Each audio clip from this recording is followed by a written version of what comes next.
fucking liar, dude. What a fucking Weasley little liar, dude. What a fucking Weasley little liar, dude. Holy shit, dude. Fuck it. I'm saying it.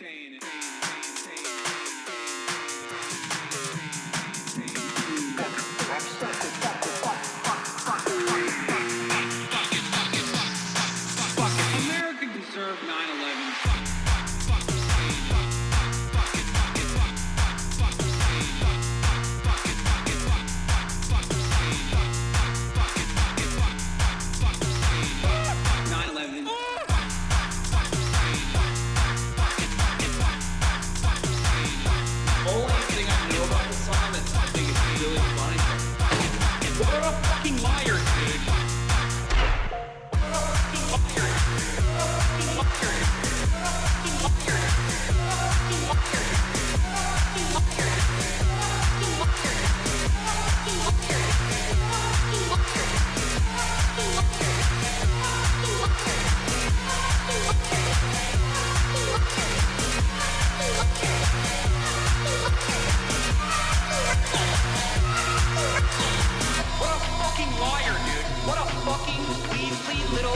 Liar, dude.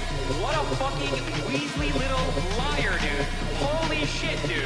Holy fucking shit, dude. Literally lying. What a fucking liar, dude. What a fucking Weasley liar, dude. What a fucking... Holy fucking... What the fuck?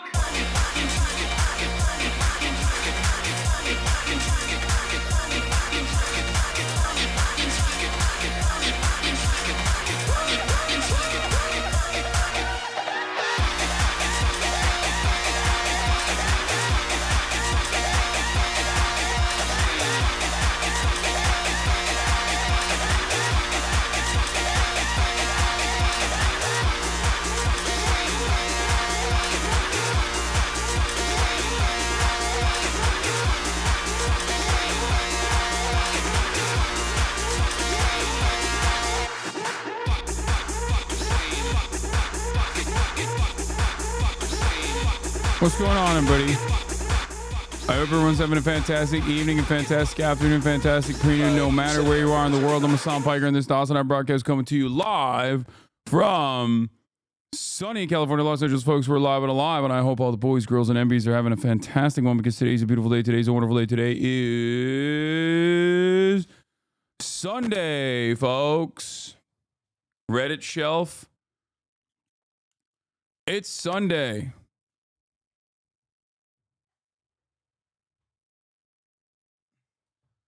Thank you for telling me I dropped a Zen chat. New setup looks great. It's dark as fuck. Yes, I know. Background is a little bit improved, but it is a little bit darker. It is a little bit darker. Camera angle is pretty similar. I picked up the Zen. Don't worry. Thank you. Thank you for calling it out. Folks, I'm in cozy mode right now. I'm in super cozy mode. I hope the room looks good enough for you guys. Folks, this is part of the broadcast where I tell you about my personal news about what's going on in the world of Hasan and ADPOCALYPSE. In between the time period where I press the stop streaming button and press the start streaming button. And a lot has obviously occurred. As you guys know, there's stuff changing in the background behind me. That's like one thing. That's not the biggest thing, though, obviously. I just got back from Texas. Hopefully you stayed offline. Yep. Is it a new camera? Is it changed lighting? No, it's the same camera, but we fixed the lighting a little bit. And honestly,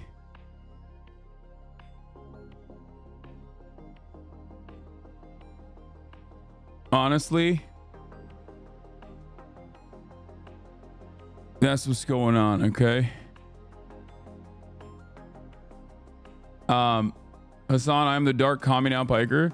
Yeah, I am looking at how to make it brighter. I think I can just like make it a little bit brighter. Other than the channel I made, you were camera settings, encoder. Frame drops that are not ISP related. This would be the change that I cause it. Anyway, Can't see the dog, man. Yeah, she's firmly behind me. Have you deleted Twitter from your phone again? No, I'm going to now, though. I have not deleted Twitter from my phone. As you guys know, for the election season, I put Twitter back on my phone, and I've been very active on it. And, you know, it's definitely not the best for my mental health, but like, I've been fine. I haven't been like, it hasn't been like fucking up my mental health. I haven't seen anything too bad. I just keep seeing stuff like this though, honestly, and it's gross. Like, it really bums me out. It's basically stuff like this that upsets me. But other than that, you know, it's fine. Also, as you guys might have noticed, we got glare free background now. No more lights hitting the, no more lights hitting, no glare on the image behind me. But yeah, great setup. I think I'm happy with it. Bruh, the Discord mod hat. What? Oh, Elon. Yeah. So anyway, folks, I was in Texas. Oh, I can bump up the Elgato lights from the control center. That's true. Let me see. Let's bump these lights up a little bit.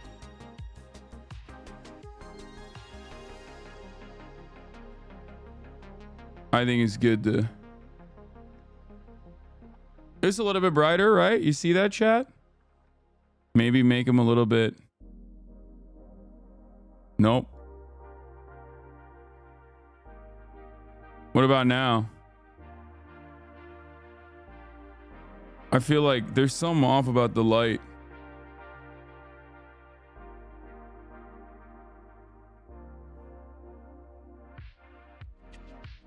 Hold on. I'm gonna fix all of this.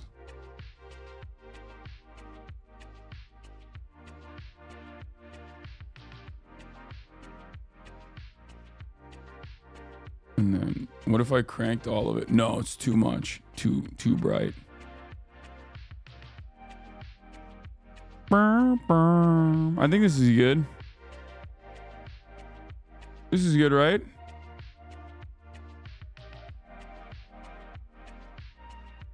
Doctor's office lighting.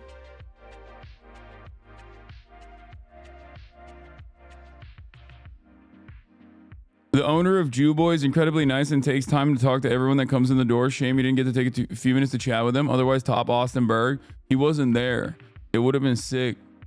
Did you change the color of the light? It's a bit cool. Warmer would be better. No, I made it warmer. It was too cool. Anyway. I'll tweak it. I'll tweak it. It's fine for now. Everybody calm down. Play the clip of Trump. Yeah, you're looking pasty white today. Good. I think if you wore a tan jacket at Alvea's, Mia would have thought you were a tree and vibed again.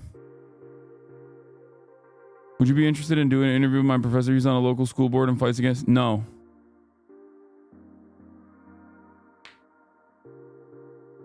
That chatter's been spamming it nonstop. Probably not chatter.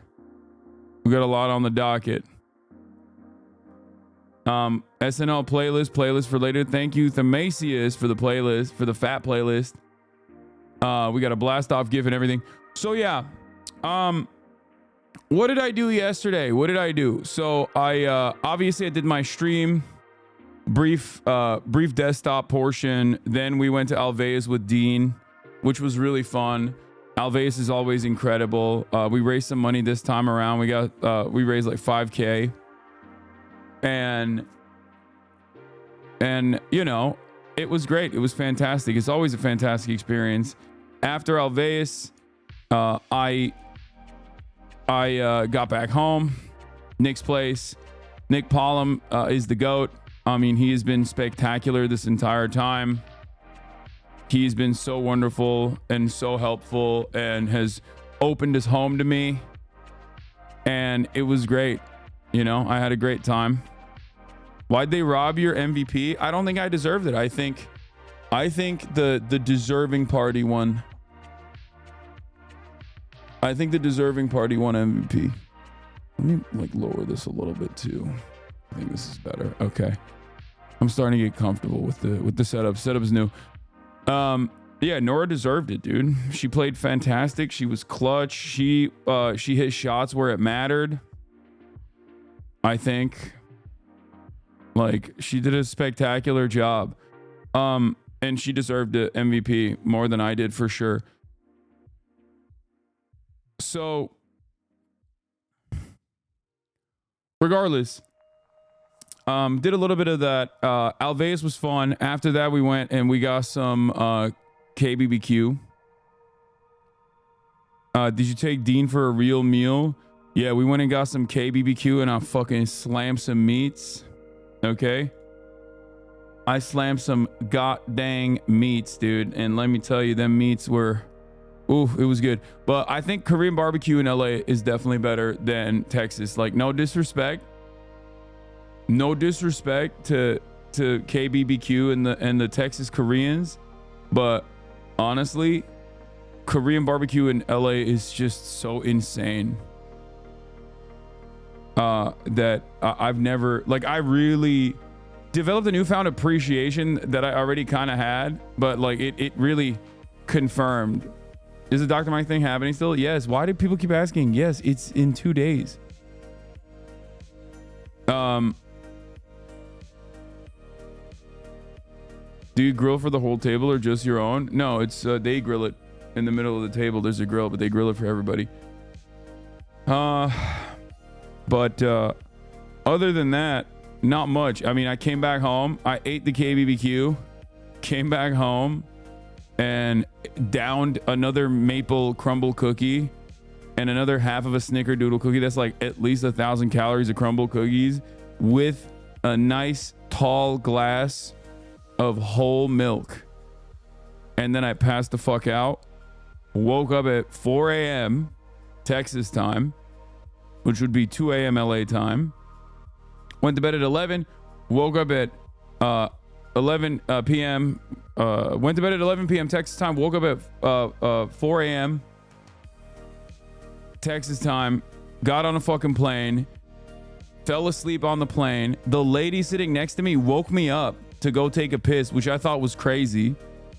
Like, just jump over me, lady. That's wild. Like, it's okay, you know? We're in business class. Like, there's at least a little bit of leg room. This dude is a F word. Nice, man. That's nice, dude. Cool. Bro, she didn't just like wake me up. She like touched me to wake me up. She like did this. I was like, that's crazy. No one's ever done that to me before. It's a 4-hour flight. You got to hold that shit in. Did you true her out? No, but it freaked me out, dude. I was sleeping. I was dead. I was like dead asleep, straight up. I was like dreaming and stuff, probably farting, you know, having the time of my fucking life. And then she just woke my ass up in the middle of dreaming. Like, that's crazy. I was vulnerable. Anyway, she caught me off guard. But yeah, that's neither here nor there. So came out here, immediately took my little ladies, Kaya and Fiona, to the dog park. Had a fantastic morning with them. And then everything fell apart when I played basketball. 3 games in a row. I got fucking L after L after L. Devastating performance. But at least I got my cardio out. You know what I mean? But that's got to happen at a certain point. Sometimes you got to lose, you know?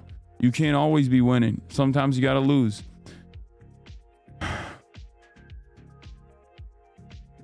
Can't call you misogynist anymore after that aggressive bathroom awakening. Yeah. Are you going to vote for the Streamer Awards? Yeah, I'll do that today.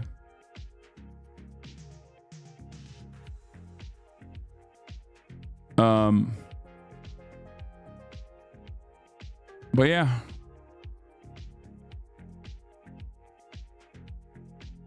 RFK reveals his biggest secret yet. Yeah, I saw that. That shit is lame. I can't believe he's such a big phony. I will be voting for the Streamer Awards in a little bit. Should I get day drunk? I mean, it's up to you, King. You only have one life. Did you watch the Mike Tyson fight? Yes, it was awful. And I didn't even get to talk about that, actually. What? Your knee braces have given you odd tan lines. I can't get past it for some reason. Pants on the courts, perhaps? No, I'm not going to do that. I will never wear pants on the court. Maya clocking you. Dude, it was so much fun. Alves is so great, always. We tried all the different animal foods.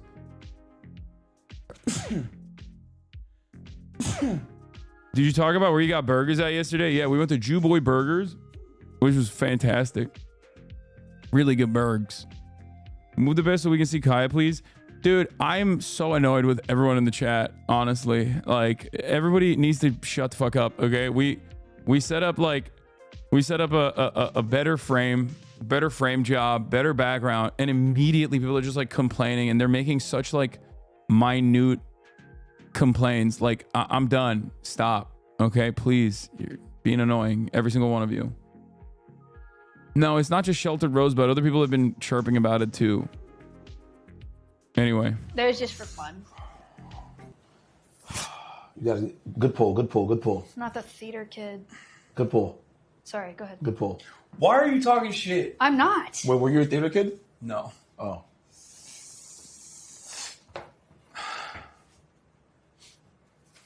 Not the anime kid. Being weird as hell.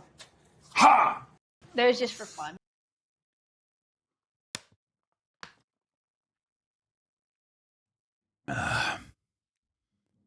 Dean geeking out about the snake was hilarious. Yeah. The segment with Noodle the snake was great. Yeah. Notice how I didn't respond when she said the anime kid. You with the snake? Yeah, I was vibing with the snake, dude. Me and the snake were tight. What happened with when the lights went out? I don't know. In Florida, I'm gonna swat the fuck out of one. No, respect. I think.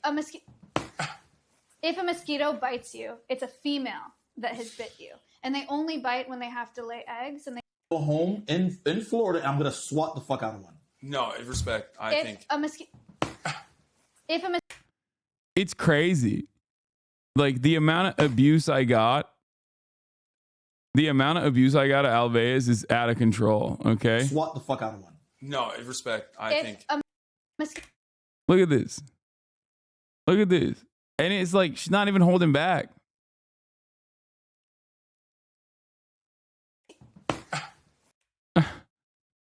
Ridiculous. We need to talk about elder abuse. Bro, why don't you post pics of your weekend on Instagram just starving us on Insta? I posted on my stories. Houdini died like that. No longer MPreg. Yeah. I was MPreg and then she aborted my baby.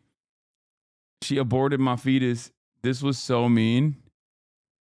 Oh, is it when I scared his ass? touch her back. It moves when you touch it. All the way over here. Come on, give it a touch. Give it a touch. Stop! What is wrong with bro? Here, Dean, touch.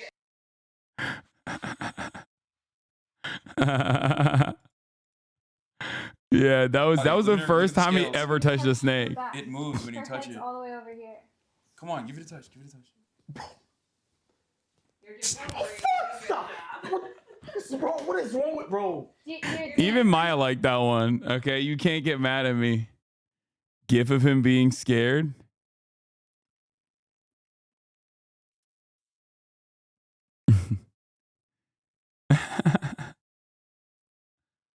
The dab with Maya after you told Dean about insects was super clean.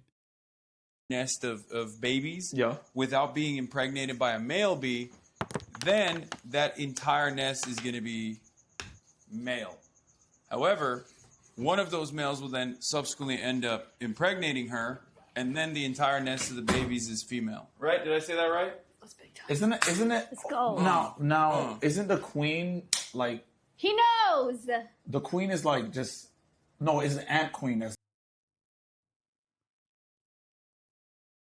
Funny how HasanAbi won't address this. What is this? Should I buy these for Hasan? What the fuck? No.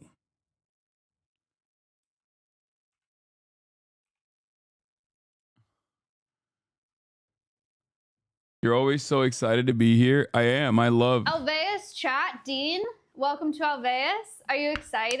I'm so excited. I heard we're eating animal food today. Yes, we are. If you guys, Alveus. I love Alves. Why are y'all always talking about animals fucking? What do you mean? Like, what should we be talking about? This stream healed something in me.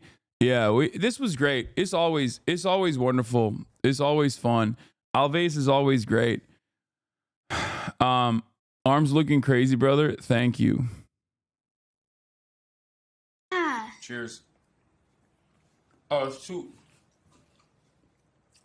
Oh no. Oh no. No. Put that in F. Put that at the bottom. The aftertaste is crazy. Ooh, it does just keep getting worse. Why? Tastes like ass. I'm taking it. I'm trying to swallow it. You think any of this stuff is gonna harm us? What? Have you measured your arms? No, I haven't. You should do an animal stream at least once a month. Yeah. Dean's deer shit MRE story was so funny that mine was like, if I had to choose, I'd choose deer shit. Yeah. Yeah, no, it was great. It was great overall. It's just such a fantastic experience every time. You running with the wolf dogs. You didn't turn off the political audience thingy. I don't give a shit, dude. I mean, who gives a fuck? Brother, I got so many haters up my ass, non-fucking stop, that they would literally be like, well, he brought up politics here when I was talking about, the wolves in Turkish mythology. Like, ban him, please. Like, bro, they were mad that I was playing Cholima on the Wing on Nick's stream. Like, they were trying to get me banned for doing that. And the method is so clear every single time. It's like, they literally will just find something, no matter how stupid it is, and then they'll brigade LSF, and then they'll act like it's real, They'll act like this is a real concern. Oh my God, they're so upset. Everyone is so upset that this happened. People are now joining the ranks of the DPRK's military because they saw me listen to fucking Cholima on the Wing type shit. It's so fucking stupid. And yeah, your shirt is anti-Semitic. Everything is anti-Semitic. They deleted that post, by the way, because everyone agreed it was a banger. Oh, they did? Aw, what a bummer. I thought that really would have done me in, Even the comment section was making fun of the losers. It was so funny. Yeah, it's just so dumb. This was your best idea. You have a conversation with Dr. Umar. Like, have him sit right here where I'm sitting. Who's Dr. Umar? And just, dude, if Nick Pollum and Dr. Umar collabed, the world would heal. Dr. Umar Nick collaboration, I think he would kill him though.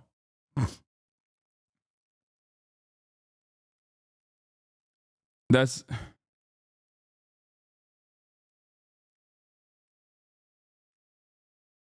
like Dr. Umar. This would be the worst experience. Like Dr. Umar's been trolled before, right?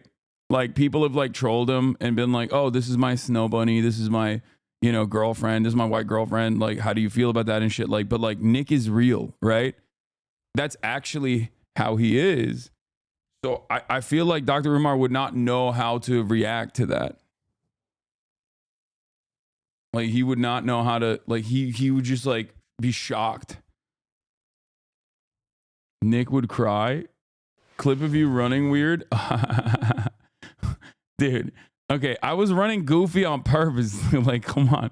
You guys saw me run for fucking 4 quarters the other day. Like, you know how I run normally. It's funny because Steven Seagal never runs anymore. Wolf dog. Oh, here's my run. You might just look stupid, but it could also be cool. Try just like running down and running back. Oh, you think they're gonna come? Sometimes they like running, but I don't know if they'll run with you. Ayla! Oh! That's nice! Oh, they did run with me. She's running. Sick. Nope. She ran with you. She was like one way only. So we have 2 wolf hybrids. They came from a facility that's had a. You looked stupid and cool. T1000 ass run. Yeah. I mean, it's not a normal run. It was funny. Like I was trying to run goofy. I was trying to run goofy on purpose. The fuck? CCP endorsed dance.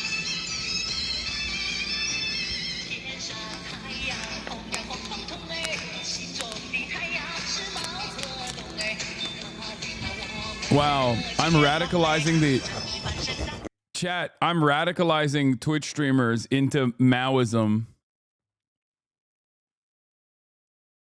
Even the thirst talk editors are making fun of your run. What?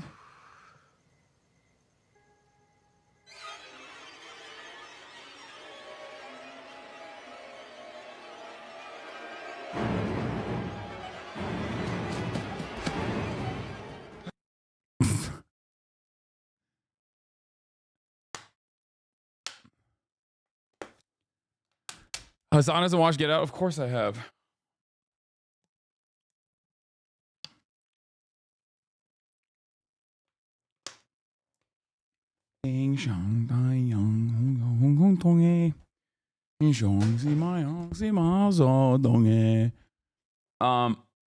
Anyway, are these wolf dog hybrids Maya was talking about? Yeah, they A are. bunch of Animal Welfare Act violations over the past decade. So their enclosure was like a 10th of the size. They just didn't have the resources to take care of them. And so they got transferred here in May of this past year. We have the wolves to teach people. So they're wolf hybrids. I keep saying that. They're part dog, part wolf. So people breed wolves with dogs so that they can be like, my dog's part wolf. You know, which is dumb. Wolves are bigger, Stupid. right? Normally, like than this. So people want to say that their dog is part wolf or whatever, but then they have an animal that a lot of times isn't safe to have in your home because they're part wolf, so they're a little more unpredictable, and a lot of times it doesn't work out. They have to be euthanized, but then they also can't be released into the wild because they're part dog. Okay. So then they end up in this weird limbo in facilities like this. So it's just super sad.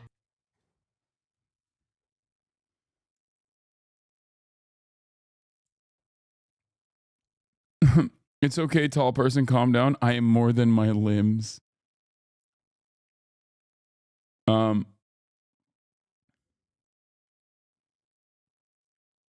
you wearing a bulletproof vest? Yeah, it was a 9mm bulletproof vest though. Hasan is too sexy to be running like that. Flint Lockwood ass run.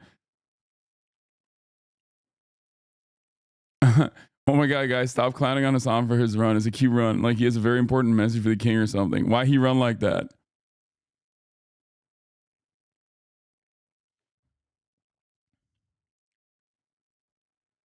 Listen, there had to be something that wasn't perfect, and his cute little one is it.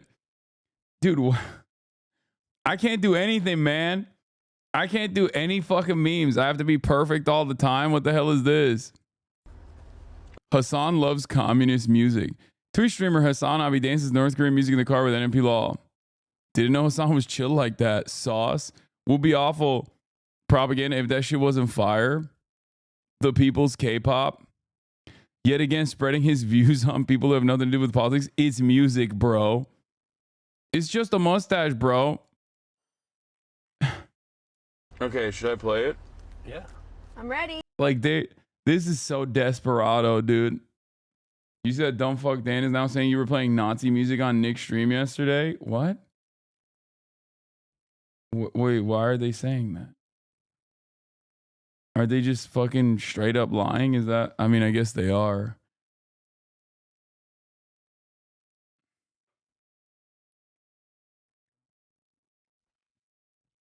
It's edited? Can I send you the tweet? Yeah.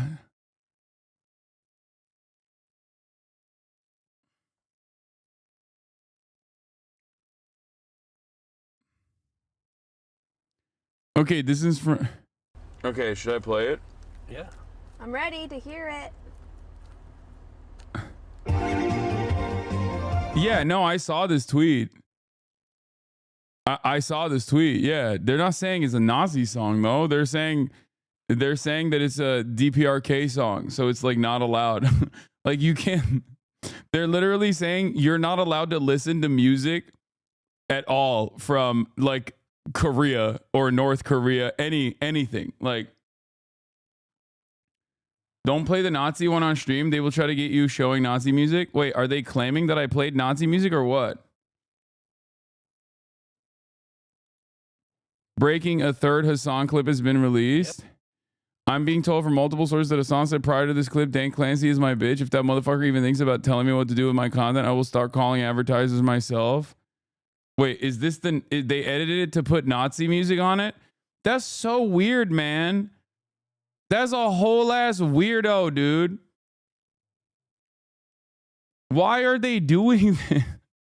Bro, they're so fucking weird, dude. They're so weird.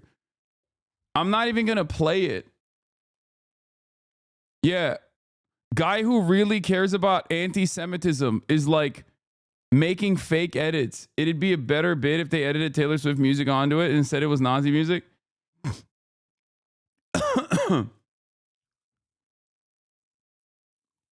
Oh my God. It's like so insane. The K in K-pop stands for KKK Clancy. The funny part is that this fake clip arguably breaks less rules than the originals. Nazi Germany doesn't exist, so isn't it propaganda? Yeah, dude, it's better. I love that the guy who is combating anti-Semitism is saying that it's better that I play Nazi music on the stream than Iacha. Like, oh, you fucking Jesus Christ. Dude, this is like, this level of like, being a stalker is just so unhealthy. You didn't even have why did you do Nazi apologia, man? What the fuck is wrong with you? Fake crusade against anti-Semitism makes anti-Semitic video. Yeah, it's so wild.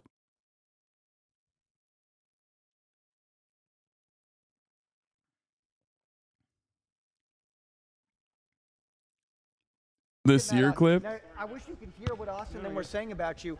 What? You are more wet than your mom was last night. Thank you. Now, listen, Austin's calling you the rim job. So what do you have to say about that? It looks like you've been going out there with some crazy plays. I saw you ran over there, you went whoom, went swooping, but sometimes you're just getting that rim job. Is that what you're working on right now? Yeah, so the problem is I'm not going to make any excuses. Normally, if it goes in, it goes in, you know?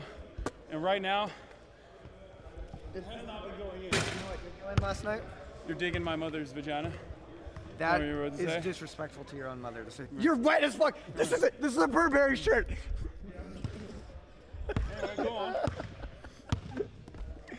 on. What do you have to say? Is your You're team wet as fuck is what your mom told me last night. Is your team doing?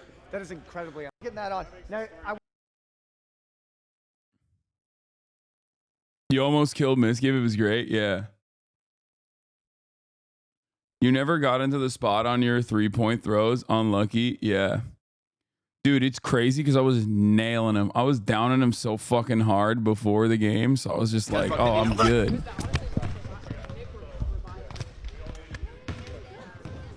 Picked his little ass up too like it was nothing. Has finally passed away. Which is some of you will like and some of you won't like. A lot of fun being had here today. We just saw HasanPiker bludgeon and drag his concubine Mizkif back to his chambers. That will certainly make Twitch himbos.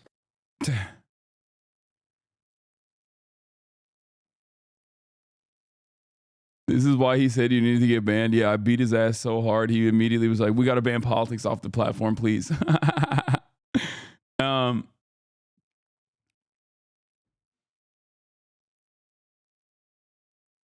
Wake carried the commentary. Wake is the GOAT. I love Wake. He's very funny. And so is Austin. They're both great. They're both fantastic commentators. What is this? Dude, this was so funny. Lud made a mogul mail, edited a part out, and people thought you messaged him to do it. Lud said it was Miz. Yeah, I woke up to this clip, not available, by the way, chatters. I woke up to like LSF, insane LSF shit once again. And it's so funny because like I think I was literally sleeping while all of this shit was happening to begin with. Like I was like I did not know that I had no idea that Ludwig did a mogul mail. I did not know that I was mentioned in the mogul mail. None of that shit. But that has not stopped. That has not stopped people from fantasizing, it seems, all over LSF about how I actually am manipulating Ludwig into like deleting stuff. That's cool. Ludwig live edits. Look at this. 4,000 upvotes. Ludwig live edits his YouTube video about the Twitch apocalypse to remove Misgift blaming Hasan. The literal tamest criticism. He's not even the one criticizing. Sounds like Misgift may have gotten a call from Hasan.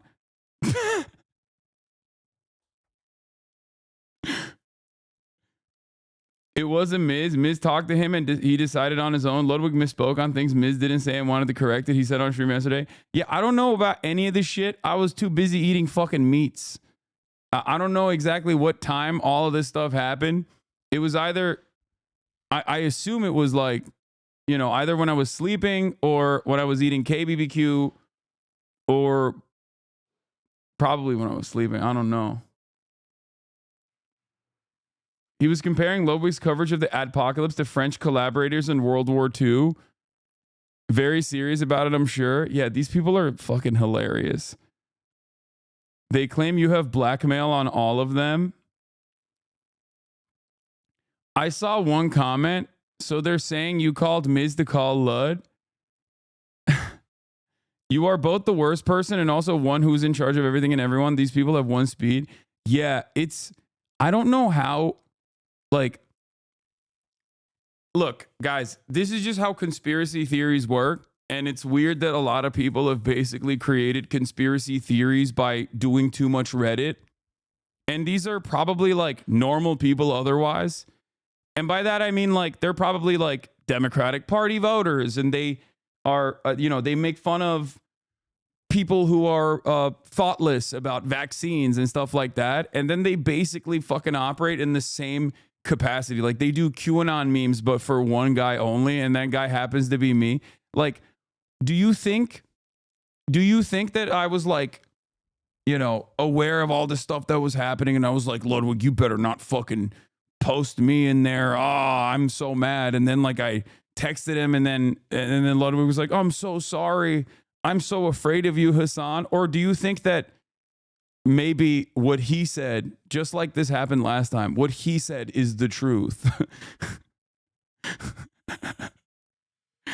You got to lawyer up? Brother, you are insane. What do you mean lawyer up? Like what am I going to fucking hire a legal team to be like, hey, these guys are out of their fucking minds?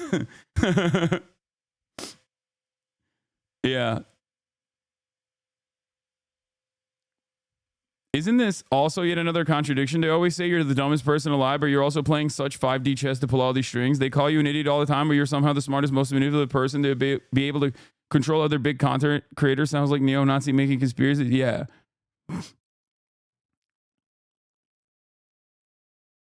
If you did have this control, why would Lud not just send you it for editorial notes? Yeah, I don't know. It is funny because like, the problem here is that these guys, like, they don't understand how fucking unhinged they are. I mean, I saw the Miz clip and this is exactly what he said. And then someone said ban Hasan or even Hasan and something. Miz was like, yeah. And then he said how easy it was to farm LSF. It's amazing that Miz says ban Hasan and this sub somehow spins it as Miz is a Hasan puppet. The brigading in this sub is getting unbearable. We got to be honest. No one actually cares about or believes what is being called out at any level of this. It's entirely bad faith. 100%, that is what this sub has become. And he's right. It's so easy to farm these bad faith posts. There was a really good one. There was a really good insane one. You know what I mean? Considering Twitch has refused to dish out any punishment to Hasan, he was just a 24-hour, 3-day ban to save face and explain to Hasan it's an appeal to advertisers or something. I'm sure a lot of streamers are understanding Hasan has a huge amount of pull within the company. So it's probably not good business practice to go against him. I don't know why Hasan can't accept any form of criticism. If anyone's critical of anything he says or he does, some kind of meltdown and gaslights the person saying, I thought we were friends. This is shitty to do to a friend just saying. Like, what is HasanAnon? Yeah. These guys are, this is HasanAnon. Hasan has to have compromat on them, right? Flight logs to Epstein Island, videos from PDD's dungeon.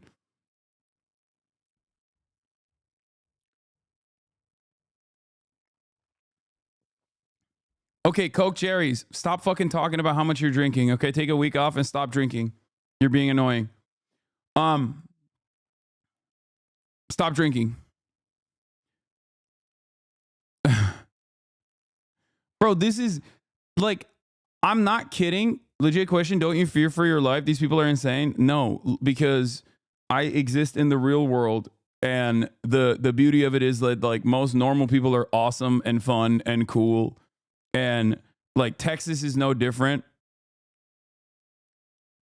What's really dope about it is like I go outside. These people don't go outside. You know what I mean? I go outside and meet people all the time. Like random Texas gas station. I'm walking out. This dude, he looked real Texan, if you know what I mean. He had a cross and everything, you know? And he's walking out and he's just real shocked to see me. Okay, right in front of him. Walking outside of a Heb gas station. I wanted to get some Zins. And he was like, has anyone ever told you look like Hasan Piker? And I was like, I am him. And he was like, oh my God, that's crazy. Like, he's like, I gotta take a photo. Like, my friend's not gonna believe this. You just made my day. He was stoked as fuck. Same with when we went to Jew Boy Burgers. Like, Nick was shocked. He was like legitimately shocked at how many people were so stoked. Like, and I think it's more so because like he's like, you know, he probably frequents these places and he doesn't get that kind of response. But like, yeah, the place we went to is called Jew Boy Burgers. It's fucking excellent. But like, it's just, I don't know. It's like normal human beings that don't spend all of their fucking time like fantasizing about like these psychotic conspiracy theories are, you know, they're not roaming the real world, which is why I'm like not necessarily worried about all that stuff. The mental illness is gone insane. It's such a normal human interaction and the freaks are out in full force. It was clickbait misinformation on Miz was talking about. Miz was making a joke on Hasan. Miz was talking for like 10 minutes before the possible scenarios. Destiny viewers are absolutely insane. People are making it seem like ADPOCALYPSE on Twitch is this multifaceted issue instead of the fact that their community has been mass emailing advertisers to pull out of Twitch because of their weird obsession with Hasan. Interesting to see how he spins this one. Is he going with the classic video was underperforming excuse? Like, rabid, dude. Rabid.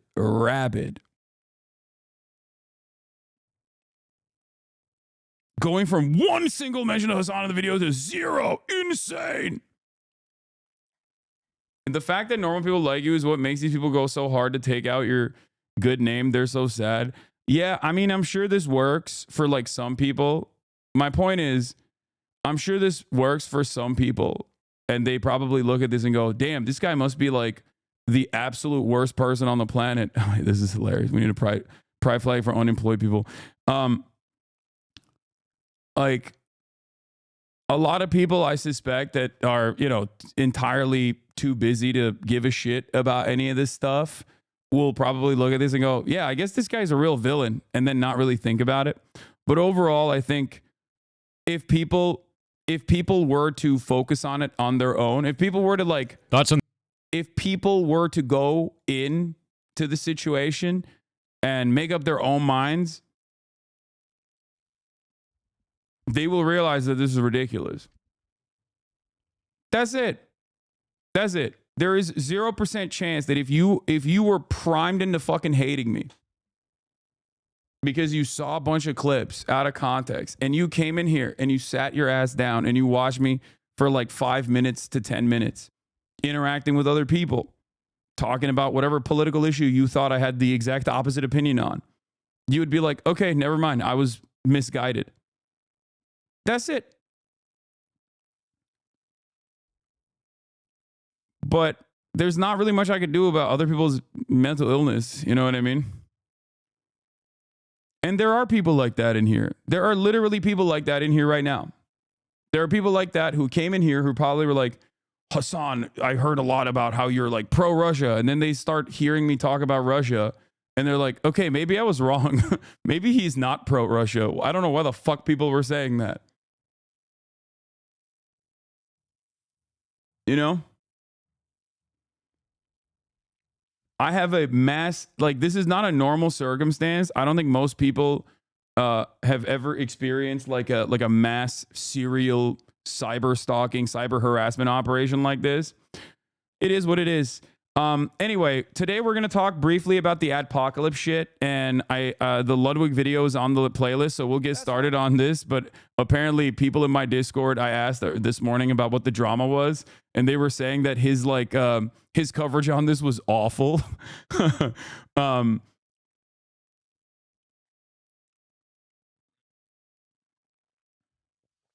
Adrian is online. Thank you for the 10 community gifted subs. Loner Box right now is saying that you were telling other streamers to help you promote terrorism.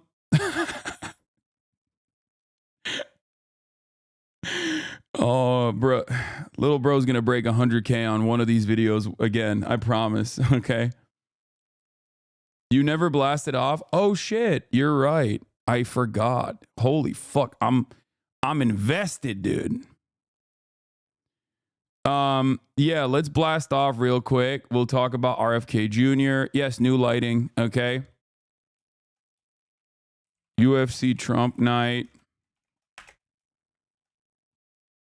Yeah, boner box going. Boner box. I like that this is what political commentary in like the supposedly intellectual realms of debate have have basically devolved into, which is just straightforwardly and earnestly lie about other people with the hopes that like their audience never goes there and checks for themselves. You know? That's cool.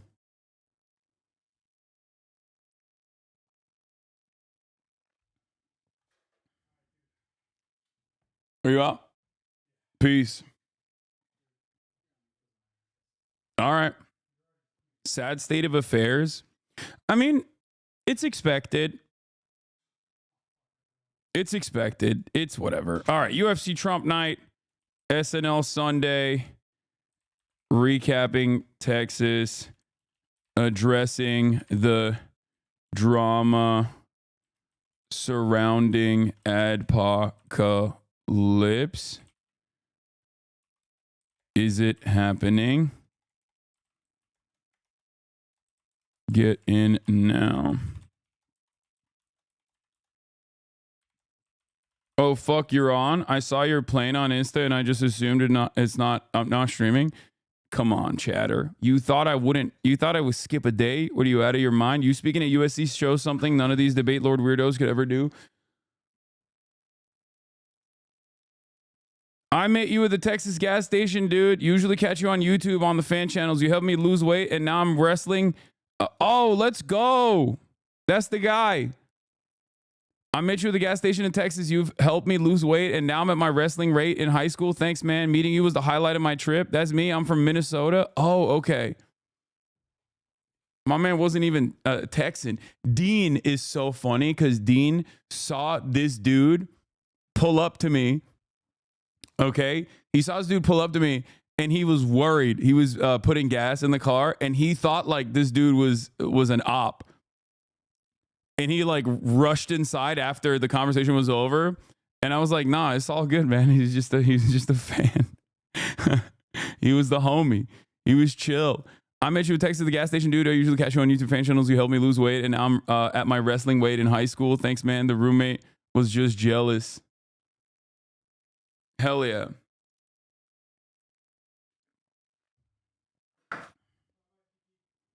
That's got to be a real trip. It's a fucking random ass gas station. You're walking out, you see me. You're not even from Texas. Random ass gas station in Texas that you're walking out of.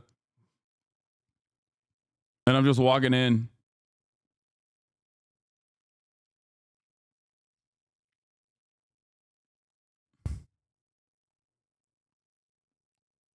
Anyway. I'm legit scared some fucking psycho will roll up on you one day, but that's probably just the anxiety. Yeah, my attitude on stuff like this is you can't think about it. Like, you can't let that sort of thinking cloud your mind. That's why I'm super chill about it, even though people say I'm insane for not worrying about like the psycho stalkers and shit. Because like if I were to think like that every day, I would go insane, dude. I'm sure there's like a valid reason for why people would have a healthy level of anxiety in these sorts of situations, but like I can't live like that. You know what I mean? I can't live like that for a multitude of different reasons. One, I can't let these losers dictate my life. I'd never think about them in the real world. That's not even a thing that ever crosses my mind. The thing that annoyed DGG Reddit and all is the fact that Elwig said that the adpocalypse would only last a month because of how important Christmas is to advertisers. Elwig is correct. Also, it doesn't even seem like there is like a full-blown adpocalypse happening because there are some people who have been hit like Hasan, but it seems like Lacey and Ronaldo and others that were also claiming that their ad revenues were getting targeted were actually just memeing. They were meta chasing. They were just trying to clip farm. And like Hasan's ad revenue was cooked. They took it out. And I think the reason why his ad revenue was taken away is because of the Iran tag, right? And there are plenty of other content creators who are saying that like their ad revenue has not even remotely gone down. So yeah, like Nick is fine, it seems. Kai is getting ads, it seems. And for me, since you don't play ads anymore, they clip it like this. Open a different stream where an ad is playing. Switch to a clip of you to make it look like the ad was playing on your stream. So dishonest. Can you please show me that? That's amazing. Yeah, XQC said he was fine. Like, I think a lot of people are just fine. Yeah, there is no ad revenue for sure if you're on the politics tag. Like if you're a political streamer, there's no ad revenue at this moment. I'm sure that will also change. Like because it's a new CCL label, content classification label, there's probably not like a way to get ad revenue for it specifically. Dan Saltman shows how he implies ads are playing on Hasan's content. What was happening here? That we got an ad. That's weird. How did we get an ad on Hasan's page? Oh, it's because Hasan was hosting someone, but I was still on this page, and the ad plays right here. Okay? This is a legitimate thing that happened. Okay? What? Hasan was hosting someone. Thank you for hosting someone, Hasan. We were actually on this URL right here. J Balvin, we're so proud of your sponsorship with This is a great site. Let's get you on our wall of fame.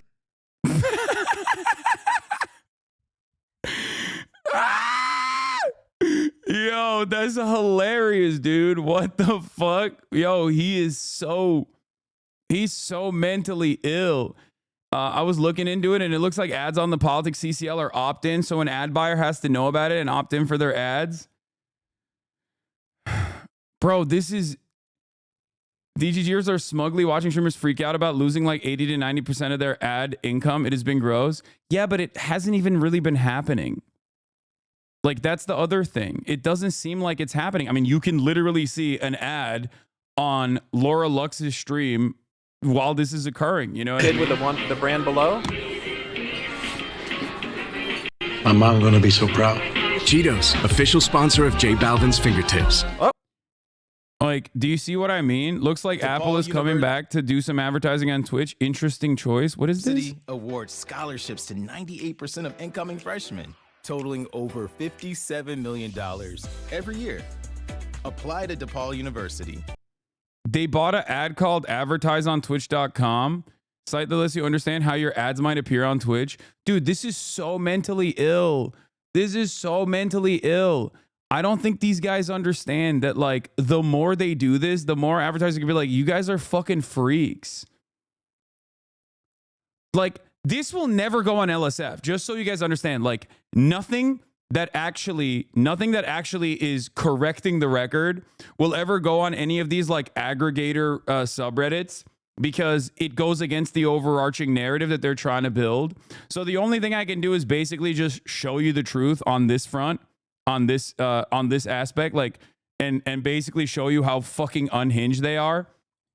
And it's hilarious because, like, I'm not running any fucking ads anyway. So, like, I don't like running ads. I never liked running ads. When I got my contract, I specifically negotiated to ensure that I had the minimum amount of ads that I could run. And so I don't give a fuck about the revenue. You know what I mean? I don't. And this doesn't impact me, which is precisely the reason why they wanted to, like, because I don't have my own personal sponsorships either. Normally they would go after, you know, whoever is sponsoring me directly. But because I don't have that, they can't do that. So all they can do is just like yell at journalists that write articles about me and like harass them, or, you know, go to the platform itself and be like, this guy's an anti-Semite. We got one crazy enough congressperson to say he's an anti-Semite. Now you also should believe he's an anti-Semite. I'm not, right?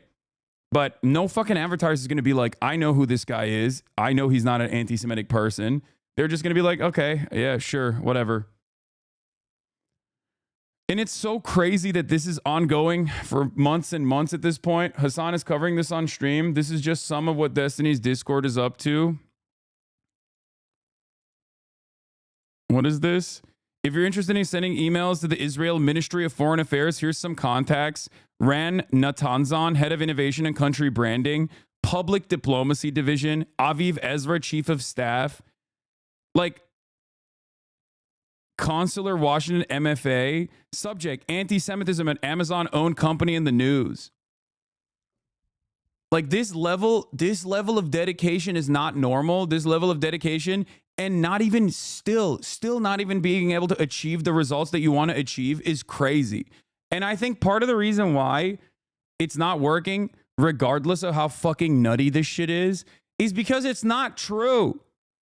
It's just simply not true. You can try to fucking manipulate clips as hard as you want to, and including but not limited to like playing Nazi music over another stream, right? Like, these guys are so invested and so worried about anti-Semitism, supposedly, that they're going after someone who's not anti-Semitic. And not only are they going after someone who's not anti-Semitic, who's combated anti-Semitism regularly, but also on top of that, they're literally playing Nazi music over a stream that I did with Nick Pollum, and then saying, like, it would even be better if he played Nazi music instead of the DPRK song that he played, the Cholima on the Wing. It's like, it's like they're doctoring shit. They're clipping everything out of context. Like, it's just, there is no end to this depravity in an effort to get their desires across. And, you know, that's it.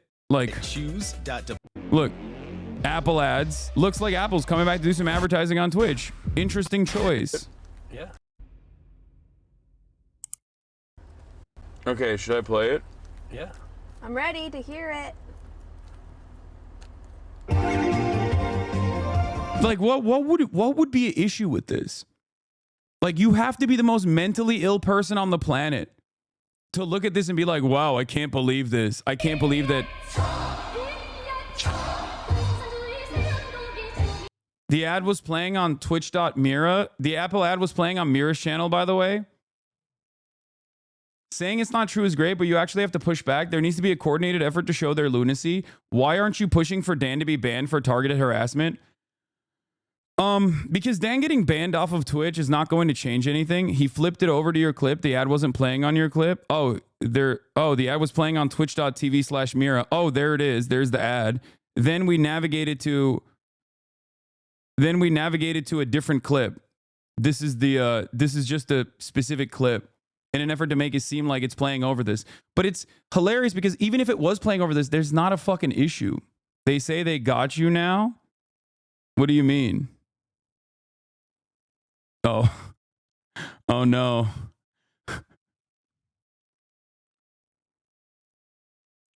Anyway, they're snitching to a whole ass government. The bottom text has a disclaimer for protection. Yeah. It's such a Hasan pick. I've never heard the. Yeah, this was on Nick's stream. I know. Dude, at what point does this count as malice and defamation? I mean, I think it's pretty malicious. It's pretty obvious that there's an intent to defame, especially because like they're pretty open about their way of doing this. Like they're really, really open about it. I think because there's not really any sort of legal recourse in this situation, this kind of targeted harassment campaigns just kind of go on for a while until it fizzles out, until they get fucking bored when they don't get any, when they don't get the actual fucking goals that they wanted out of it. But once again, it really doesn't matter until there is like a legitimate institution that actually gives these guys the credibility. They have no motion.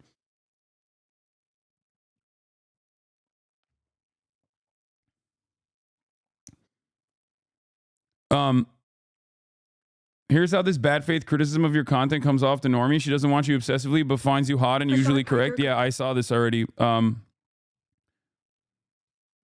Yeah, it's insane.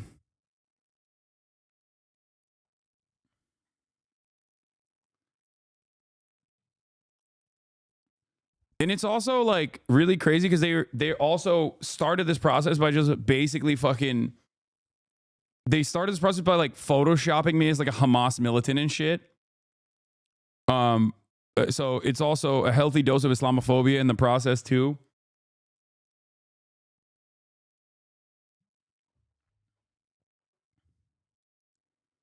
Yeah. Do not stop pushing on Twitch. Their advertisers are dropping like flies. Go send a few emails this morning. CC's in the media as well. Send emails. Advertise on twitch.com. This is their Discord that they're using, the Brigade. This is their Discord that they've been using actively to like send every advertiser on Twitch emails, like mass email campaigns being like, these guys are anti-Semitic. Like this Hasan guy, he's anti-Semitic. And all this shit. In before they try to weaponize this clip. What is this? You can hand him that if you want. Here you go. You have to complete the fit. It's the world's most powerful. Don't shoot it, actually. What is it? It's a water gun. Oh, it is? Yeah, you can shoot the table if you want. Or shoot the window. You gotta shoot the camera? Jeez. All right. Brother, okay, that's enough. You know how close you were to... It was crazy. That water gun is incredible, by the way. That's how you protest something, Lamau. Crazy. A political community doesn't understand that. That's how you protest something? What do you mean? By just fucking lying? What do you... First of all, you have to understand there's a valid protest, okay? And then there's like idiotic shit. You can't just like make stuff up about a person and then be like, I'm just protesting. No, you're quite literally, you're protesting reality at that point, okay? What do you mean? That's how you protest, Lamau. They admit that they're lying, you fucking idiot. Like all the time.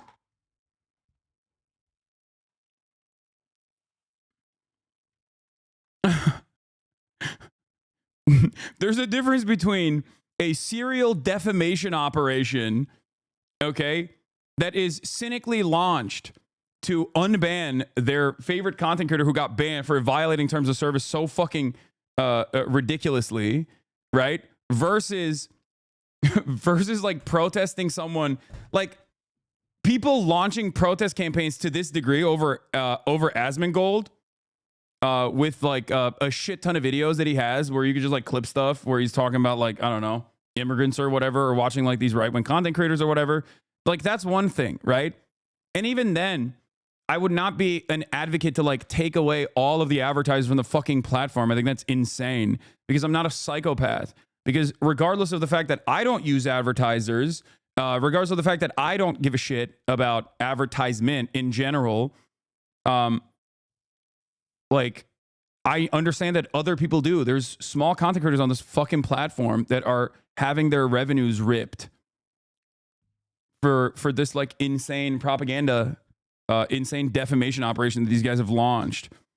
And most people don't understand it because most people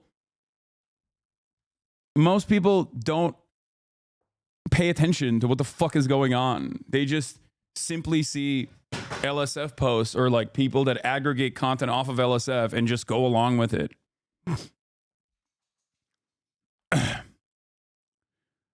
Please go over the LSD CEO Dan post. I don't get what is happening. What is LSD CEO Dan post? I hope they can get Twitch to join you in a crusade on this kind of behavior. I don't know what the fuck they would do, honestly.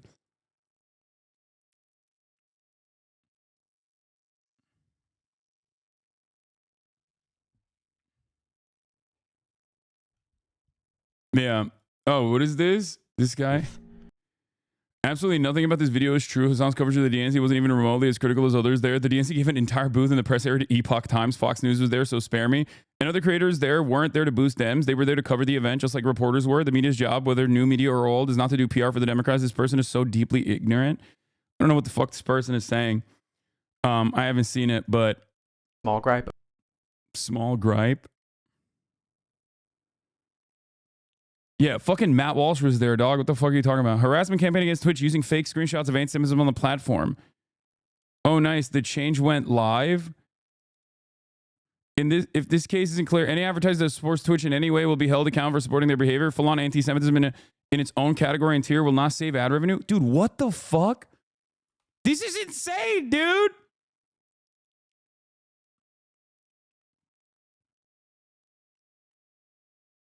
These screenshots are definitely fake. Sensitive social issues is presented as a stream category, but non-gaming categories must be first approved through Twitch's user voice forum.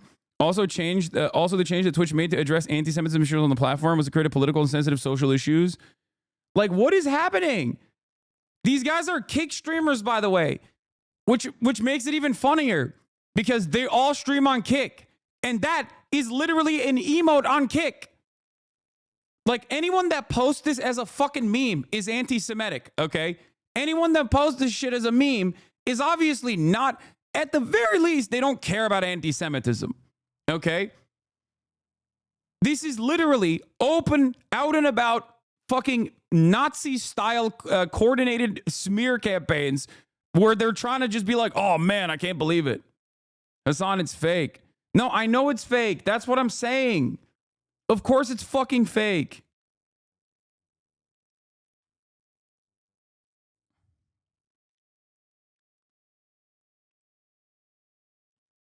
You're kind of getting lost in the sauce, dude. Kick doesn't even have ads. That doesn't make much sense.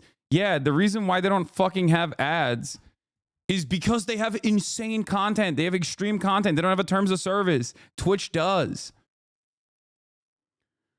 That's not what happens when platforms show extreme content. No offense, but you talk about rapes, etc. It's kind of inevitable. Dude, you're a fucking idiot. I am a news broadcaster. Like, so is CNN. CNN talks about this shit too. They have fucking a shit ton more ads than I do. I don't even have ads. They're not going after my ads. They can't go after my ads. I don't even fucking run ads now that my contract is up, dumbass. That's why they're trying to go after the entire platform for even hosting me. And it's not even working. So that's the other part of the story that we haven't even gotten to. Okay? The part of the story that we never even got to is that not only are these guys like cynically doing this shit, and not only are they so omega unhinged, right? Here, there's more. Send emails, DM me or Dan if you get a response. Do not stop pushing on Twitch. Advertisers are dropping like flies. And then they got Richard Lewis to like write an article apparently. But it turns out it's not even fucking happening. If there's anything you feel missing from this site, let me know. Latest and greatest stuff, ideally. This website basically streamlines that entire advertising email to call to action Dan did earlier. Go nuts. Same deal as before. Send me a message here or in DMs if you get a response. New York Post, Richie Torres' article on the New York Post. Twitch has become a hotbed of extremism and hateful rhetoric against the West and Jewish people. Dan Clancy is allowing streamers such as Hasan to openly promote hate and terrorism. This needs to be stopped. Sign this petition and demand action. I'm just letting folks know I contacted my House representative on Monday when Dan made the call to action and got through to her directly.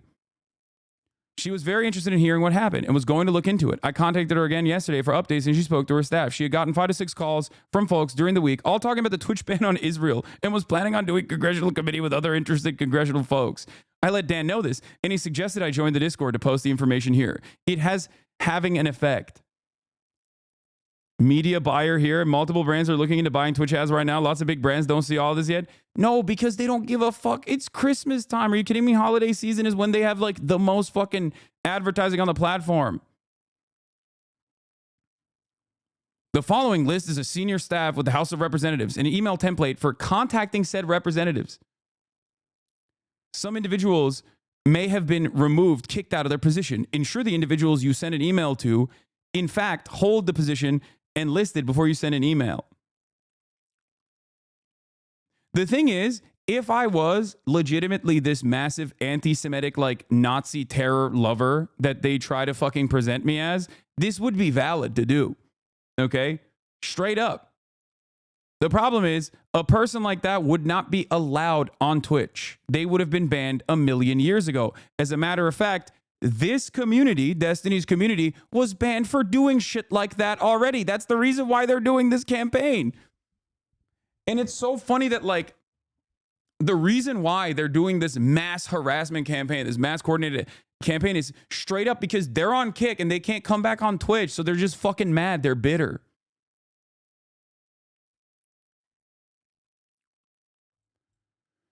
Oh. And it's wild.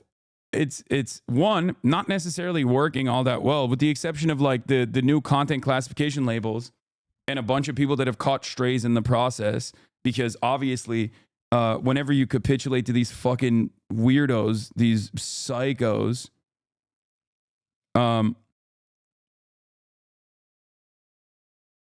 it ultimately doesn't, you know, it doesn't do anything. They don't feel satiated. As a matter of fact, they, you know, become even more rabid because now they feel like they got a taste of action. They got a taste of motion.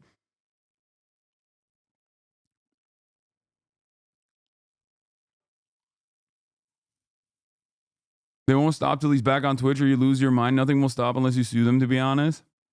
Yeah, it's just not gonna work to make me lose my mind. It doesn't fucking, I look at this as like the saddest thing people can do.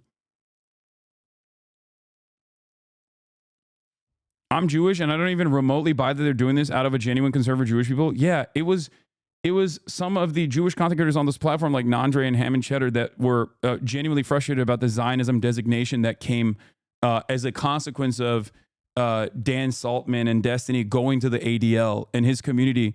That, by the way, also calls their operations the Daliban, which is another fucking hilarious thing. Like they consider themselves to be cyber terrorists. You should just say you're reviewing your legal options. Easy peasy.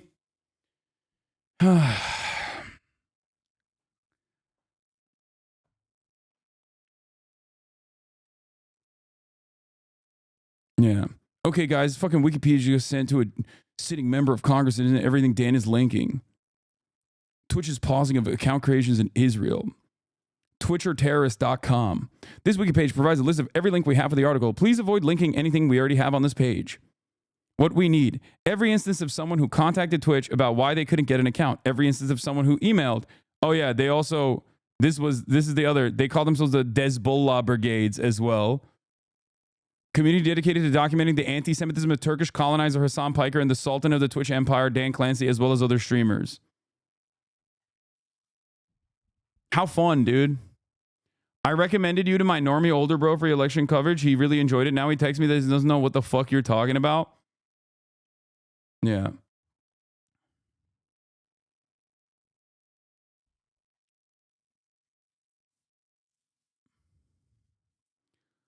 No, I absolutely think these orbiters calling Congress people is dangerous and can stack with ADL, APAC, pressure, etc. Yeah. They're moving on to doing conspiracy theories that your merch designs are AI generated now. They absolutely are not. Likely AI generated? What the fuck? Outline runs differentiate foreground. Me trying to prove Hasan is merch is AI made. What? Brother, get a job, dude. Please get a job. Please. Please get a fucking job. Please, dude.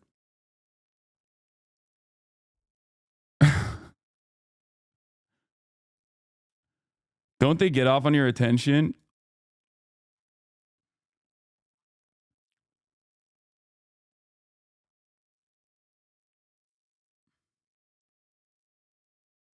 most neat behavior in existence. I know we need to do a fucking massive work program for sure for all these guys. Unfortunately, it is their job. No, they're doing this shit for free, and they're doing this because they are permanently jobless.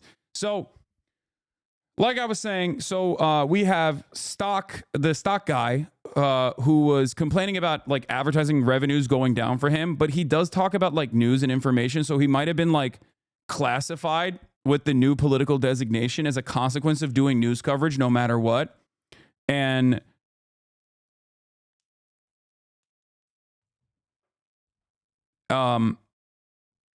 he did an election stream. Yeah, they're probably that could be part of the reason why he was like slapped with the news and politics designation.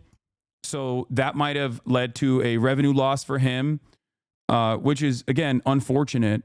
But it seems like a lot of the content creators on this platform that aren't doing any sort of political coverage whatsoever have not experienced revenue loss from advertising at all. Thoughts on the adpocalypse? There's no adpocalypse going on. Yeah, there's no adpocalypse happening. None of our ad revenue has changed. None of the ad revenue of any streamer that I know has been changed. I know that there were some problems with specifically certain tags that were on Twitch that people were talking about, but none of our shit has had problems. Yeah. None of it. Yes, there is. No, there isn't. You know what an adpocalypse means? Adpocalypse means the entire platform is getting shit on. Our Ferret Rescue runs off of ad revenue. Hasn't changed a dime. Yeah. Misgive, I'm surprised to see you not banned for spreading DPRK terrorist propaganda. Yeah, you need to keep being surprised if you think that that is like something that tracks with most normal people.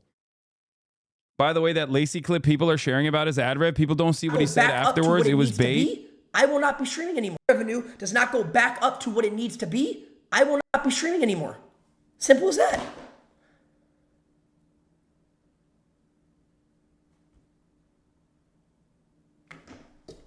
$10 out of 10 bait that's gonna hit on Twitter. Chat, how many hate comments is that gonna get on a Scuba Ryan Twitter reply? How many hate replies is that one gonna get? How many, chat? Yoxic hate thread incoming?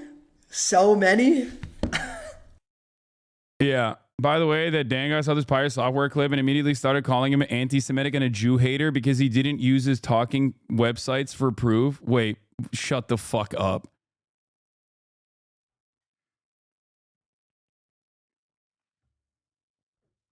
Hilarious that these people think that there is absolutely no First Amendment right to say things. They want more censorship than Nazi Germany, Lamau. Yeah, this was like last week. I'm the best rage baiter. This was like last week. And so a lot of like, I think there are valid concerns for a lot of content creators that are getting hit with like the politics CCL, content classification label, because it's a new label. They haven't started selling ads towards that label yet. And I'm sure inevitably they will start putting ads, like slotting in ads to that label as well. But as far as like the rest of the platform, like these guys are saying, Dan tried to recruit Pirate Software into his harassment campaign. Pirate Software blocked Dan on Twitter. They're so fucking gross and weird, man. It doesn't make sense. Like I don't even think XQC is going to be on board with this shit. Like, I feel like maybe I'm wrong, but the only person who's bit this has been like Asmongold. This is Dan literally making threats about going after you in this community. You know what's so fucked up is this fucking little weasel rat. I mean, it's okay because I'm doing the same thing. See, this is what you guys don't get. This is what you don't get. You don't play the game. You don't play it strong enough. You're over here like, Dan, do not bring up that he went to a brothel. Yes, it was raided, but in the end, they didn't find enough crimes to shut them down. He has no issues clip chipping me. Okay? He's fine doing it. Why the fuck would I not do it in return? Okay? What is he talking about?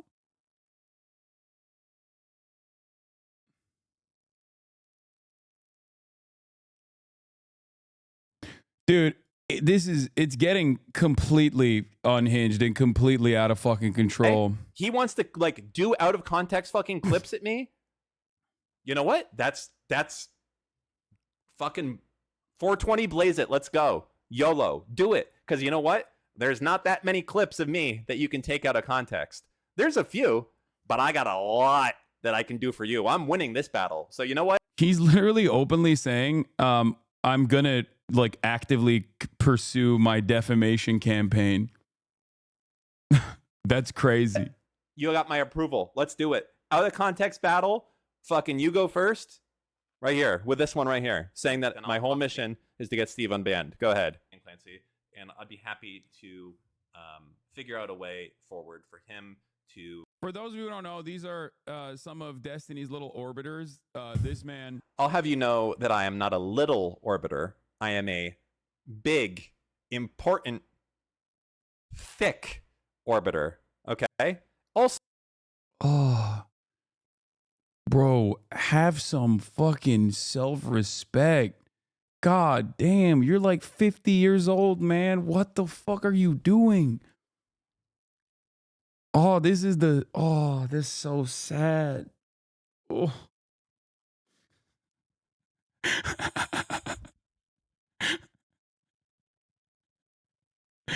Yo, this entire... Dude, his entire community is so busted. These vibes are so bad. I don't know what to say.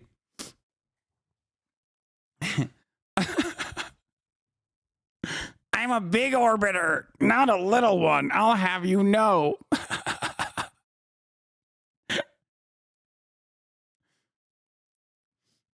Oh my God.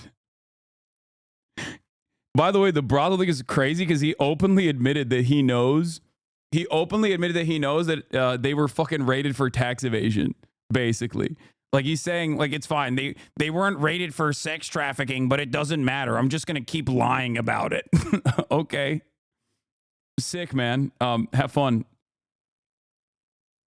So, what's going on with your hair? 200K to 28K fell off. I know, it's over. My career is done. I should hang it up today. I should hang it up tomorrow. I'm done. There, big man. Why is your hairstyle so bad? What the fuck's on your microphone also? Not good. This guy just looks fucking weird. Am I wrong? Am I wrong? I mean, I don't know what to say. I see two men on the screen. Oh, wait. You can't see. Hold on. Ooh, that's awkward. Let me just go ahead. See, I see two men on the screen here.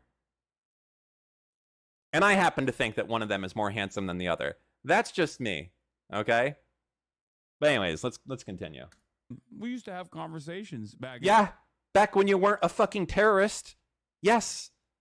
Or at least you were a terrorist in training, and I thought it was a joke. In the day. You know, quite pleasant conversations as a man. We talked about the fucking blood of landlords running down the streets. The most pleasant of conversations. Matter of fact. Yeah, dude. The shit that he used to say was infinitely more unhinged. Especially back then. It's so weird that he's acting like he was legitimately offended by that. That's so funny. I think he's genuinely struggling with being featured on stream. He's not used to it. Yeah, I do feel like this is HasanAnon. It's reaching like, remember the levels of mania that I've talked about before? With like Trump supporters that will go to the level of like hallucination where they talk about how Trump is hot. Like, I don't understand why he's like trying to attack the one thing. The one thing that even Destiny's community objectively will point to be like, he only has fans because he's hot. He's like, yeah, he's ugly. All right, man. Cool. Yeah, you're right. Yeah. My man's looking like the manager of a bowling alley specifically so he can hit on 17-year-olds over here 50 fucking years old online talking about how he is the big orbiter of a dude whose most famous moments are him being cucked. And absolutely getting destroyed by an academic who was significantly more knowledgeable than him. Like, that's the guy you've attached yourself to, that you're like, I'm a big orbiter.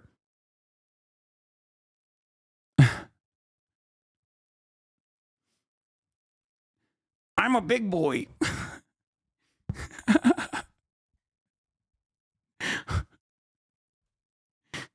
One day we're going to take him.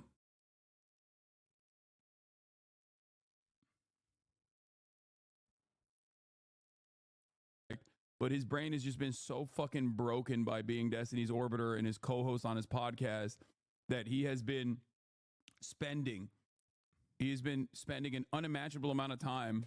They fear me. You know why? Because I'm fucking retarded. And remember I talked early on about the triangle of danger?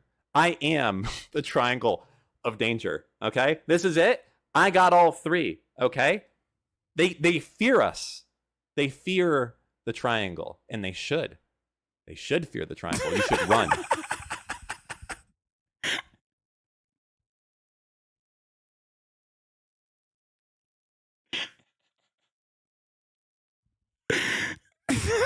What are you doing? No.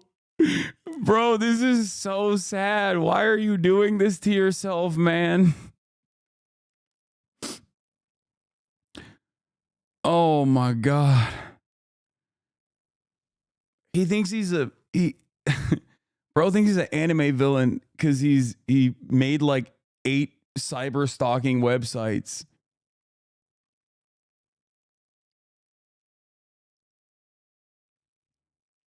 To be like, we're sending mass emails to every advertiser. We're gonna take down Twitch. I'm the Joker. I am the one who knocks. You should not say Voldemort's name because he will fucking come after you. You should just sit there. Oh, ew, Voldemort. And be happy that I'm focused on Dan Clancy and just let me use you as the tool that you are to get to Dan Clancy. I don't give a shit about you. Just sit there and shut the fuck up. Do your fucking terrorist propaganda. Let me get my regime change underway. And if you're lucky, you'll come out of this thing without any fucking issues. Okay? That's what's going to happen if you're lucky. You keep fucking with me, and I'll show you what I'm about. Okay? And what I'm about is effective action in policy and outreach and activism. Okay? Did I say activism twice? I think so. You can do a lot with a single fucking email, okay? You can do a lot by being genuine and talking to someone on the phone. These are things that your fans are too afraid to do because they have PTSD about the idea of talking to another person, and they have to have like a therapy session about it. I don't. I will call into fucking the brave Mujahideen soldiers, Dan Crenshaw's fucking line. I'll break bread with Dan Crenshaw. I will talk about his lost eye, and I will talk about the man who made fun of it. You know what's so fucked up?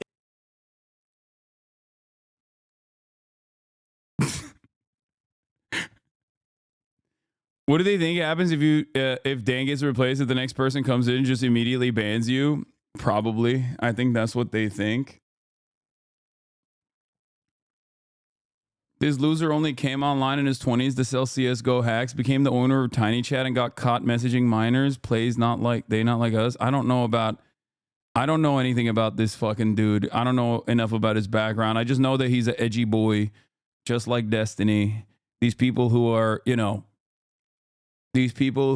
are well into their adulthood age-wise with children. I don't know if he has kids or not, or a wife, but these are guys who have not let go of the halcyon days of 4chan poll. They're literally just it's I don't even want to talk about it any further. It's just sad. we need to get these guys some jobs or something else to worry about. Doesn't this guy seem scary enough to actually do harm? He's stalking, defaming, and actively threatening you. What's stopping you from taking legal actions? Nothing really. He's just a fucking loser. It doesn't do anything. Like they're making that video speaks for itself, I think. Unless your brain is like genuinely fried from doing too much Reddit, you probably look at a guy like that and go, okay, there's something wrong with this person. Like he is far too invested in this. But yeah, as I was talking about, it seems like the ADPOCALYPSE thing wasn't, or it hasn't happened in the way that they're claiming. I think that they just wanted to get more motion. Comparing what Pirate Software said to systemic Auschwitz. to the executive leadership team. And then he blocked me. And he said that like I was name calling him or something. So actually I should be fair and read his. This guy's on Kick, dude. It's so funny that he's on the fucking neo-Nazi pedophile platform talking about how anti-Semitic Twitch is, dude. Asman is blaming you now. He can suck my dick if he actually is blaming me. I'm assuming that half the chat is just fucking clipping shit that he's saying out of context. But it's kind of weird because yesterday he took credit for it, and now he's like, actually, I've decided Hasan is, Hasan is the reason. They don't care about being hypocrites. They care about winning. Yeah, but it doesn't matter. His response, if I can see it. Let's see. Here it is. This one, what is this? Trying to put that kind of hateful statement in a quote while referring to me is outrageous. I've blocked you as a result of this and nothing else. It's clear that you're not familiar with my content, considering this thread that you've made towards me either. Twitch needs to make action, and finally Twitch needs to take action, and finally is, even if it is small. I'm glad they're at least doing something, and I can never agree with the inflammatory stances you've taken here. You know what this guy, in my mind, what I've heard is like, the neighbors have complained about the killing of Jews and the smell, and the Nazi factory has put a filter on the fucking stacks. And he's like, listen, what the fuck? Bro, they're trying to make this a beef between you and Asman. Don't fall for it. You can always just reach out to him directly. His dad was in the chat the other day saying he doesn't want you banned. Yeah. I don't know why Asman thinks that this is like if he thinks that this is like a solid approach, like he's wrong. And I've correctly called out that he would not appreciate the waters that he was the treacherous waters that he was engaging in. And it seemed like there was a turning point when he apologized for the inferior cultures deserve to be genocided take.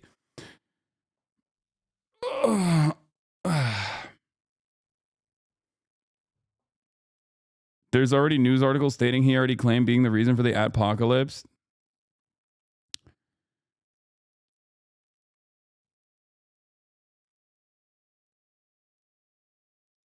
Twitch could actually sue for torturous interference. Torturous interference is a common law tort allowing to claim damages against a defendant who wrongfully interferes with the plaintiff's contractual or business relationships. I mean, I don't know. They're talking shit. Asman isn't blaming you. People just want drama. Yeah.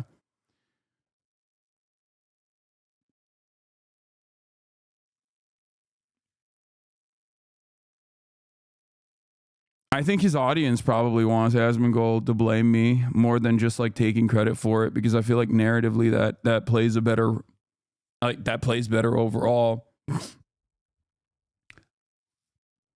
But it is crazy to say that there is like inconsistencies in the way that the terms of service is applied, right? When,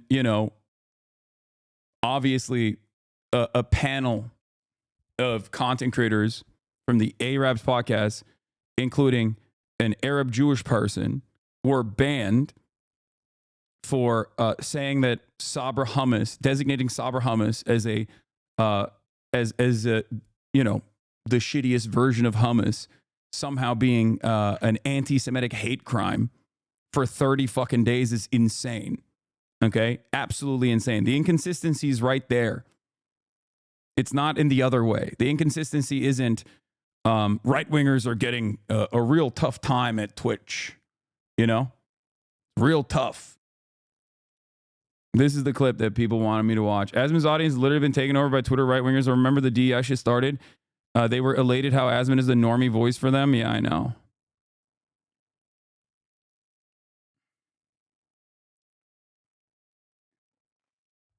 He has not fully realized his position yet. Checked him the other day, and he was honestly questioning whether his community was right-wing. That is the most insane thing.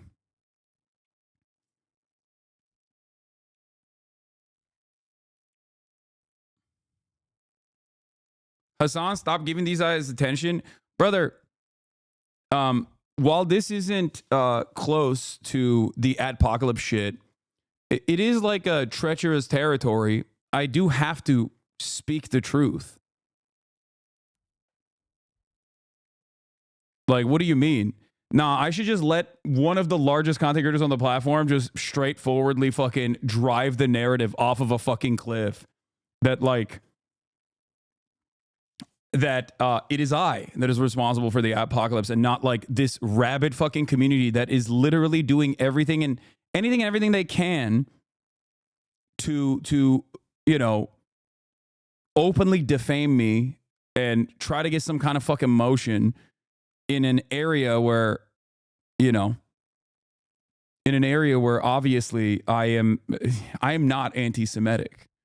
Like, you can see thousands of hours of commentary on that issue alone that I have dedicated to.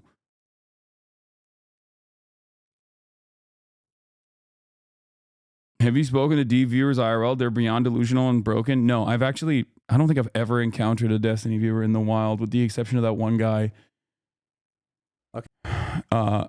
That was like, I'm shaking. And then we found out that he was like a fucking massive racist. What is this? This is the last clip we're going to see from this fucking loser. Okay. Hasan is appearing on Cutie Cinderella's popularity contest. Hold on. How do I get to that? Where? Link me this.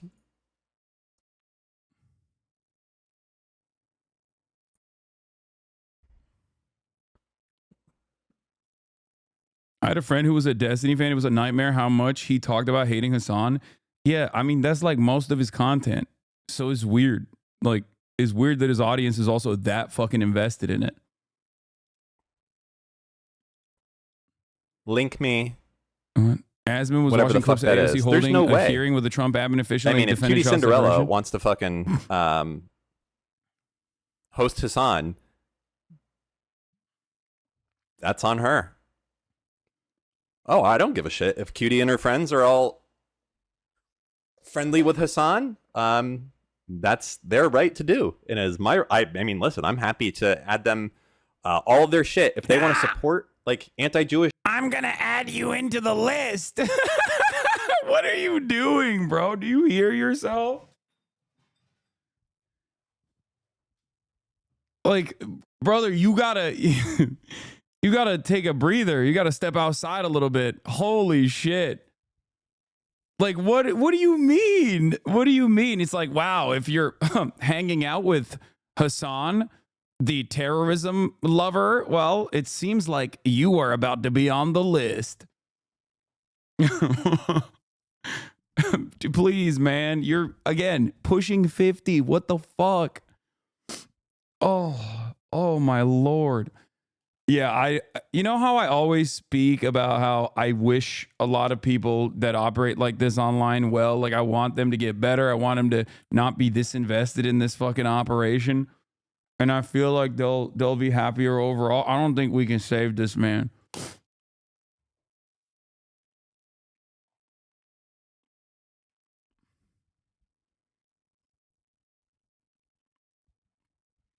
shit, I am happy to add that to all the shit that I'm doing with Congress. I don't give a shit. Hasan creates fucking terrorists, okay? That's a fact. He creates terrorists. He creates people that fucking hate Jews for no other reason. And if you're going to support him, I am more than happy to have your faces right next to his with whatever else. You know what's going on, okay? Ignorance is not a fucking explanation for it moving forward. So I don't know what to tell you. I don't. The terrorist vibes might not be as poggers as they were in the past. That's all I'm going to say. Yeah, dude. I want to terrorize America with some fucking healthcare, baby. Yeah. Isn't that just open defamation? Dude, we live in the United States of America, okay? Wait, didn't he say you weren't his target like 2 clips ago? Yeah, of course he doesn't care about anything that he's saying, okay? He's out of his fucking mind. Yeah, why does this clown and D sound identical? Their brains are melted. That's why.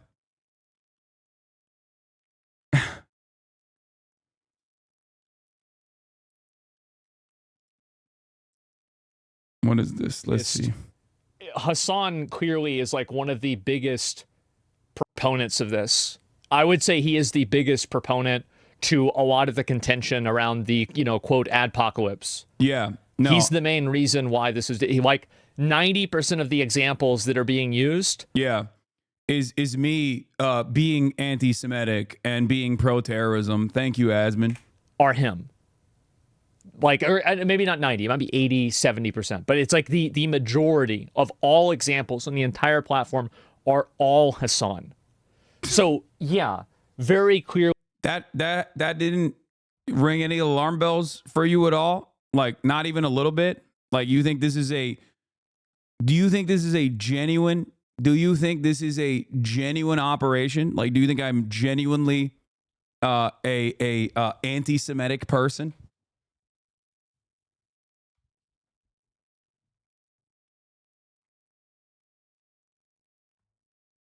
$700 upvotes, 300 comments, top of LS7 50 minutes. Of course, dude. The method is always the same. It's just funny because like half of the fucking people that are doing this are legitimately anti-Semitic. Like, actually.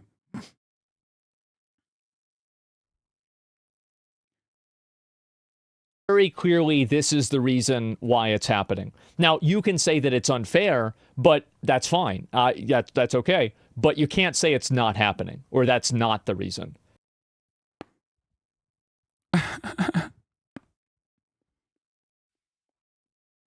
Talk to Asman again. He's getting brain broken. I don't think I can change his mind.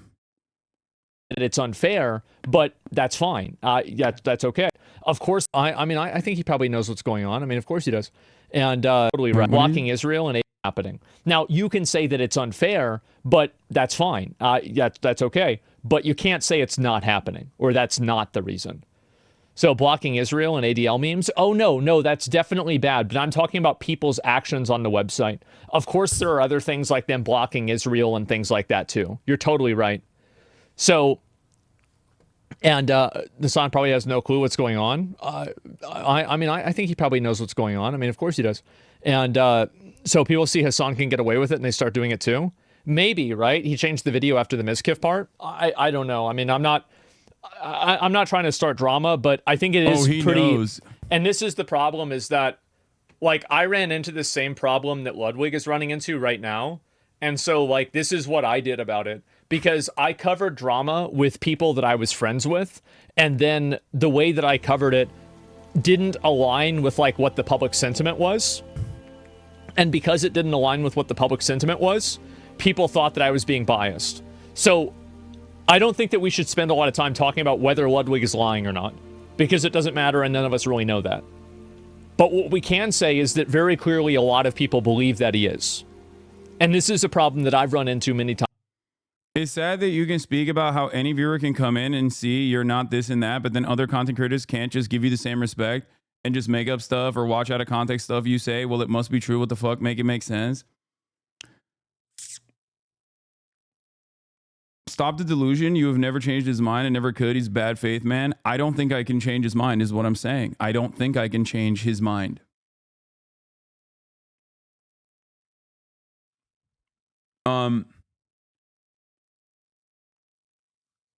Streaming looks like such a bad environment. Drama destroys friendships and community. Is really making me sad for real. I don't know why they keep saying they block users in Israel. I literally made another account on the 9th of June. I think that there was one method that was blocking new Israeli viewers from creating a new account, but it was also Palestinian viewers as well using the same ISPs. No, don't talk to him again. Not to tell you how to partake in your relationships with other streamers, but if I were you, I would never give this fuckface the time of the day. Respectful combos. Seriously, I'm so sad that it's happening to you, mate. Regardless of how you feel about it, how you feel about it yourself. I don't think it's as big as a deal as like we are making it in our little echo chamber, is what I'm saying. I don't think that we're. Yeah, email account formation was blocked. Phone number still worked. But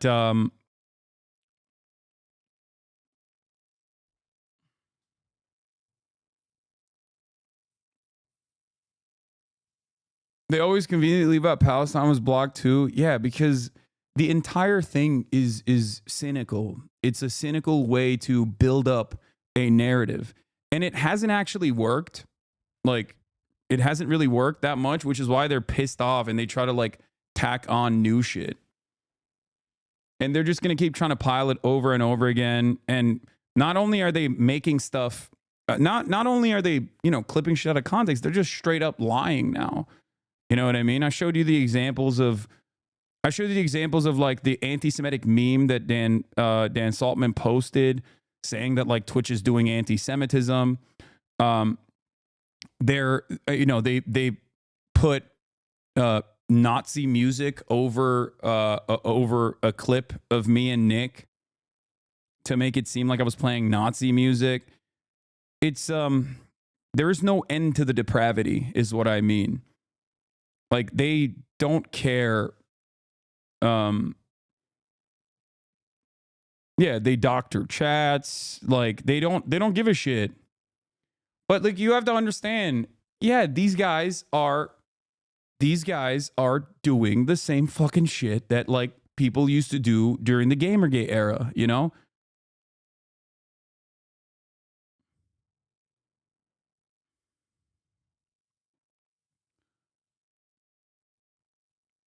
And it's not entirely about like Israel either. I think that a lot of the people that are doing this saw that there is at least enough like there are enough like people with institutional legitimacy that are on the pro-Israel side that will take any opportunity to fucking silence criticisms of Israel. So they've attached themselves to this meta. They've attached themselves to like the ADL because they know that like the ADL will come after any organization that is critical of Israel. And, they do have some level of motion. They're not as well respected as they used to be. I have a few clips you should see from these guys. Who do I send them to? You can send them to the mods. Going after the Z word is such a straw man for talking about why an actual genocide is occurring or allowed to occur. Yeah.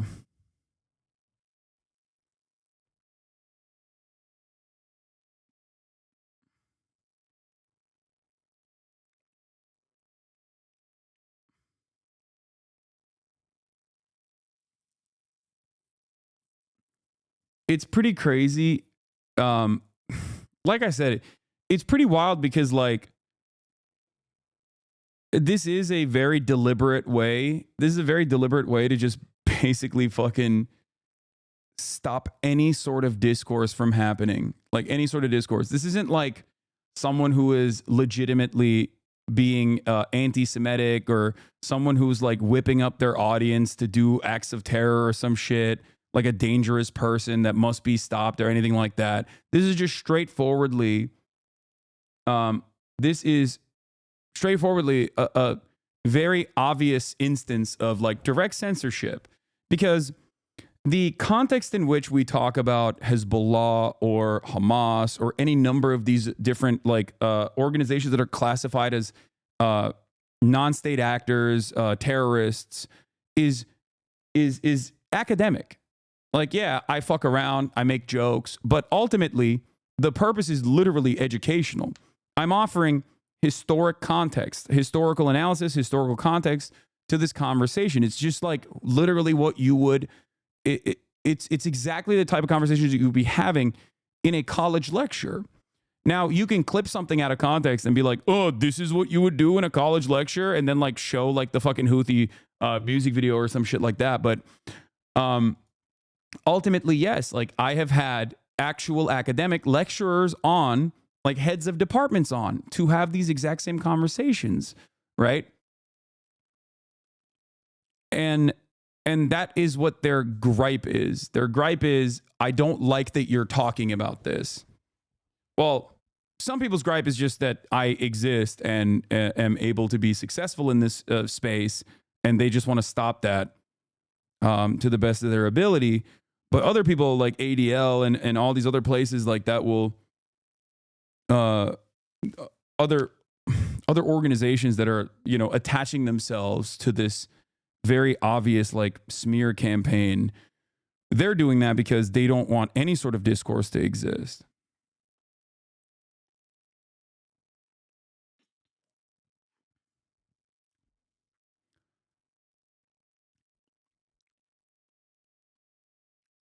I think you also not responding to most of this also makes these guys go crazy. Epically a former podcast co-host of yours. Yeah, I mean,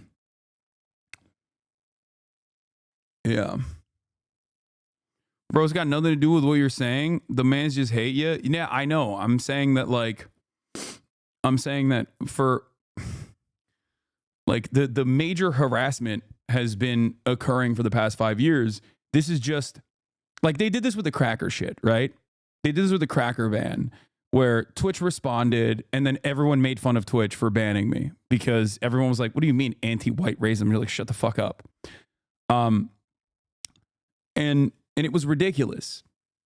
It was mostly ridiculous. It was so ridiculous that like, obviously it was so ridiculous that, you know, Nabisco sent me a fucking cracker pass, right? That's how ridiculous it was. Having said that, however, in this circumstance, like anti-Semitism is real in a way that anti-white racism is silly. Anti-Semitism is very real. Okay, it's valid. It's a real bigotry, very dangerous bigotry. So the process is diluted and muddied when you have institutions that are supposed to be going after real anti-Semitism and logging real incidents of anti-Semitism. When they use that institutional legitimacy they have to go after any kind of critic of Israel.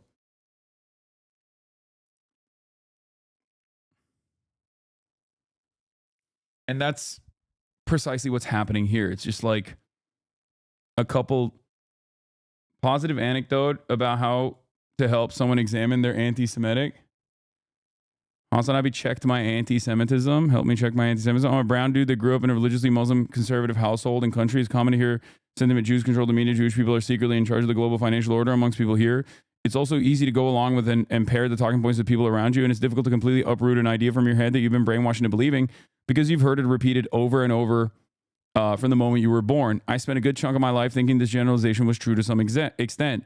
However, my understanding of the issue completely changed after hearing Hasan speak on the issue multiple times. Hasan helped me identify that Jewish people, much like Muslims, are not a monolith. They're a diverse group of people living all across the world with completely different worldviews and upbringing from one another.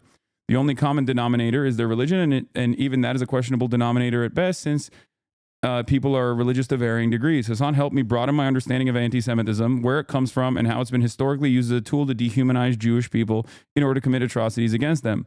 I now see Hasan cynically being labeled as an anti-Semite, and it's hilarious to me. It's hilarious because Hasan actually helped me empathize with and better understand Jewish people, much like he did with the trans community, a story for another time. If I watched and I listened to the people that labeled him an anti-Semite, I would have never even have been able to examine my own anti-Semitism because these people never educate their audience on the issue. They don't want to talk about identifying it or how to combat it. They just use anti-Semitism as a debating point or when they're cornered in a discussion. It's reminds of organized debates in schools where I'd have to argue for or against a position that I have no personal investment in or did not agree with because I have to win the debate, you know? Anyway, I'm thankful that someone like Hasan exists, someone that can combat and teach you about anti-Semitism while simultaneously combating Islamophobia and advocating for the Palestinian cause. More power to him and all the HasanAbi heads. Is that your alt? Yeah, brother, it's my alt. I logged into my alt, Wade Bear's esophagus, to fucking write this.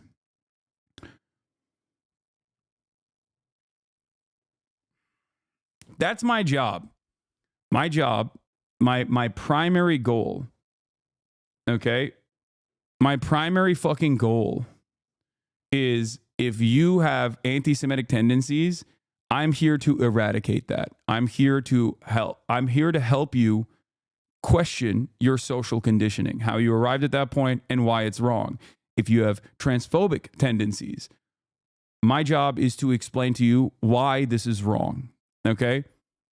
And I think I've been quite successful in doing so. And that's why I have this wonderful community that has grown over time. The people who are not happy with it are likely the same group of people rooting for harassment campaign that led the so-called ADPOCALYPSE. Also, do we really have legit confirmation of an ADPOCALYPSE? The first I heard of it was a campaign with Dan Sullivan attacking Twitch CEO because he couldn't unban Destiny. They have now morphed into calling the most TOS informing platform anti-Semitic while ignoring YouTube and Kick. To add a little more context, Dan had an axe to grind because he's also Jewish and Hasan was displaying terrorist propaganda. Okay. To add more context, a lot of Hasan's community are Jewish and he hasn't denied the atrocities.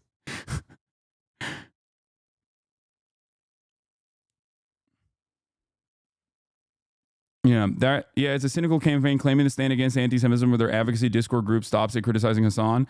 That community generated a bunch of bot messages and sent them to advertisers. Because Destiny, their fearless leader, is banned off the platform. You don't get monetized if there are tags on your stream, which include politics. The rest are fine. But politics being a tag is a stretch. There was an Iranian stream who had Iran in their title to attract Iranian viewers, and his stream was demonetized because of his existence as political with Iran and being adversary of America. These little fascists sure feel emboldened after Trump got elected. Yeah, 100%. No, you don't understand, bro. It's totally organic. When DG Post gets 100 plus upvotes and 50 plus comments, all by Destiny users within minutes of being posted on certain subs. They all just organically stumbled upon the post within minutes of each other. No brigading whatsoever. It's totally organic. I like that people recognize it, though.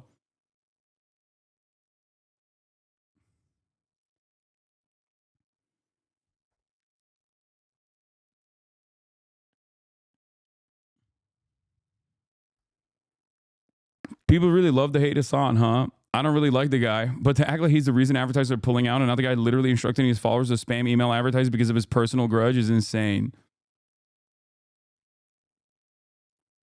He literally is. Look into it more. Also, 80% of advertisers have not left Twitch. What the fuck?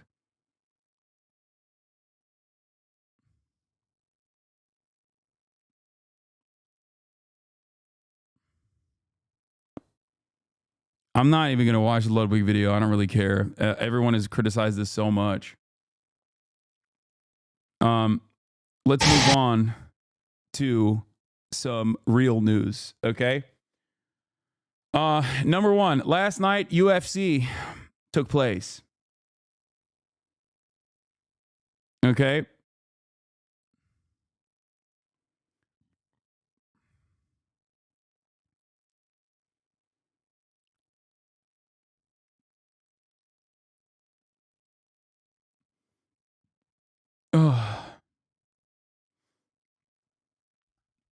And these guys had this is the worst entourage of all time, okay? The absolute worst fucking entourage of all time. Kid Rock, Michael Penis, okay? Elon Musk. Just the blunt rotation from hell. Nightmarish scenario. Vivek Ramaswamy, Donald Trump Jr., Eric Trump, just the biggest bozos. Okay?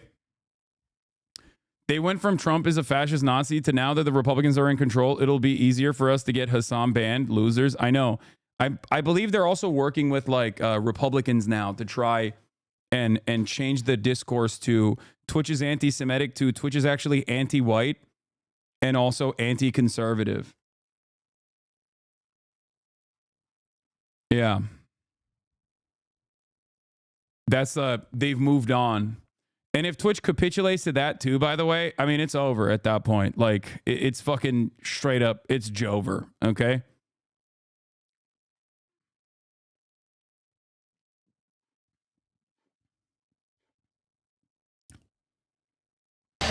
Dude, look, the thing is, there is a very real story here.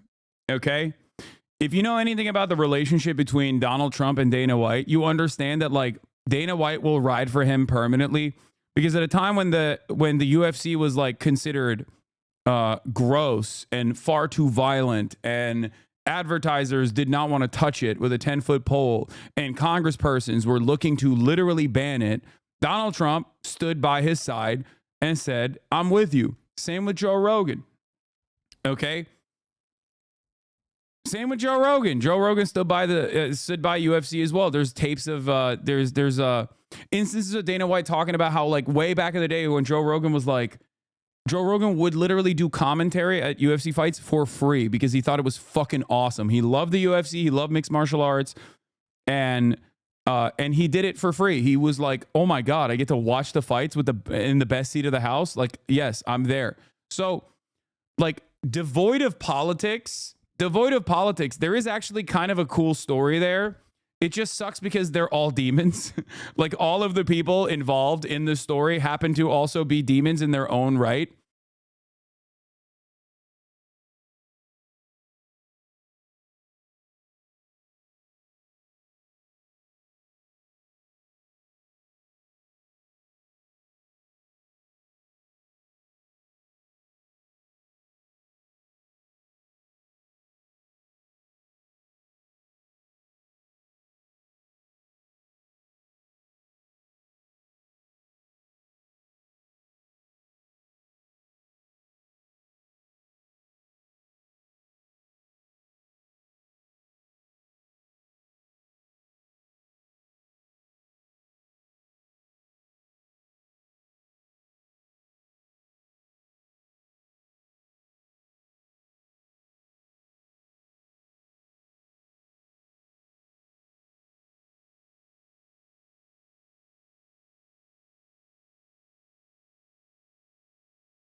Wrong side.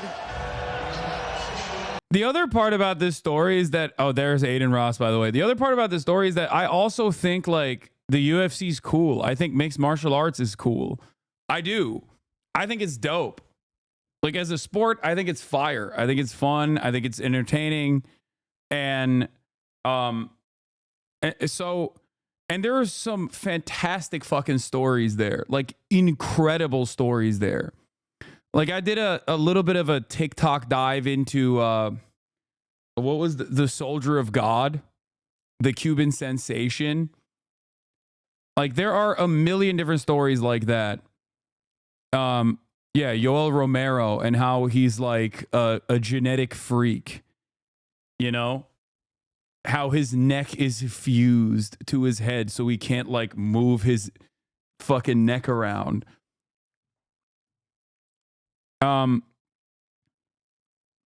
It just sucks because like the fan base is so hog-like.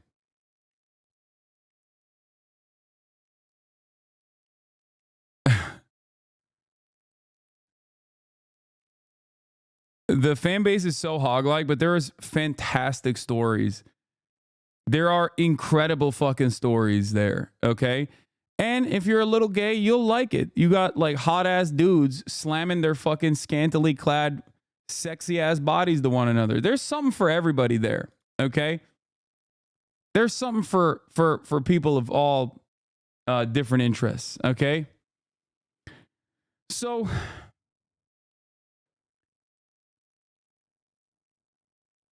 my point is, it's a cool franchise led by the worst people, unfortunately. And it is also, unfortunately, comprised of some of the dumbest people as well when it comes to their own personal politics. Expected, but still somehow incredibly cringe to see John Jones eat Trump's dick so fucking hard, by the way. Like, not to get too invested in the you know, MMA fandom memes, but god damn, dude. I mean, it's not that surprising. he really is the next Hitler. Are you talking about John Jones or are you talking about Donald Trump?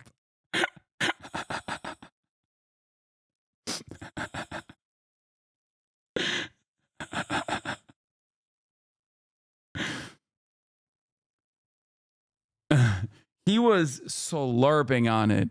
He was blowing bubbles on it. Okay. He left no fucking crumbs. I will show you in a second. Vera, like a Lula supporter, or what's going on there? Because I thought like all the Brazilian fighters were like pro Bernie, and then they were all Bolsonaristas. So I'm kind of like, I was surprised that he got snubbed. Because the only person that actually fucking snubbed him was the Brazilian fighter Oliveira that ignored him and like walked right past him and was, I think, like looking for his family members in the crowd or something. I guess maybe he just like doesn't give a shit. Are there any decent fighters that hate Trump? I feel like back in the day there was more. Like Kevin, the dude who does the food reviews on TikTok. He used to be an MMA fighter, but his brother is like a really famous MMA fighter, and he was his brother was like super pro Bernie. And I don't you said it right the first time, my guy.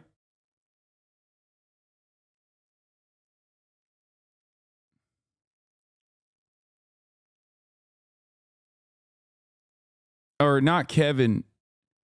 Kevin Lee likes Trump now. Sorry, I said his name right the first time. It's Keith Lee, who is the TikToker, who also was an MMA fighter, but his brother Kevin Lee used to be a big Bernie bro, and I guess now he's like pro-Trump.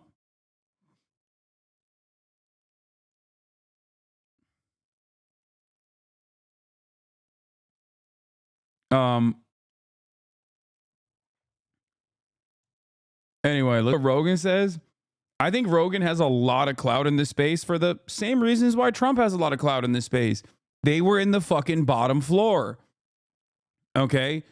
When this entire industry was down and out, cast aside, and people were aggressively pursuing censorship, when like there was, I think a lot of people forget, like there was a lot of crazy censorship like in the 90s and in the early 2000s, where they moved on from like the dangers of video games and pornography to the dangers of MMA. And MMA was not very well liked. I still remember that because like I remember also kind of getting caught in that meta and thinking like, at first thinking that it was kind of cool, and then thinking maybe it's a little too violent. Like maybe it's a little too violent. I wonder if they're like actually promoting, gross violence. And John McCain, famously called it human cockfighting, and actively tried to censor it. And they were having a really hard time getting advertising and stuff. So like people that stood by Dana White's side on the ground floor when everyone else was like actively trying to get them banned, yeah, he's going to remember that. Politics aside, okay? Politics aside, there is a reason. There's a very valid reason, as a matter of fact, why Joe Rogan has so much influence in this space. And there's a reason why Donald Trump has so much influence and prominence. Donald Trump won the US election with a knockout. But although he was not in the ring for this fight, even the belt at the Ultimate Fighting Championship was handed to the president-elect in this homecoming parade in New York. I think it's positive for the world, to be honest with you. I mean, listen, no matter what side of the fence you sit on politically, you cannot deny that there's almost like this weight that's been lifted off the country right now, and this sigh of relief. And yeah, definitely. Yeah, no, that's how I'm feeling. Like a fucking weight has been lifted off my shoulders. Brother, RFK is leading. Like, RFK's job is to just nuke vaccine research, okay? You got like multiple sexual assault allegations against numerous appointments that Donald Trump has made so far. It's gotten so bad that it literally feels like that is a qualification. Like, you have to have at least one credible sexual assault allegation against you or an active investigation into it to even be a part of Trump's fucking cabinet. Okay? Like, it's shocking how bad it is. Donald Trump's cabinet is either cranks or war hawks, okay? And nothing in between. Like, the competent administrators are the war hawks, and you see like a lot of the media kind of drop the ball on that front, where whenever they see the war hawks like Marco Rubio, they're like, oh, well, he's great, he's going to be great, we have no issues with Marco Rubio. Like, that's what I listen to NPR, and that's what they say. And then the rest are just like fucking insane cranks like Tulsi Gabbard or RFK Jr.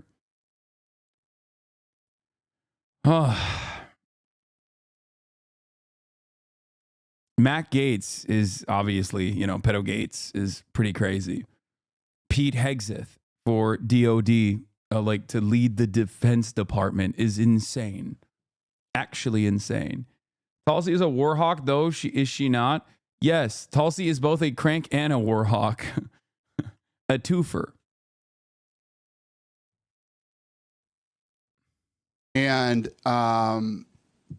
things were already getting better. He's not even in there yet. Yeah, John Jones did the Trump dance after he won his fight, and then he even continued with the glaze, like just maximum glaze, by handing his fucking title belt to Donald Trump. Okay, I cannot. Oh God, the dick riding, dude. Have some fucking decency, man. Have some fucking decency. Have some self-respect. He was throating it, dude. He was working extra hard to make sure he gobbled all of it, okay?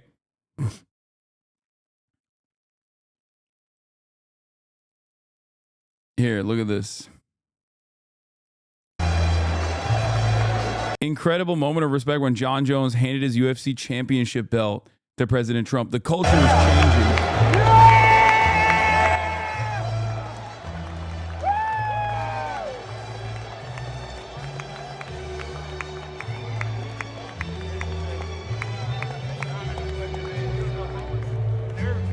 Yeah, instead of fighting what's his name? What's his face? The dude he's ducking that's like younger than he is. What is his name? I'm forgetting. Oh, Thomas Aspinall. Yeah, instead of fighting Tom Aspinall, he's gonna retire and become a part of Trump's cabinet. Oh, yeah. Yeah. I know the meta. I know the fucking memes, okay? John Jones gave him the belt as a down payment for a future pardon. Yeah. He just does not want to fight Thomas Aspinall, but it seems like Dana White, regardless of how much he wants to have sexual intercourse, and probably does have sex with John Jones, has said that is the next fight for him.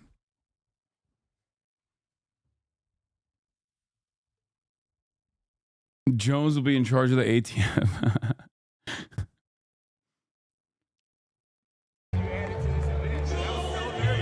A guy that openly, to the point where it's memed about beating his wife, of course, gave his belt to the #1 lover of wife beaters. Yeah. Don't worry, Chuck Schumer was slurping him too. Wait, what?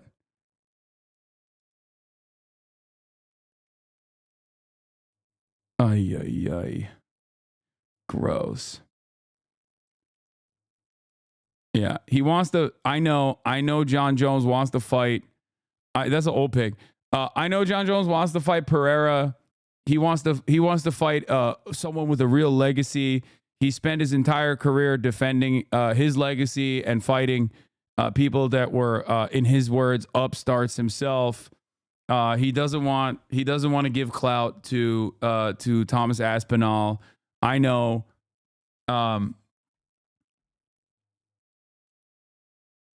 Pereira is 10,000 times better than Tom. No, that's false. No, that's what his argument is. That's what he's saying. He's saying that I've listened to him say it. He's saying he doesn't want to fucking fight. He doesn't want to fight Aspinall because he doesn't want to give him clout. He doesn't want to fucking. He does not want to be the guy who ends his career to launch his own career, which I feel like is another. As far as I understand, this is what he did to Daniel Cormier when he was younger, but I don't know. I don't know enough about MMA memes or MMA history. So, and he cheated. I do know that he did cheat, but Dana White loves him, so he gets to do that. He is a fantastic fighter overall, and he is very telegenic.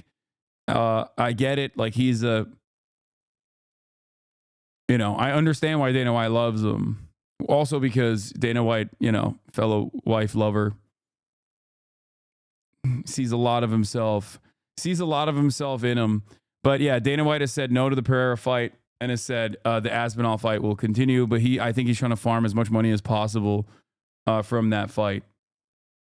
Here, yeah, there it is. In here and I watched this. You said if you want to, if the Tom fight, you want to be well compensated. Dana said his quote was, "He will be," but he knows you're going to disappear. He probably won't hear from you. We won't hear from you, and then when you want to talk, you'll quote emerge and talk with Dana and Hunter. So I guess what is your plan moving forward for the next few weeks? I'm not really worried about the Tom fight. I'm really worried about the Pereira fight. That's what I want to do. That's what I want to do, and I think if the UFC wants to have me back, then I think that's the fight they'll make. I've been really clear about my intentions. That's what I want, and I mean, I just feel like anybody would understand at this point. Like, I'll retire the heavyweight belt if I have to. It's like, dude, give the guy what he wants at the end of the day, And I'm not talking to Dana directly. I feel like I'm at a place now where, I want to take what I find to be super fights. I don't want to fight dangerous up-and-comers anymore. I want to fight dangerous, established champions. So Tom can have the heavyweight championship. I don't really care about it. It's crazy. That my value doesn't lie in belts anymore. I've created something much bigger. I want Pereira. Dana was in here and he said that he would really like not to make the Pereira fight, but if you and Alex did hound him, he would consider it. But he said that realistically, that's not a fight he wants to see because he thinks your skills with the wrestling and the size would sort of outweigh what Pereira has to offer. I'm curious what you think about Dana's take on that. Man, styles mix matchups, and I'm sure Pereira's knocked out many heavyweights in his day.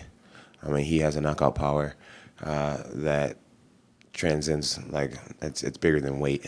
Chat, correct me if I'm wrong, but is this because Aspinall is better at wrestling than Pereira is, and that is the reason why he's making this calculated decision, because Pereira will be a bigger box office draw regardless?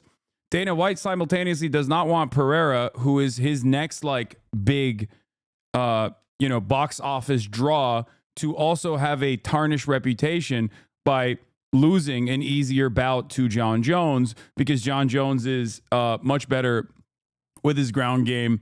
Aspinall also simultaneously is stronger, bigger, and has better ground game than Pereira. Yeah, Pereira's a striker and he weighs much less. This is my understanding. And like I said, I'm not the most well-read on this stuff, so I'm relying on you guys. You can correct me if I'm wrong, but that is my understanding of the situation. I also do understand why Dana White loves John Jones, because he is a freak. I mean, he is both a freak on the streets and a freak in the sheets, as in his own personal life, but also a freak where it matters. Like, he's, a incredible fighter. Cheating or not cheating doesn't matter, right?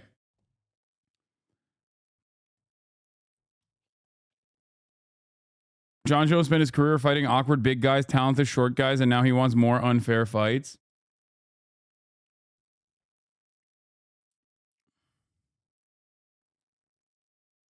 It's way too much risk for someone that has no name. John cares about his legacy. It's not that serious. John made his career destroying the legends of the sport. Of course, he knows he's older, so why would he risk that? Yeah, no, I get that. It does matter he uses PEDs. What do you mean? No, I'm saying, yeah, I agree. Yes.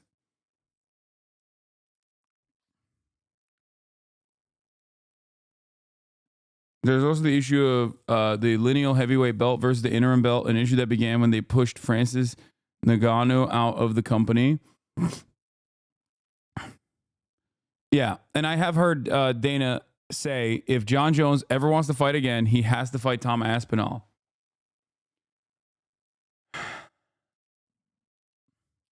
But yes, John Jones is not a good person, for the record.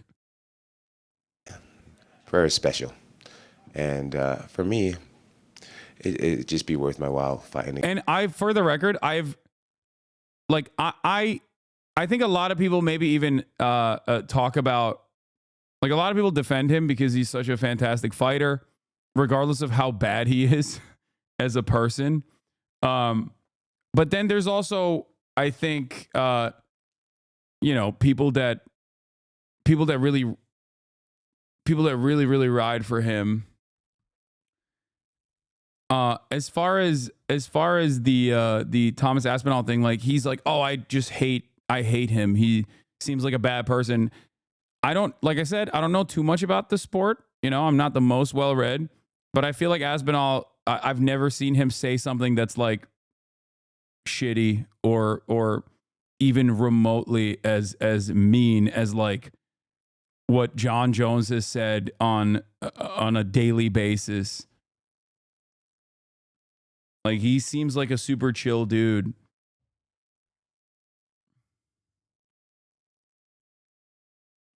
Jones the worst person, the dirtiest fighter in the world, bro. Hide under a cage for 6 hours just to dodge a drug test.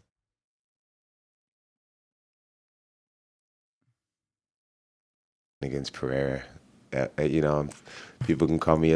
DC's reaction to not being able to fight Jones is always heartbreaking to watch. DC still wanted to fight him after learning he tested positive for PEDs. Yeah. A duck and a chicken. I'm gonna go home and cash a massive, and I'm sure Pereira's knocked out many heavyweights in his day.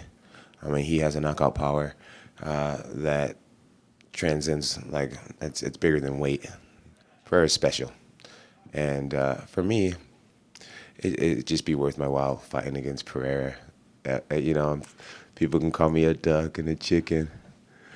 I'm gonna go home and cash a massive check, and so the duck and chicken thing is kind of funny. Yeah, that's kind of what I want. And if it doesn't line up, then professing my love for Jesus in front of everybody tonight, and telling the world how proud I am to be an American champion, and fighting in front of my president, man, if that was my last fight ever, then I'm cool with that. That was the way to do it. I did the Donald Trump. That was the way to do it, man. So Glaze. Flag on the play. Inappropriate levels of glaze, dude. It's too much. It's too much glaze. Have some fucking self-respect. Where is your decency? I mean, he is an indecent man, but goddamn.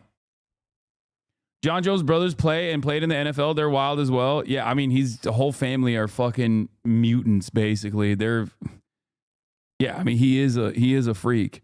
And I say that in a good way. But, not the best person. I think one of the really good things about negotiating is being willing to walk away from a deal. And that's the deal that I want. And if that's not what the fans want, then I guess I'll say sayonara.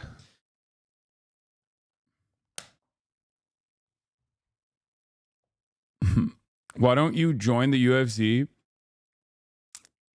Why would I fucking do that, man? I'm not trying to I'm not trying to get CTE and then, love Donald Trump.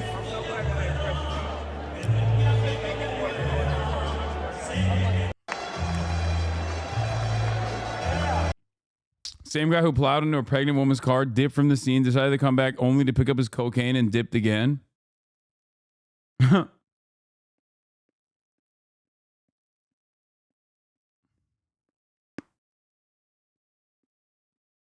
Yeah. We need some liberal soy boy fighters to fight in our honor.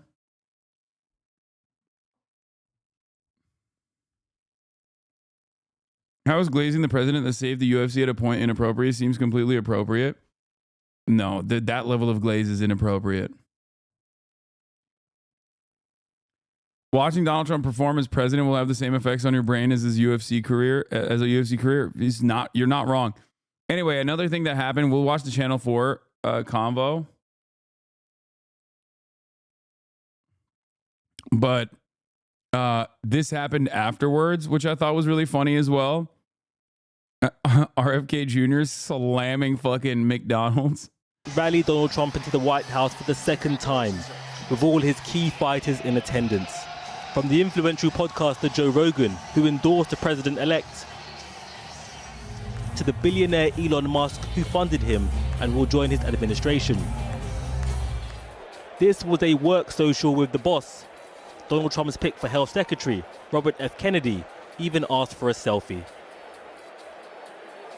But one colleague was absent. The news anchor Pete Hegseth is the man in line to be Trump's defense secretary.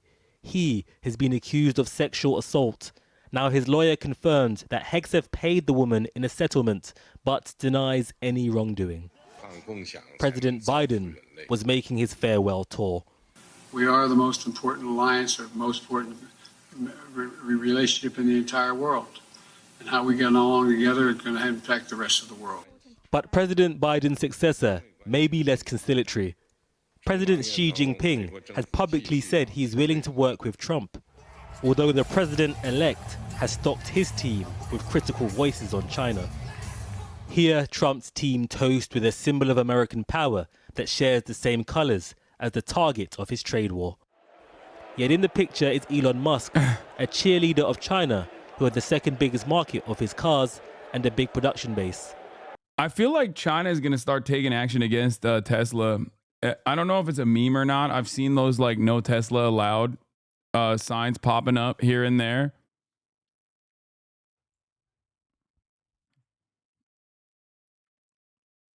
For what it's worth, the guy Jones destroyed last night was a longtime day one MAGA hat wearing dude.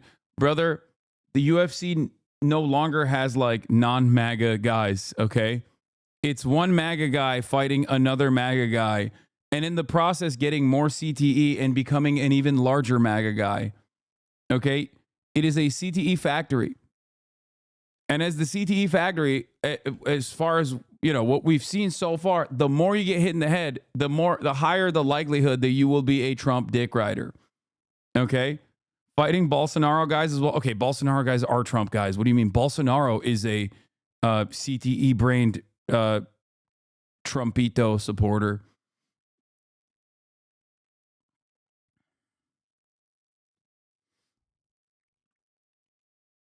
Why do the bigger MAGA guys simply not eat the smaller MAGA guys? They do. They do frequently. That's part of the process. Truly make America great. Underneath the theater of the Trump campaign are big questions over how far the reality will resemble the rhetoric.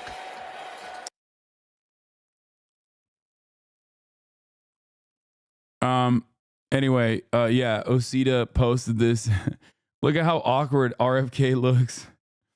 My man went from like, we need to eliminate processed foods to, yes, Mr. President, I'll have some of the garbage slop, the processed slop. Yes, I am very much enjoying it.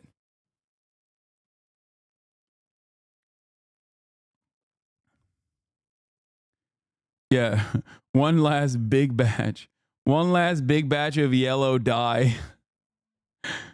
Yeah.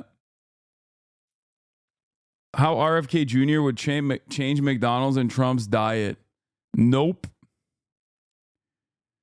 Campaign food is always bad, but the food that goes in that airplane is just like poison, the 70-year-old added.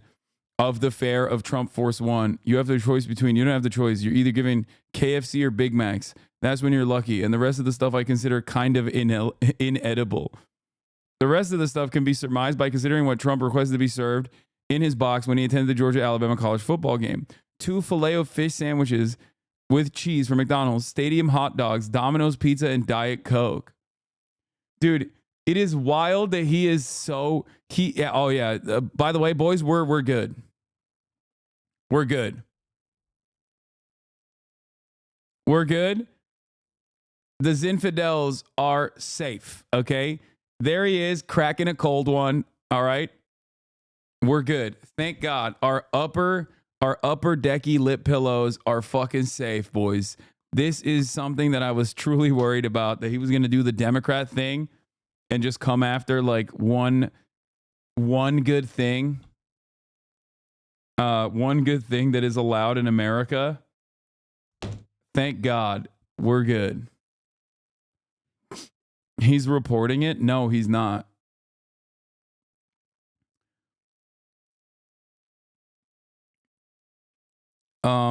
Anyway, he ain't stopping Donald Trump from eating that garbage, okay? Let's be real. It is kind of funny because I eat so goddamn healthy and I track my macronutrients, I track my calories, and like, yes, while RFK Jr. does say a whole bunch of like good things about how dog shit the American food standards are, I just don't believe him when he says he's going to tackle it. And this photo is basically, yet another demonstration of his inability to tackle these problems. Okay?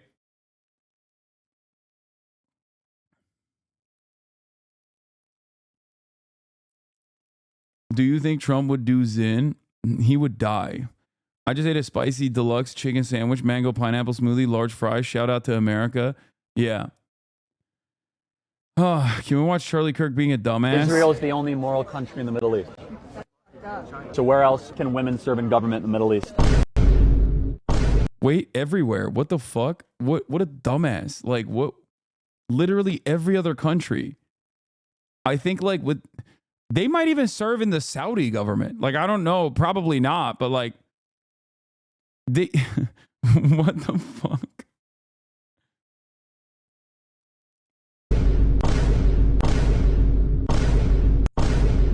Yeah. Israel is the only country where women are allowed to vote.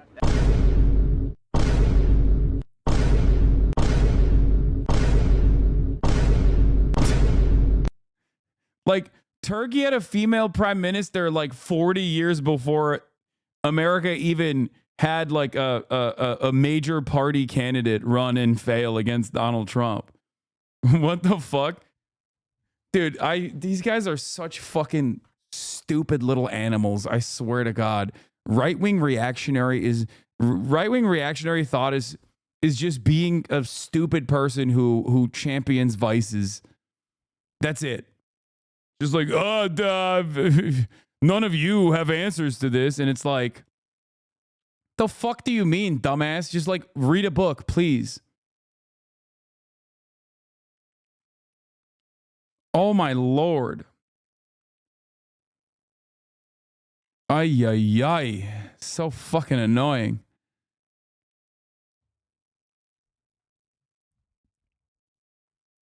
Tansuchilar isn't really a win, bro. Come on. Brother, if you think that I care about like, aesthetic representations, like diversity for diversity's sake, or just simple, like we got to put a woman in charge type attitudes, you're wrong. But I'm saying that that's the metric that he's judging these countries off of. And even on the fucking metrics that he wants to judge countries off of, it doesn't matter. Like, he's still wrong. Okay? If they pay you a crazy amount, are you going to stop voicing for the people?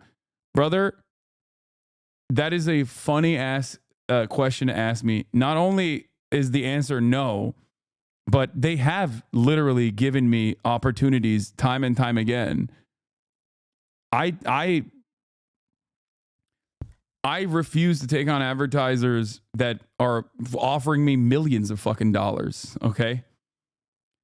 Also, why should I? Like, I already get a fucking crazy amount of payment from you guys. Like, why the fuck? How is CNN gonna fucking offer me a contract? Like my subscriptions, you guys, my subscribers is a permanent opportunity for editorial control and gives me so much freedom to move and navigate in this space where like if they come after me for one reason, I can go somewhere else. You know what I mean? That's it. That's why I'm not super fucking worried. How much did Polymarket offer? Their starting conversation was $1 million. We can now officially project that Donald. So you're saying that subs are your boss? I mean, yes and no, right?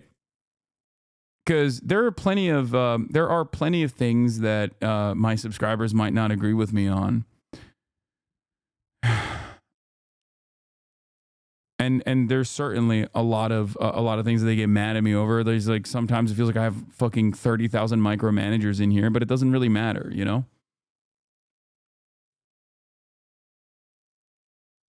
Donald Trump will become the 47th president of the United States. He will be going back to the White House.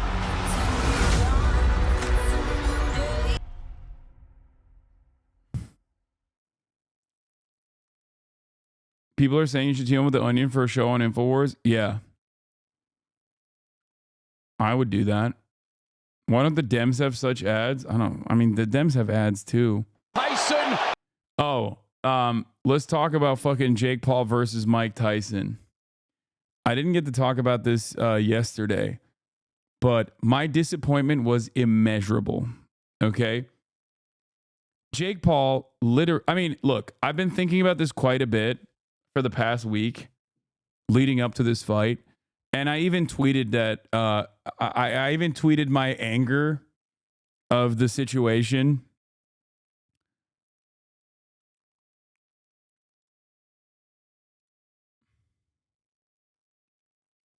I even tweeted my anger of the situation leading up to the fight where Jake Paul was like saying some fucking stupid ass bullshit. You look sadistic in this light? Wait, what?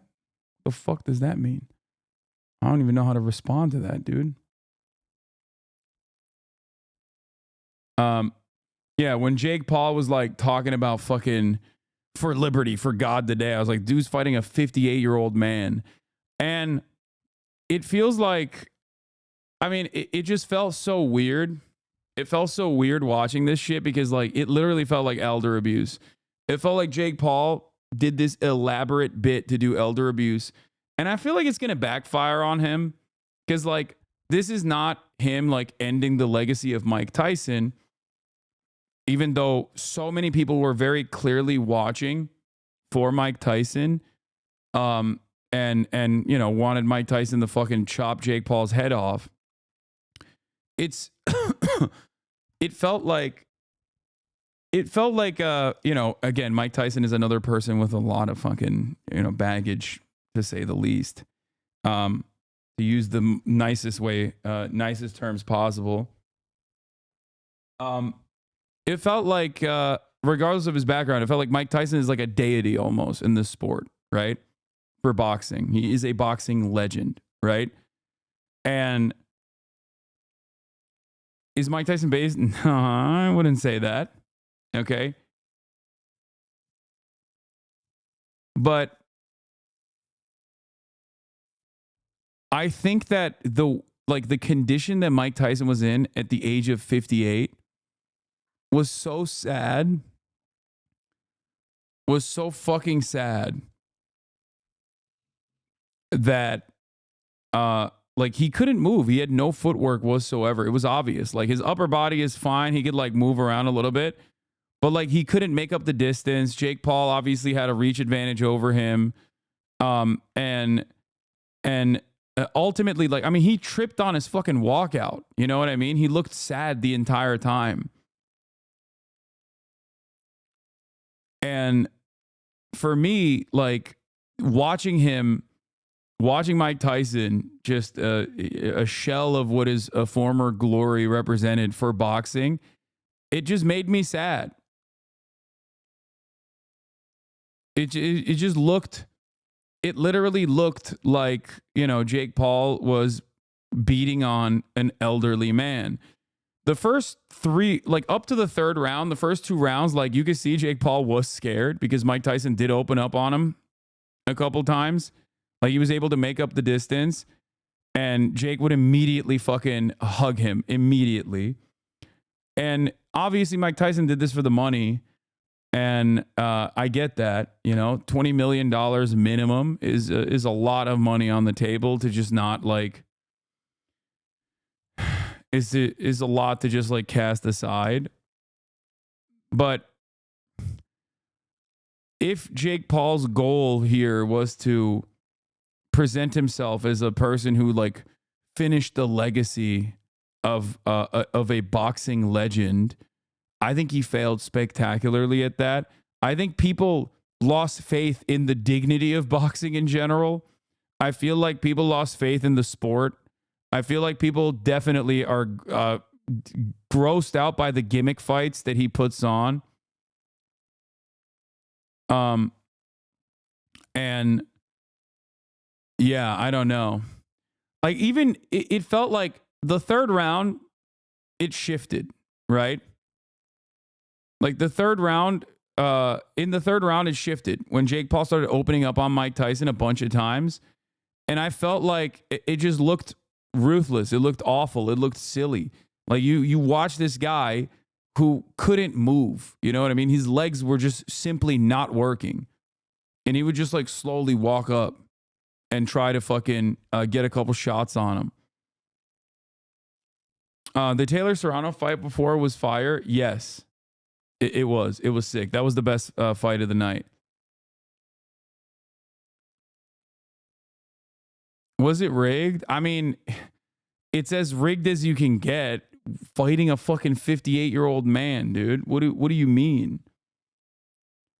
But like I said, if your goal in that night was to, you know, show yourself as someone who was able to like end the career of a boxing legend, you didn't do that at all. And what kind of like respect you might have had, what kind of respect people might have had for Jake Paul as like a decent fighter, and he certainly is like a decent fighter, to be able to hold yourself up against someone who is a boxer like Tommy Fury and still lose, but like to be able to go, you know, to be able to fight someone like him, I think shows that like he's not just some fucking average dumbass YouTuber. Okay, I will say that. I'll be endlessly charitable here. Okay, and now all I'm saying is he's not as bad as Logan Paul at boxing. Okay, but having said that, this was gross. Okay, this was 100% gross. And I think a lot of people, it left like a bad taste in a lot of people's mouth. You can see Jake is like genuinely scared. And then after the third round, something flips where he's like, oh, never mind. This is not like a real fight at all. And even he, I feel like, scales it back a little bit. Like, yeah, it just feels like a rich kid. Like it almost feels like what's that guy's name? Jack Donahue or whatever, the fucking kid that like crashed his supercar. You know how he like does a bunch of like weird things? Jack Doherty. Like it felt like a rich kid setting up this like entire sequence to make himself feel better, down to the fucking commentators being like, "Oh, he's a real fighter," and like everyone else that's watching it is going, gross. This is fucking gross. You know, I don't know. That's what I got out of it. Like I felt like this was just like a rich kid who spent a shit ton of money setting up this like elaborate ruse for someone to like fail in front of him so he can make himself feel better. Present himself as like a real boxer. Did he grow up rich? No, Jake Paul did not grow up rich, but that doesn't change the dynamic at all of what he's doing here.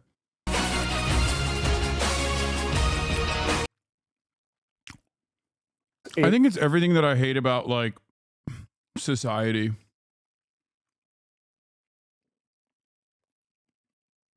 Where like money can get you to like destroy the legacy of someone.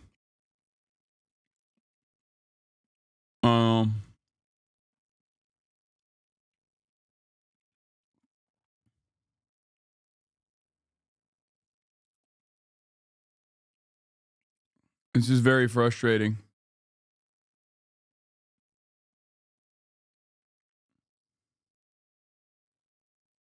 This is the best take on what on that I've seen. Y'all are letting the little girl interview distract you from Mike Tyson trying to tell us I'm taking that motherfucking fall tonight for that bag because I don't give a fuck about upholding no legacy. Well, in your return to the ring for this fight, you are setting a monumental opportunity for kids my age to see the legend Mike Tyson in the ring for the first time. So after such a successful career, what type of legacy would you like to leave behind when it's all said and done? Well, I don't know. I don't believe in the word legacy. I just think that's another word for ego. Legacy doesn't mean nothing. That's just some word everybody grabbed onto. Someone said that word and everyone grabbed on the word, so now it's used every 5 seconds. It means absolutely nothing to me. I'm just passing through. I'm going to die, and it's going to be over. Who cares about legacy after that? What a big ego. So I'm going to die. I want people to think that I'm this, I'm great. No, we're nothing. We're just dead. We're dust. We're absolutely nothing. Our legacy is nothing. Well, thank you so much for sharing that. That is something.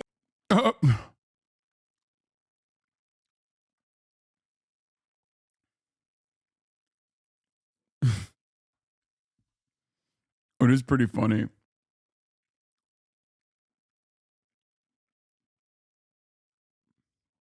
It's pretty funny to say that to a 13-year-old. But Mike Tyson also is the same guy who, when Hezbollah was like play fighting him, picked his ass up and started giving him little kisses because he thought Hezbollah was a baby. Thing that I have not heard before someone say that as an answer. Can you Yeah, because you're 13. really imagine somebody say, I want my legacy to be this way when you're dead? Why do you want somebody to, you think somebody really wants to think about you? What's the audacity? I think, I want people to think about me when I'm gone. Who the fuck cares about me when I'm gone? Well, my kids maybe, or grandkids. Who the True. fuck cares?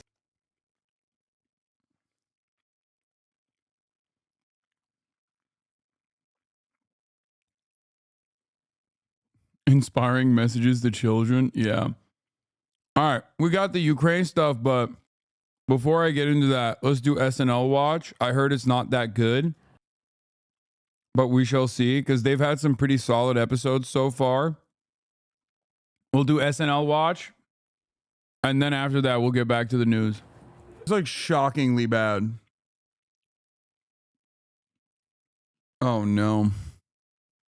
Once again, under the Trump world, in the Trump planet, in the Trump universe that we live in, the comedy of like the real world is virtually impossible to mimic and virtually impossible to make fun of. Because the real world is just simply funnier, but also, I mean, scarier too, but, you know, funny and scary, I guess. God damn, Chad, just let it fucking marinate for a second. Holy fuck.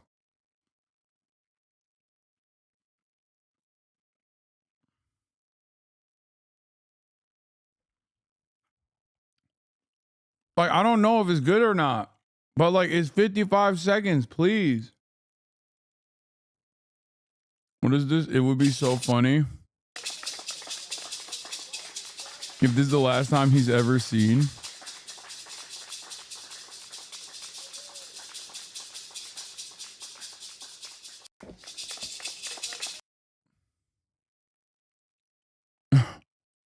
What is happening here? This is proof of misogyny in the HasanAbi community. Yeah, there's a lot of fucking people.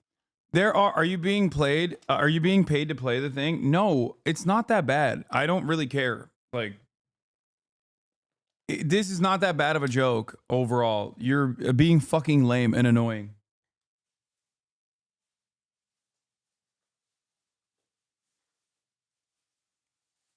Chatter's literally, I mean, it's not. It's like it's a 6 out of 10.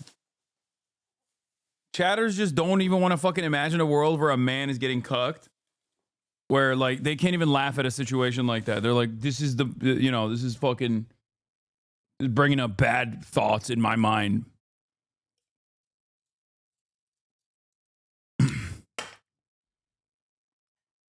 Fight you if you throw dog shit in my can. It's a trash can.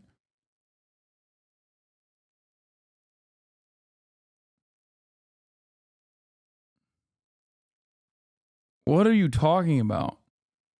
I work for a trash company and it's called illegal dumping and can result in fines of about $2,500. Oh my God, I'm learning so much. Holy fuck, that is so crazy. People who don't own dogs don't want their cans to smell like dog shit, and I own a dog. Do you know your trash can smells like shit? You don't like... Also, people aren't throwing the dog shit directly. They're not picking it up with their fucking bare hand and just like throwing raw shit in your trash can. What the fuck? It's literally in a bag that is tied up.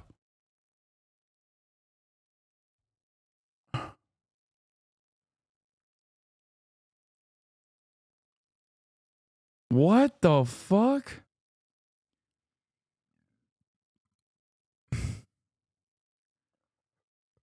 They literally are, though. People around here ain't got no fucking respect.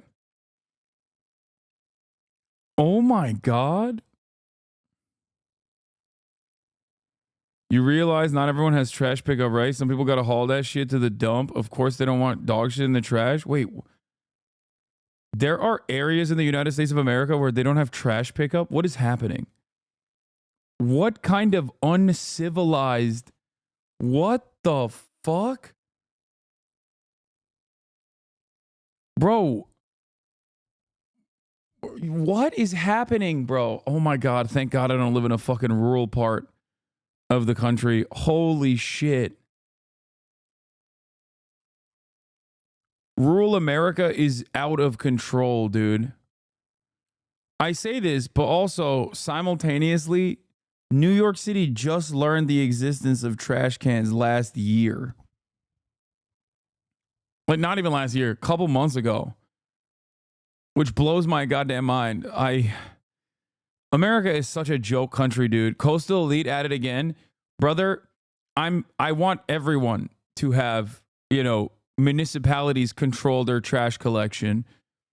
I've straight up talked about how stupid it is that in neoliberal fucking libertarian paradise, Colorado, all of that stuff is handled privately. And that has led to serious problems.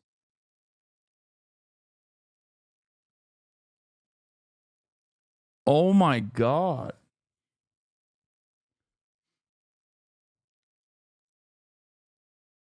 Like, people are misunderstanding my point. My point is that it is barbaric. Okay? It is straight up barbarism.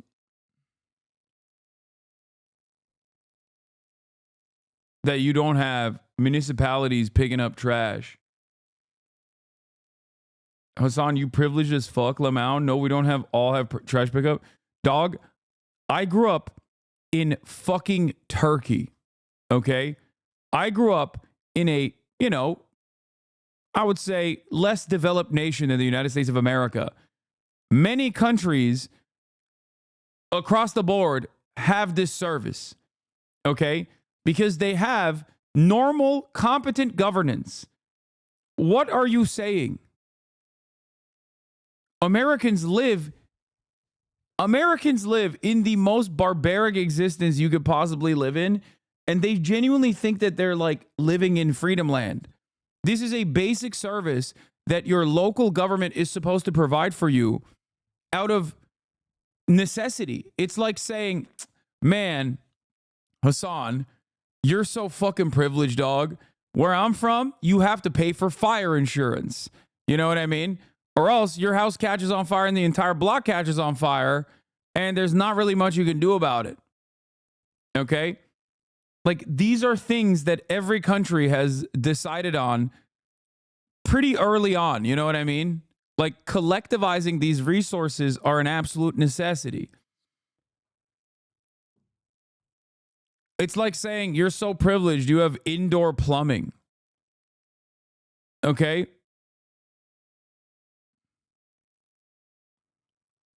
Like, no, dude, you are not understanding this. It is not a privilege.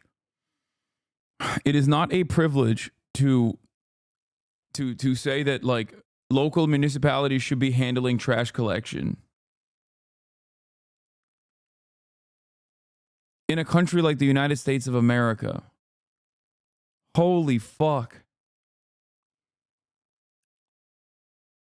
That's crazy.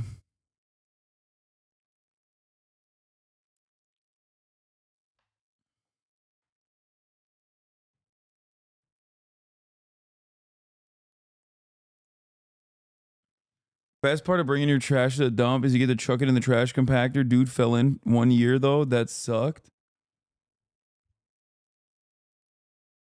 Oh, my God. I'm in SoCal. Keep your shit out my can. I'm going to take a direct dump in your fucking can. You're saying this? I literally lived in Nepal, and I'm not crying like some of these motherfuckers. I genuinely don't understand, like, how the fuck, dude, I'm shocked that, like, Americans do their own trash disposal. Like, there are third world countries, there are developing nations where they have localities engaging in trash disposal, and it's not even a question. Like, people just don't even think about it. They're like, yeah, of course it's supposed to be handled by your fucking local government. What the fuck?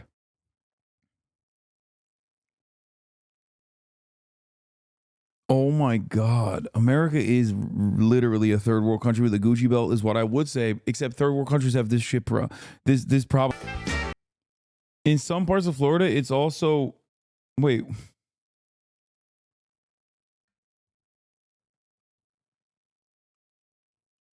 Someone said in some parts of Florida, they can't pay for it. And it's like, what do you mean they can't pay for it? If trash pickup is not localized and it's not like, you know, a publicly funded process, it becomes everyone else's problem. That's why you need, you know, these services to be handled by the local government. That's my argument here. Okay? What do you mean you can't pay? It's the same principle behind, once again, having the local municipality handle the fire department. That's the whole point. Because if you expect people to privatize this, if you expect people to privately pay into this, all of a sudden the problems become collectivized very quickly. It is shocking to me that the United States of America, the wealthiest nation on earth, has not universalized this solution. Skip. Thanksgiving, a holiday as old as America itself. The Pilgrims and Native Americans. This year I haven't been in the Thanksgiving spirit as much. And I do personally like I love Thanksgiving. It's like my favorite stupid American holiday. Because, you know, you just sit around with your family and you eat food. And even though I don't like participate in Black Friday, and I feel like no one really does anymore because online shopping has destroyed that. I still like the nostalgia component of it for the times that I have participated in it. As you guys know, at the HasanAbi broadcast, we have a concept called Janksgiving, where Uncle Jank shows up to my house and we duke it out in the marketplace of ideas, where he tells me all of his newfound, right-wing perspectives. And then we debate it. We debate those right-wing perspectives in the marketplace of ideas. Now, of course, it will happen this year as well, full throttle.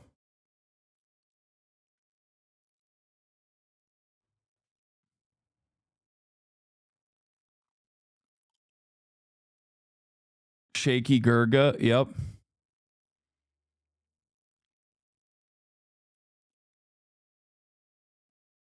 Hey, I just learned this new right-wing talking point. Yeah. I feel like I feel every SNL sketch I watch feels like there's a battle taking place inside of the fucking writers' room where like half the writing staff is young and presenting certain concepts to the senior team that is like also older and doesn't understand those concepts. So then they basically are just saying like, see, this is supposed to be funny. It's something that like, you know, Gen Z knows about. And it kind of like ends up missing the mark. Like it literally, it feels like they are pointing to things that are supposed to be funny. And I get it. Like this premise is funny. Okay. It Girl Thanksgiving is a funny premise. The issue is every sketch, including this one, feels like there's an internal battle happening where like there are certain concepts that they could bring forward, but they're failing in their delivery of it.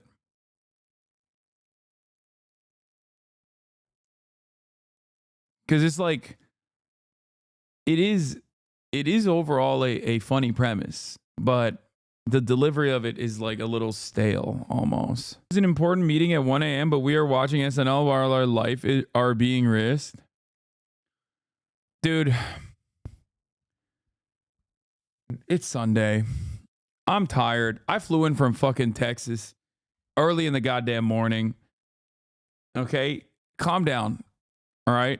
I know you guys are all aching for my commentary in the middle of Sunday Fun Day about how Joe Biden has allowed Ukraine to start targeting inside of Russia as though they feel like this will change the tide of the battle.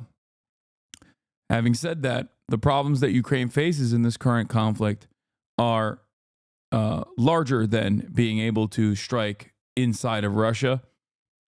It is a crisis of manpower. So I don't even know if that will solve this issue for Ukraine at all. Okay? I once again repeat my position. Vladimir Putin, cut it out.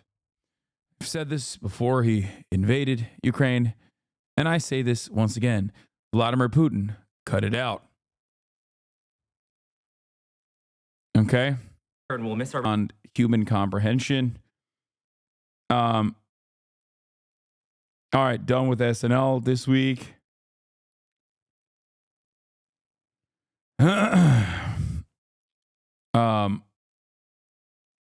Bring back the dumb stuff? No.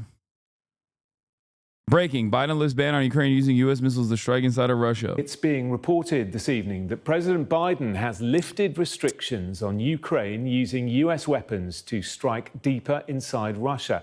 President Zelensky has been pushing Western allies to allow his forces to use the missiles. It's believed the decision could help shift momentum in the conflict. Sky Security and Defence Editor Deborah Haynes joins me now from Rio de Janeiro, where the G20 summit is due to start tomorrow. Do a fun react and to this news today. will come as a huge relief to President Zelensky, who has been calling for it for many weeks. It will, and Joe Biden is actually going to be coming here to Rio de Janeiro, where he will be meeting alongside other world leaders like China's president. He met him yesterday, actually, at a different... Yeah.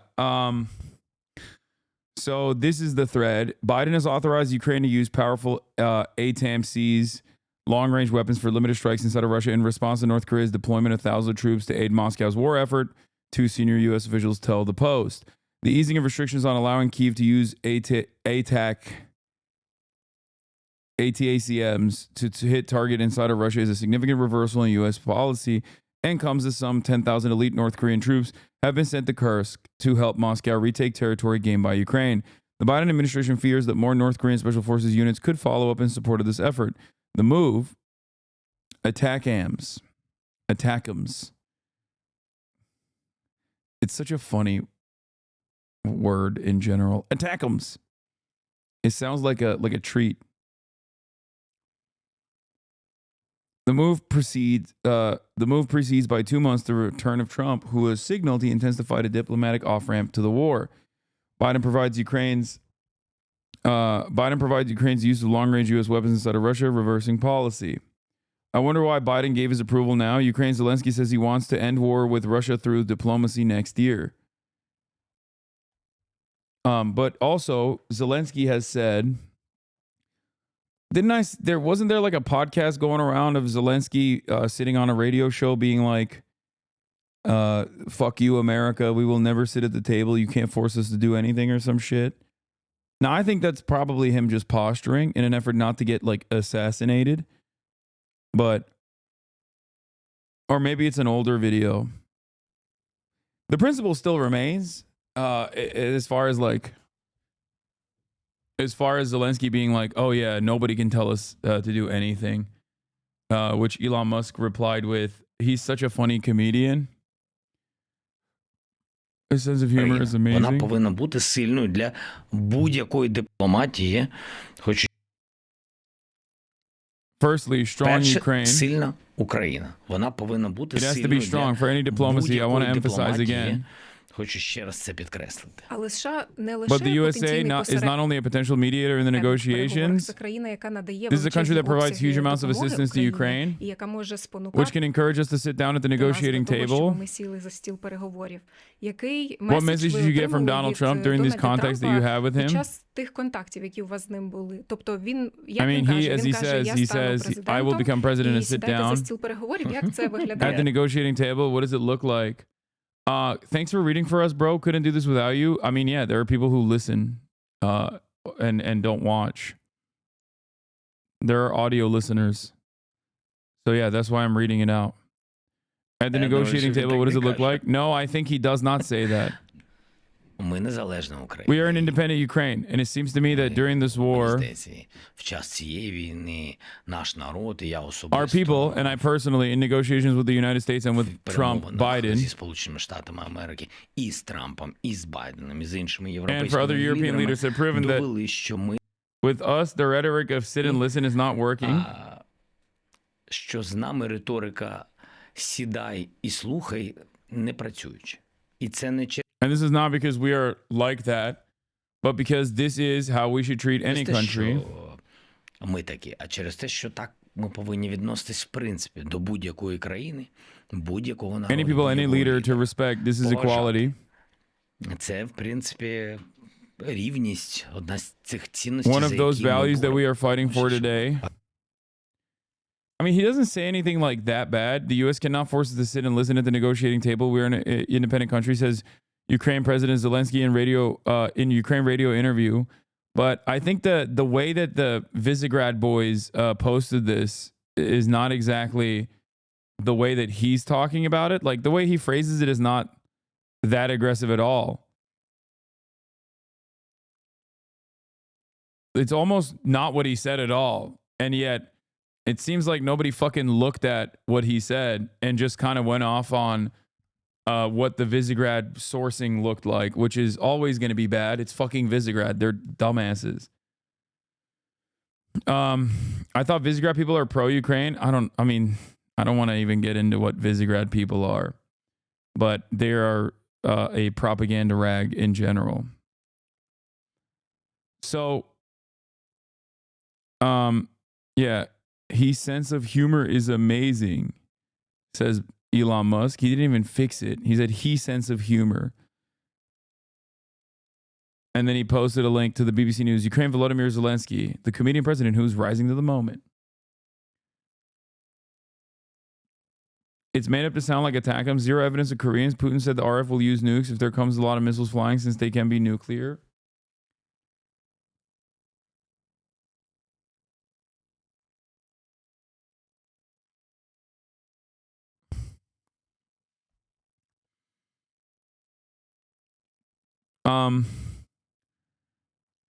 I've said already that I don't think Donald Trump is going to, at least with his cabinet picks, he hasn't really shown that he's genuinely interested in like ending this war whatsoever, or at least like trying to find a diplomatic off ramp.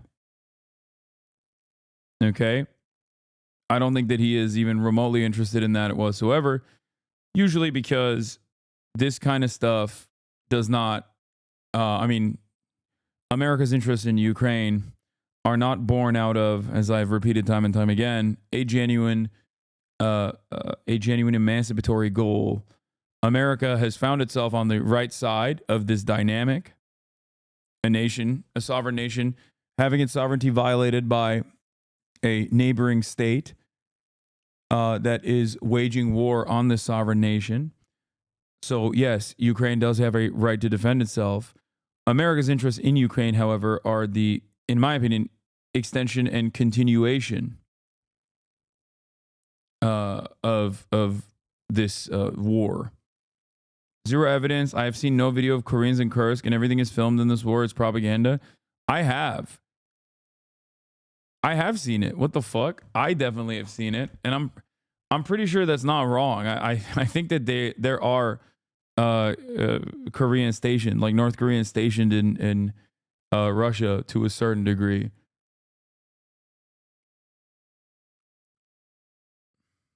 What I think, current administration has evidence that the next one will severely support. Ukraine doesn't want that, but Russia would welcome this aggression because it's going to justify more occupation. I don't think either side is as thirsty as it seems to continue this.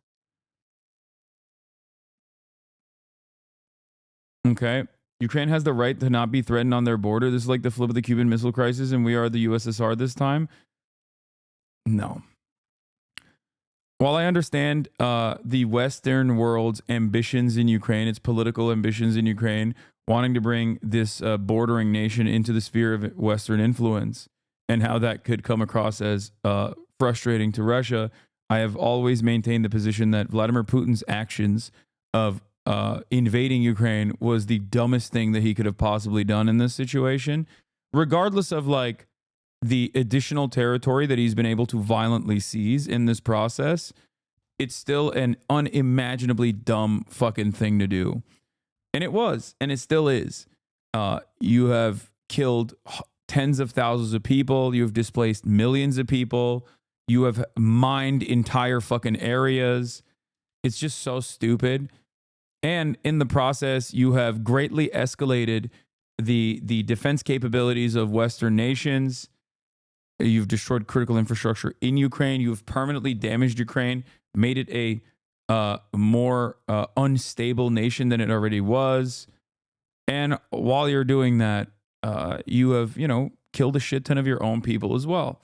So it is, and you have legitimized the NATO admirals and their positions at a time when, you could have gone the Chinese route.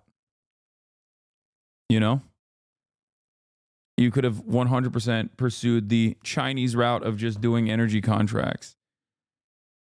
That's why I always laugh when people who are pro-Russia will always say like, oh, what about LPR and DPR's independence? And it's like, dude, they've destroyed LPR and DPR. What the fuck do you mean?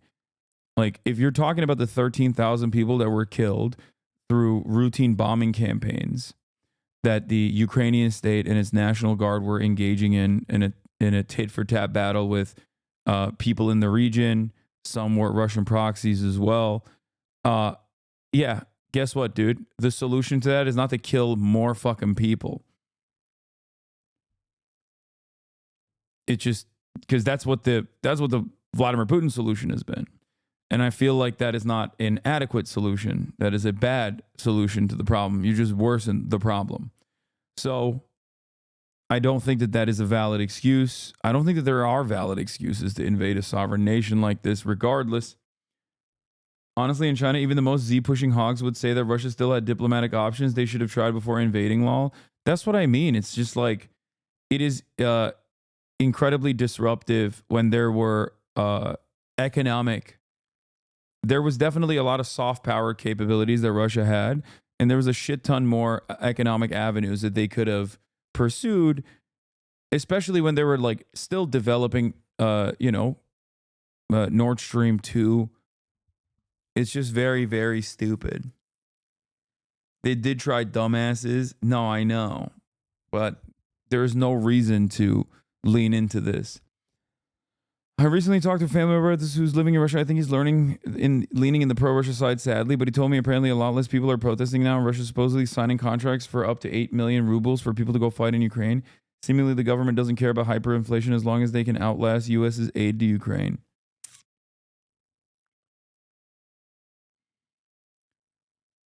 Every action that... Oh, by the way, Pale Scrit, thank you for the 50 gifted. What should Russia have done to prevent Ukraine from joining NATO? The process of joining NATO is one that is supposed to be democratic, regardless of how much clout America has in this situation. And not only did Russia already maintain Crimea, okay, which made it impossible for Ukraine to actually join NATO, there was no interest. And America itself has also routinely said that Ukraine will never join NATO. Like they hold that as a fucking carrot. But it's just, you know, it's marketing.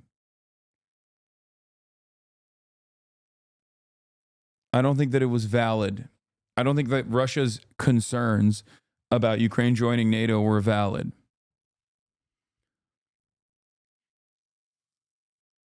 That's it. That's what I think.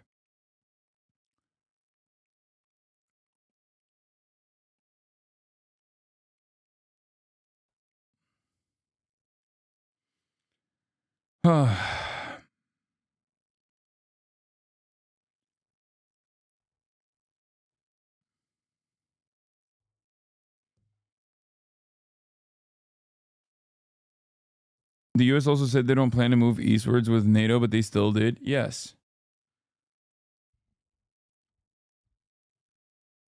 I mean, look. The NATOization of Finland happened.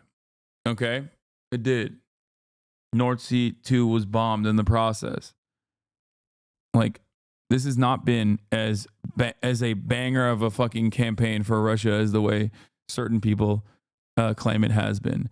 I don't think that even the biggest Ukraine defenders at this point are saying that it's been successful for Ukraine. I think everybody understands the situation is dire. But ultimately, I think Russia's actions basically fucking propped up NATO in a very big way. Now the question is, will opening up target or like or taking away target restrictions and allowing Ukraine to use American weapons to strike directly inside of Russian soil and Russian territory, will that actually give Ukraine a upper hand in this battle? And if that's the case, why didn't they do it earlier? I don't think so. I think all it does is simply continue. You know, it's just simply continues the conflict in a time when it's just like the Kirk's offensive did not actually stop Russia from moving further into Ukraine. If anything, repositioning troops, like repositioning certain battalions to go into Russian territory, literally ended up giving Russia the opportunity to take over more space and push further into Ukraine. So I don't know. I don't know what will happen. Biden admin wants Russia to know what the purpose of a missile escalation is: offensive to help Ukraine hold and take Russian territory. Putin has already said this means U.S. NATO directly at war with Russia, since U.S. NATO personnel can operate these missile systems. Biden allows Ukraine to strike Russia with long-range U.S. missiles. With 2 months left in office, the president for the first time authorized the Ukrainian military to use a system known as ATACMS to help defend its force in the Kursk region of Russia. A major escalation, Putin said that Western approval for such a step would mean the direct involvement of NATO countries, the United States, and European countries in the war in Ukraine, because NATO military infrastructure and personnel would have to be involved.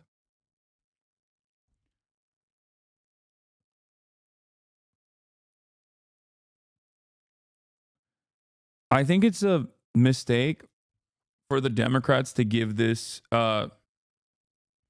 if there's an inevitability to this conflict ending due to things that are outside of the power of like the United States of America and every other country involved, because the best kinds of weapons are not going to make up for a shortage of manpower, right? If that's the case, and this is going to inevitably end, why the fuck would you not try to pack it up when you're still in power? Because this, seen as an escalation, is going to make it seem like when the inevitable end of this conflict comes, it will be in the hands of the Trump administration. I said the similar thing with respect to Israel and Gaza as well, and Lebanon too. I don't know why the Democrats do anything at this point. I do not know if this will end up changing the trajectory of this battle. I don't feel like it will, but what do I know? Maybe they know more. I mean, I'm sure they know more than I do.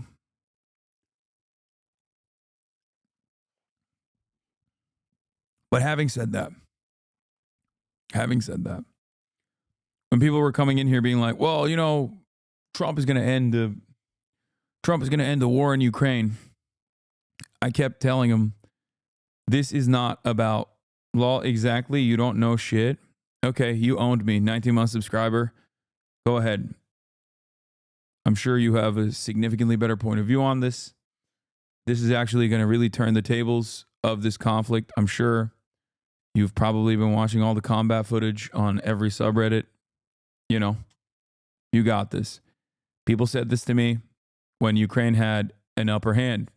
It's far better leverage in the negotiations process way back when they had a conversation. No, I don't, and I don't pretend to make assumptions like you. Wait, what? Why are you mad at me then? I'm also openly recognizing that I don't know where this will go. Having said that, however, okay, there was one area where I was right. When they had a 15-point plan spelled out in the Antalya conversations, I'm not mad at you, little buddy. What?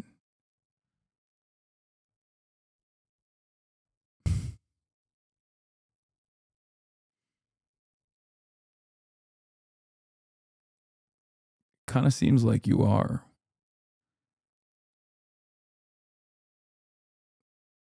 Kind of seems like you're just chirping. I don't know why. If we're not in disagreement. Well, you should probably figure that out.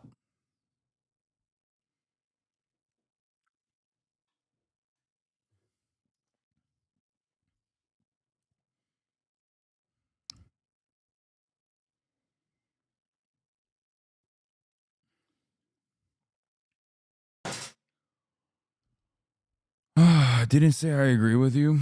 Sick, man. I can be a fan and disagree with you on certain things, my friend. No, absolutely. I don't know what we're in disagreement on.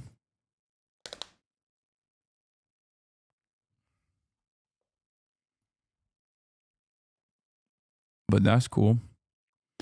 Anyway, as I was saying, Ukraine had far more leverage in the Antalya 15-point plan that was discussed in the beginning, a couple months in.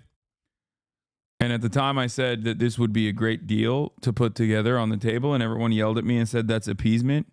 You are Neville Chamberlain. You are, you want Putler to win. You want Putler to win. And lo and behold, there is far more territory that Russia has acquired in the process and far more people that have died in the process.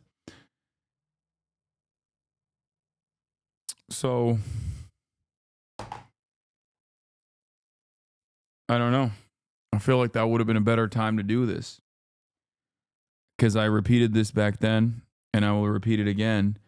All conflict ends with treaties, okay? Actually, what's your opinion on North Korean troops? What kind of opinion could I have? I think that, yes, North Korea is trying to make a name for themselves in the global stage and beefing up their partnership with Russia in an alliance that is formed against Western nations in general.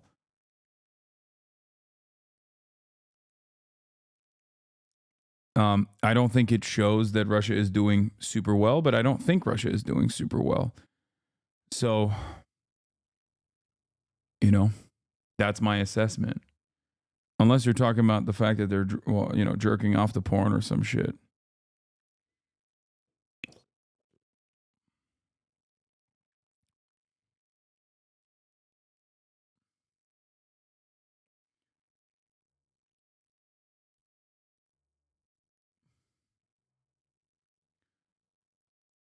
Anyway, seems like World War II strat again. I mean, they are talking about invading Kursk, so, or have invaded Kursk. So yeah, it is literally World War II strats.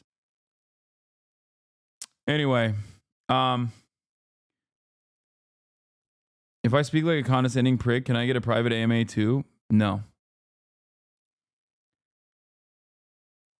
I think that chatter is probably hopped up on Hasan is pro-Russia fumes.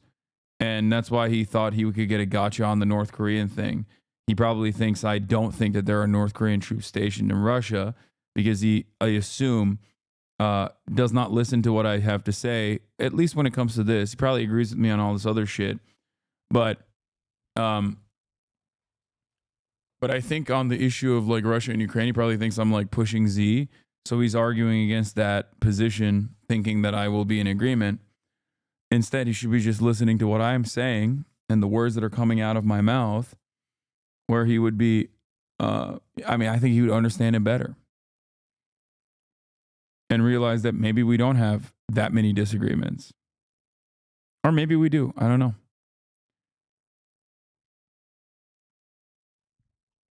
Pushing Z, yeah, like pro-Russia, pro-Vladimir Putin's invasion of Ukraine.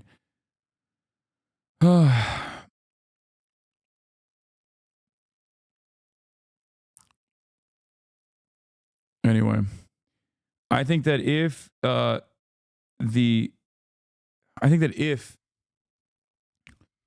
Russia's invasion, Russia's unjustifiable invasion of Ukraine is going to end, it is only going to happen not because like America genuinely wants this conflict to end, because they're, you know, they're morally appalled by it.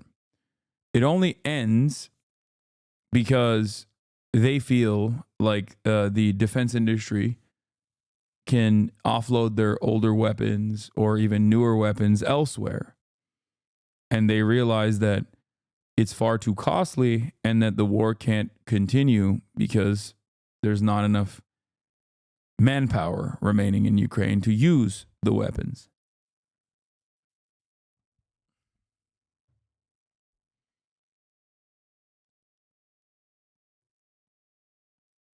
So, yeah.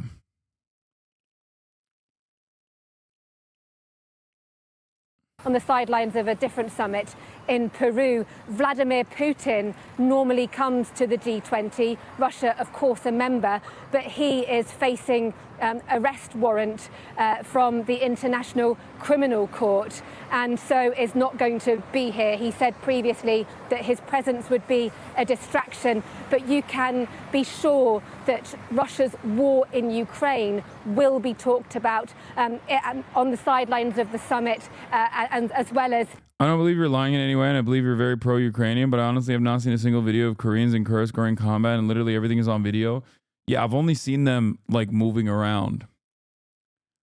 I've never seen them in combat, but then again, I don't fucking know how you would see them in combat, how you can identify them as Korean. But the only places that I've seen like a bunch of... I mean, Russia's a big country. There's hella Asian people inside of Russia too. So, you know, maybe they're just Asians from Russia and they're being presented as like Ukrainians, but that seems kind of silly.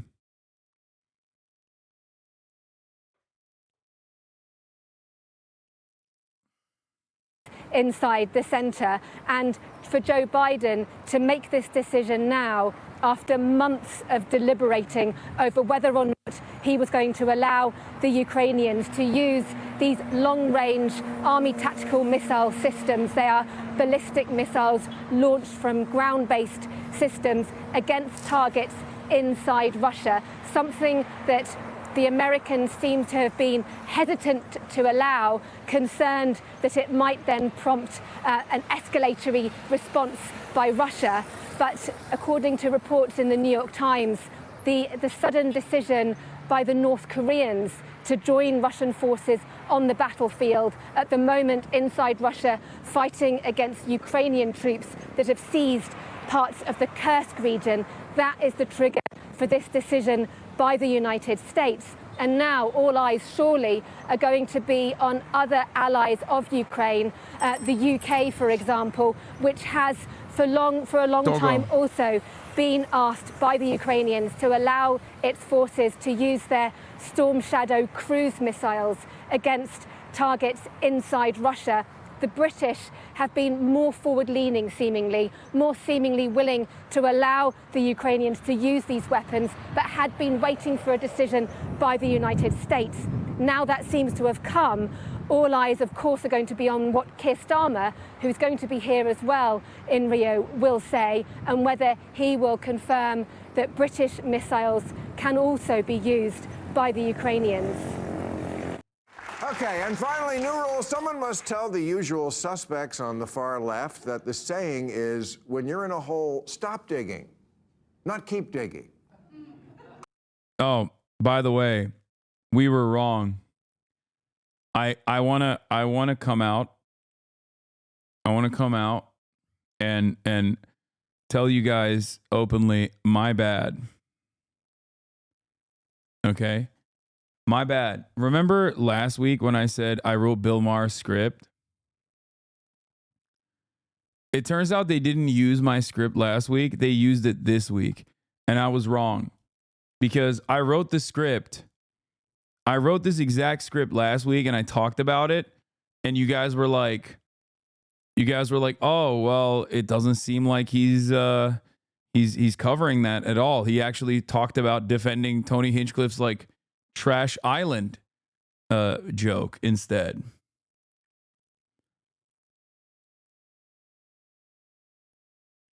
This is the week where he is hating Jews was a bad look. Don't do it again. I've never hated Jews.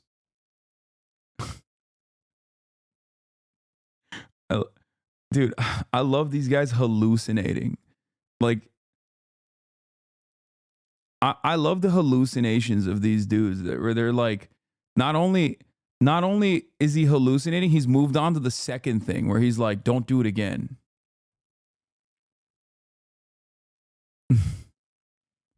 Like, you've done it already, but don't do it again. Trump voter, by the way. Yeah.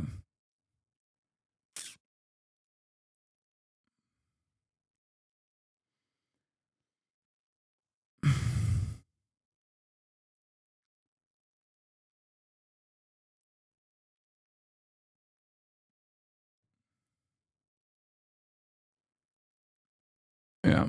All right. Talk about doubling down on what got you fucked in the first place.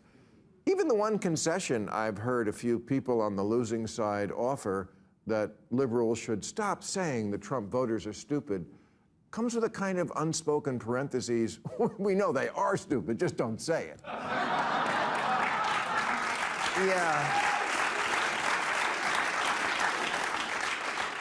Yeah, I got bad news for you. They don't have a monopoly on stupid. You wear Queers for Palestine t-shirts. Oh my God. Yep. Up. There it is. My writing back in action, baby. Sorry, guys. Sorry, chat. I wrote this. I'm sorry. It's probably my best work. Like I said.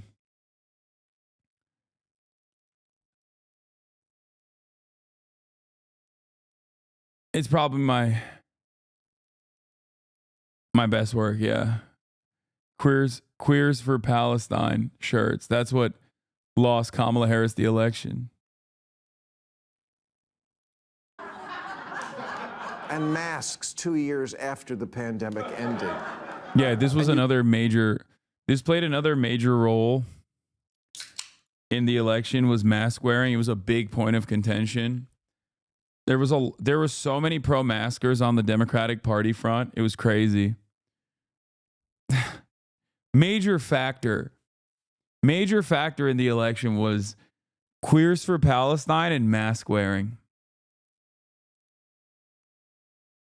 Yeah. You can't define woman, I mean person who menstruates. You're the teachers union education party and you've turned schools and colleges You hate into a Misgive now? joke. Wait, what? No? What the fuck? Where is any of this coming from? You just lost a crazy contest to an actual crazy person. I like that the argument here is that, like, you lost a crazy contest to an actual crazy person, and I basically agree with, like, everything he's saying. Like, oh, he's a crazy person who I happen to agree with almost entirely. Okay? Wait, which one is it? Is it this the one? Is this a little bit better, chat? No, it's too, the vibes are too. Is the lighting better like this? Mar always copies Sam Harris's homework. Had to wait for Sam's podcast to come out to develop his takes. Excuse me. Excuse me. I'm the one who wrote this. I'm the one who wrote this script.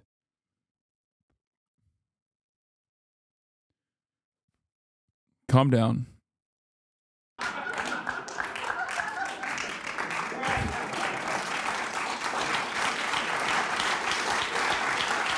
Misgive said it'd be better for you to be banned from Twitch than for all Twitch streamers to lose out on ad revenue. Not sure what the full context was, but the individual clip didn't look good. Yeah, he was most likely farming LSF because it is the easiest way to get updates on Reddit. And I believe he literally openly stated that it was bait immediately afterwards. But it's okay. I mean, even if he was being serious, like, what am I supposed to do? I still don't hate him. You love to speak truth to power, and we always should, but you have completely lost the ability to speak truth to bullshit. The Democratic polling firm Blueprint told Democrats months ago that black voters, AKA their supposedly liberal base, were more likely to find the president too liberal than too conservative. They also found that voters... Here's him laughing at D for taking the He was bait. fucking clip-baiting, dude. Yep. He was clip-bait.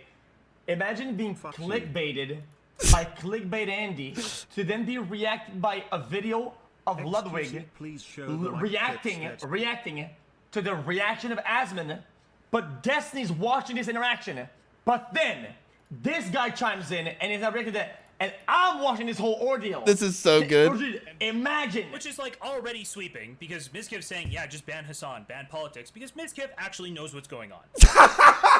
No way! No way! No way! No way!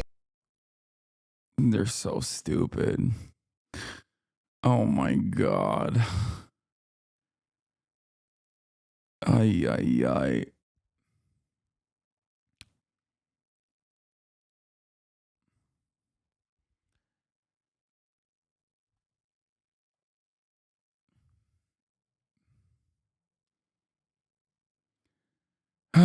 People want to have you banned for your politics. I want to have you banned for subjecting us to Bill Maher's smarmy voice. Well, you're going to eat it. I think that half of that community doesn't understand when someone is like being sarcastic, and the other half of the community doesn't care because they can just use it as a talking point to be like, see, even his friends hate him. And I think that's what it is. Best comment from that thread. Sure, Misgift was baiting us, but his bait was actually right because it agrees with our overarching goal, which is getting us on ban, stopping anti-Semitism. Yeah. I mean, yeah, that is precisely what this is. The fans are in denial and pissed that you didn't tell Lud to edit that video. Brother, I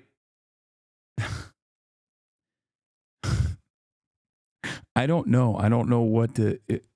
I don't know how to explain to people that they're like hallucinating. They're hallucinating so hard that they have like duped themselves into this permanent... They've duped themselves in this like permanent state of believing their own false narratives. Cheeseball Gate version 2.0, yeah. Oh. HasanAbi. What's the leverage that you would have over Ludwig? That doesn't make sense. I don't know. I don't know what the fuck they're cooking up over there.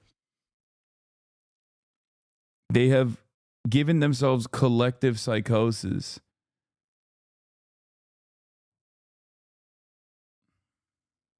Q Hasan? Yeah, that's a good one too.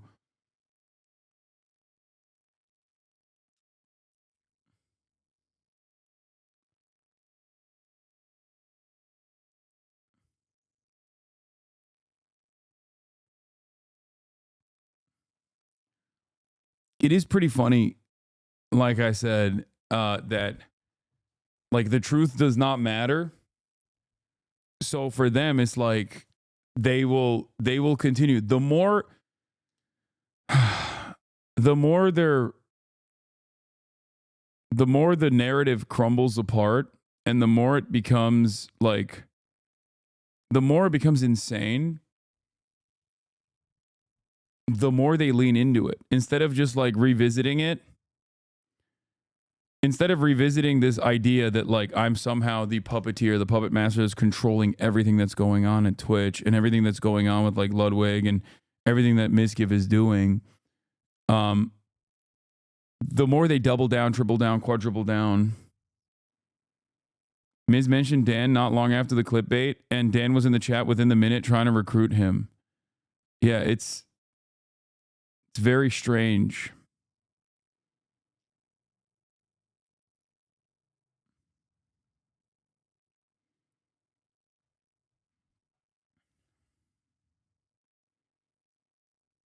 Liberals are just going to double down and create a false narrative or using purposely flawed data. They are doing that. This is analogous to what's going on. Watching Bill Maher talk about this shit is also low-key analogous to what we have been talking about with the collective hysteria that Destiny's community is engaged in and try to get others on board with on their LSF brigades. What happened is I said something on stream that's was pretty much joking, so I knew it would get farmed because I just wanted to get on live stream fails. Okay. And it got skyrocketed on there. Nice.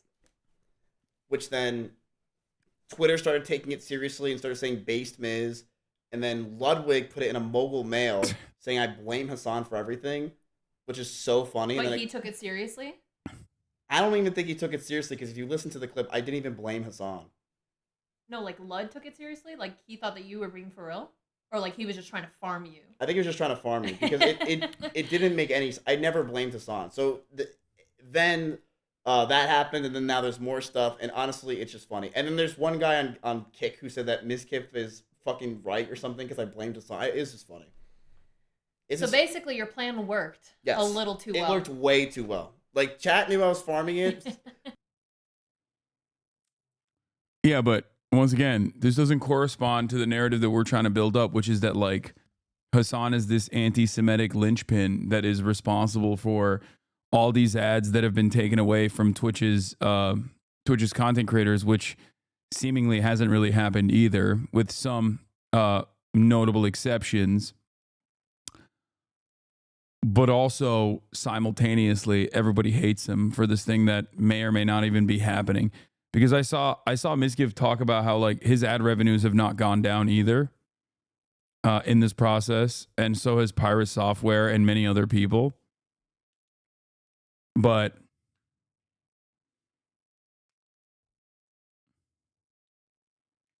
it's like, it's so fucking nutty, dude. I will be voting for Schumer Awards later, yes. Voters didn't just want Harris to distance herself from Biden. They wanted her to distance herself from what they believe the entire Democratic Party has become, a Portlandia sketch.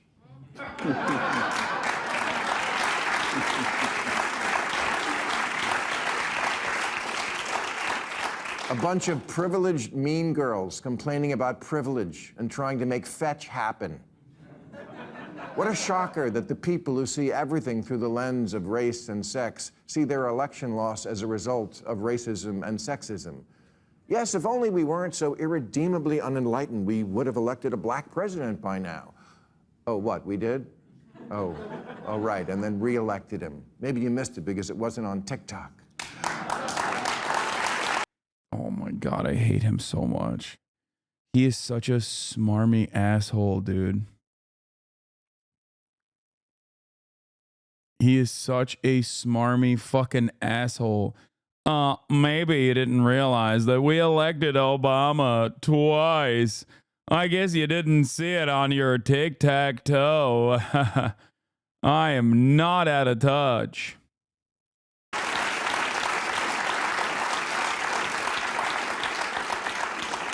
And sexism, Hillary got 3 million more votes than Trump, which in a normal country would be called a victory. It wasn't... It wasn't 21st century sexism that prevented a woman from being president. It was the Electoral College.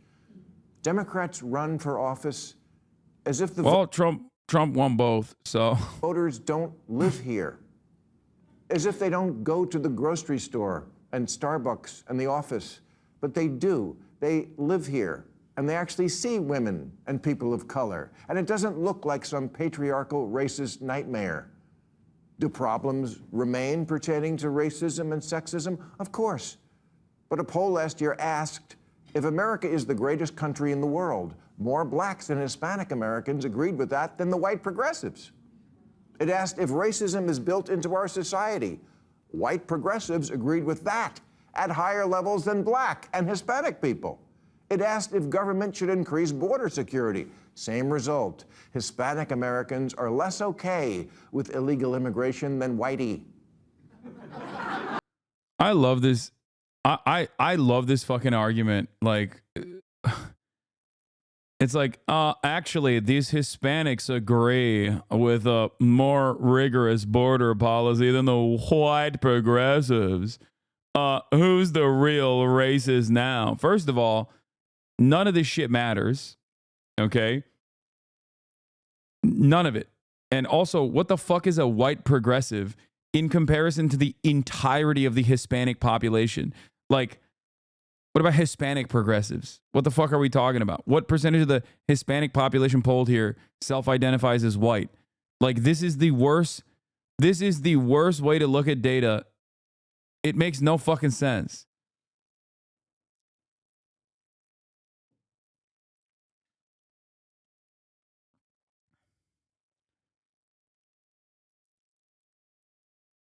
Hispanics are not a monolith. It's a super fucking stupid way to do this. Not only that, but also, hey, dumbass, Kamala Harris ran to the right of the former administration's border policies. So what is the argument here?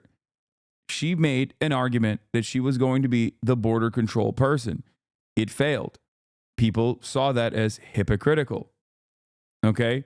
People saw that. They looked at it and went, what the fuck? You just said that they were racist. You said that that shit was racist not that long ago. And now you're acting like you want to do the racist shit. How am I supposed to believe you?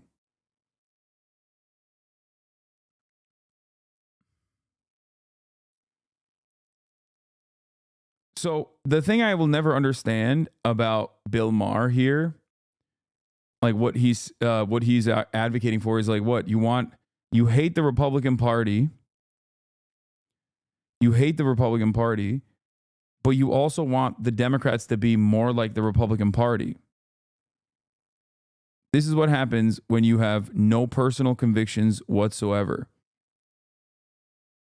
You just simply do not have any personal convictions, any policy solutions, any opinion on policy at all, and that you only care about team sports and trying to get the Democrats to win. How the Democratic Party wins the election matters. if they were advocating for every single position that the Republican Party was advocating for, like down to the fucking last moment, you know, if Bill Maher's wishes were identified by the Democratic Party, which many of it were, right? Many of it was. And they were just saying like, no, we're the new Republican Party. We're the real Republican Party. And they still lost.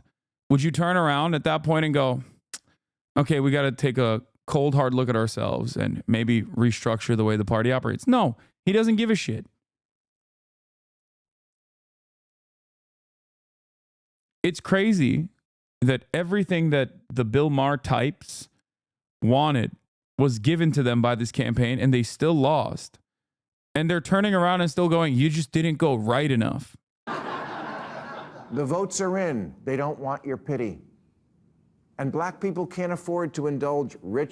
It's not pity, you fucking idiot. Like, framing this conversation around humanizing migrants over leaning into the made up problems that Republicans run with, like migrants are doing rapes and crimes and shit, when there is no data that shows that at all. All data points to the exact opposite of that. Like, leaning into right-wing hallucinations on this issue is not simply white guilt, okay? There are a shit ton of people who just simply did not vote because they felt like the Democratic Party was not representing their interests whatsoever. Laken Riley. Dude, I don't know how to describe this to you, but like approximately 20,000 homicides and cases of manslaughter happen in the United States of America. 29 of them this past year were done by illegal immigrants. Okay, 29. It's literally like yelling about the fucking match that someone lit in a house fire. Okay, you just don't care about this one? No, I do. I do care about it. I care about all of it. I'm trying to describe to you something that you will never understand. 29 versus 20,000. There is a massive problem of homicide. Okay? You said none. No, I didn't. You just don't understand the English language, even though this is my second language. I clearly have better command over it than you do. I did not say not a single fucking murder was committed by undocumented immigrants, you dumb fuck. Why would I say that? That's not the truth. I never said that. You're just an idiot, and you don't have, you don't have adequate reading comprehension or critical thinking skills. That's the problem here. Feels like I'm talking to a real dumbass. I don't need to lie, specifically because the data, the truth, is on my side.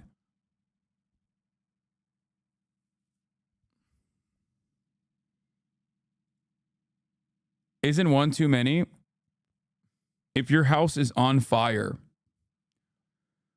do you want to put out the house fire, or are you going to yell at the person that lit a match during in the house fire? What's the best way? If your house is on fire, are you going to turn around and be like, "Oh, dude, you lit a match"?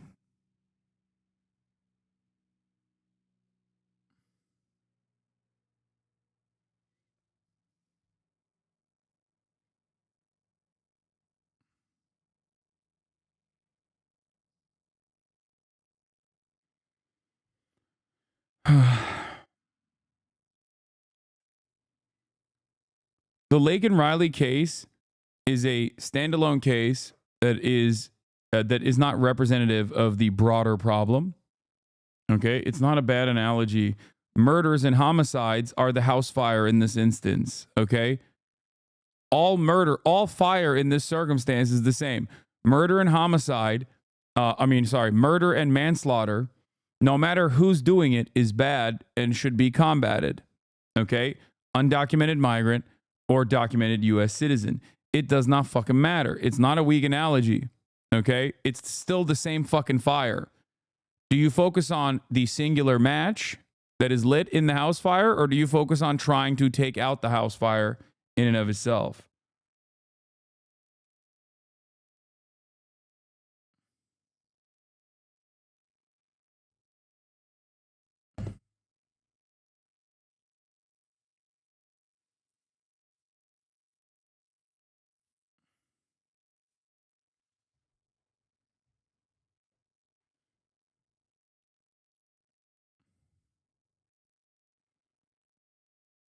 Yeah. The idea that you are going to forcibly deport 12 to 20 million people that are living on U.S. soil currently that that have nothing to do with this 29 different instances of manslaughter, which includes car accidents in it, and homicides, which includes the case of Lake and Riley, is not a solution to fucking the problem of crime. That's a there's a much larger problem here.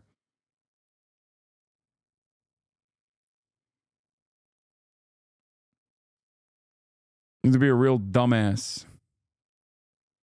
White people's need to endlessly flagellate themselves. They just want prices to go down and good jobs and the police when you call them. Black people, they're just like us. Bro, I'm trying to understand your stance, but you're not making it easy. If there are 20,000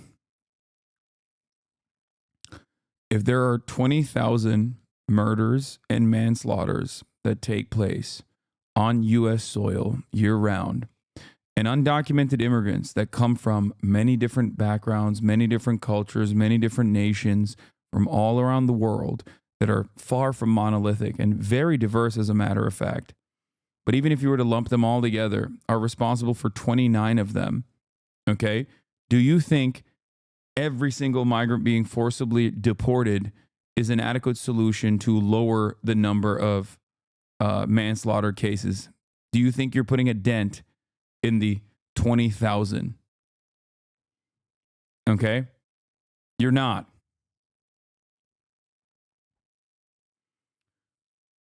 Undocumented immigrants are responsible for less crime per capita overall across the board than natural-born U.S. citizens.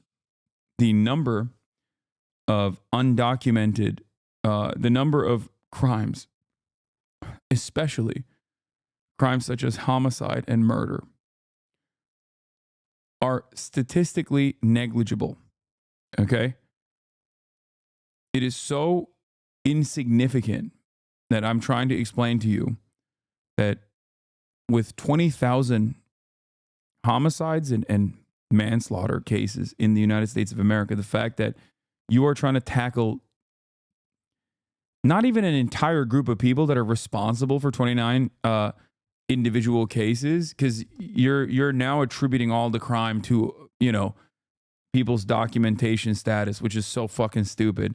And that in and of itself is also bigoted. It's the same principle behind like 1350, you know? We have to tackle crime in this country. That's why we have to over-police black communities. It's the same exact racist ideology. It's white nativist anti-immigrant agenda.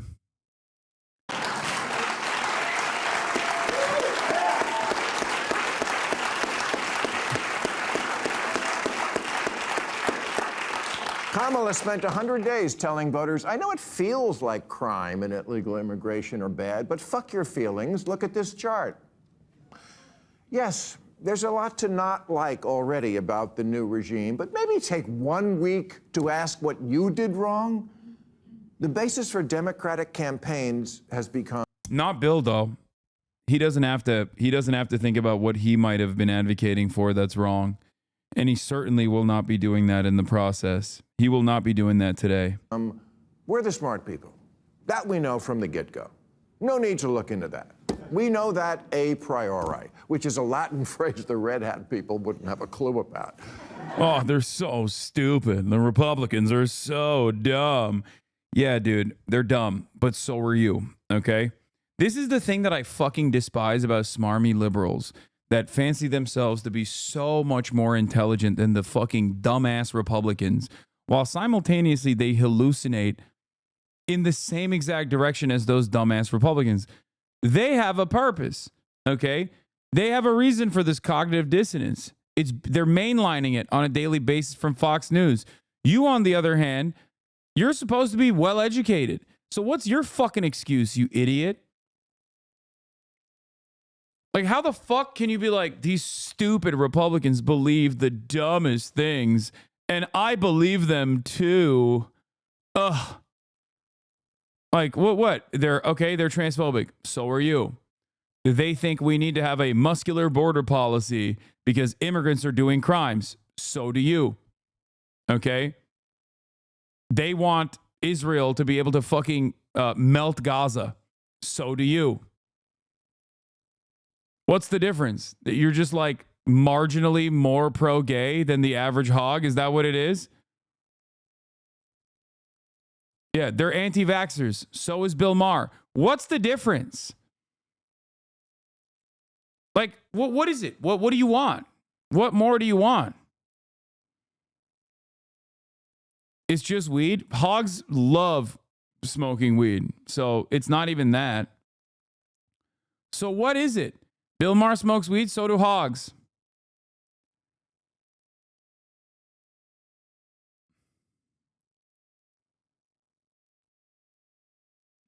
He wants the Republican policies, but he wants to be smug and intellectual about its defense. Ugh. You stupid, dumb Republicans don't understand. Ugh. Like, what is it? Why did he vote Democrat if his stance is Republicans? He just hates the Republicans. He thinks the Republicans are dumb. Okay? He hates Republicans. He thinks Republicans are dumb. He claims to hate religion but loves Israel, okay, which is a religious ethno state. So there's that. Okay. So that's it.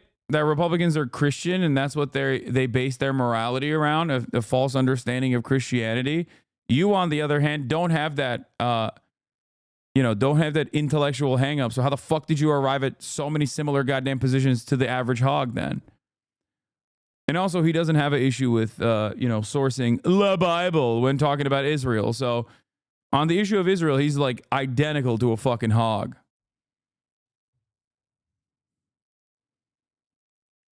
Yeah. I don't believe in God, but I believe that a higher power promised the land to the chosen sons and daughters of God. I'm Bill Maher. I hate religion except for the religious ethno state of Israel. Unironically, the same take as Bonarelli. I'm Islamophobic because I hate Islam because I'm an atheist. I know.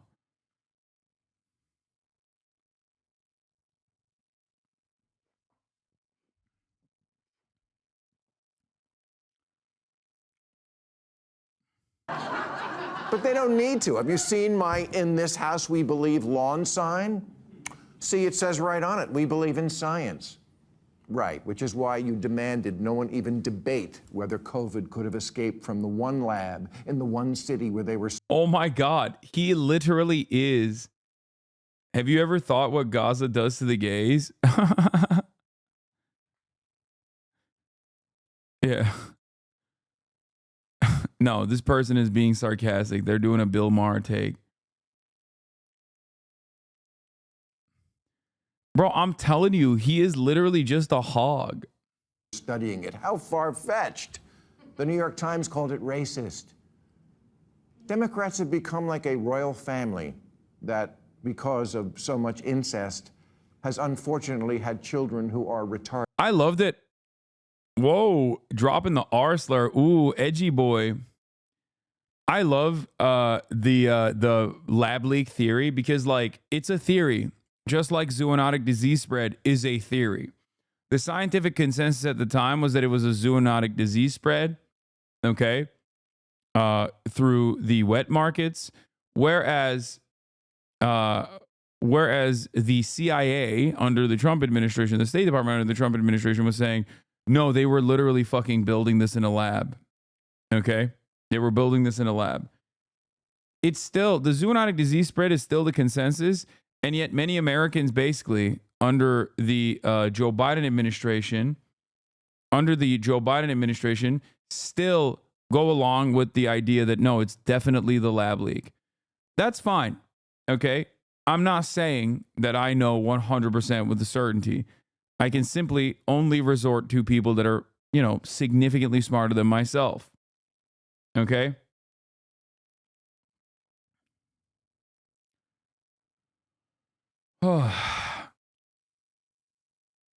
It is zoonotic. We have all the evidence except the animal itself, which is impossible to get. This is the main issue with China not being transparent.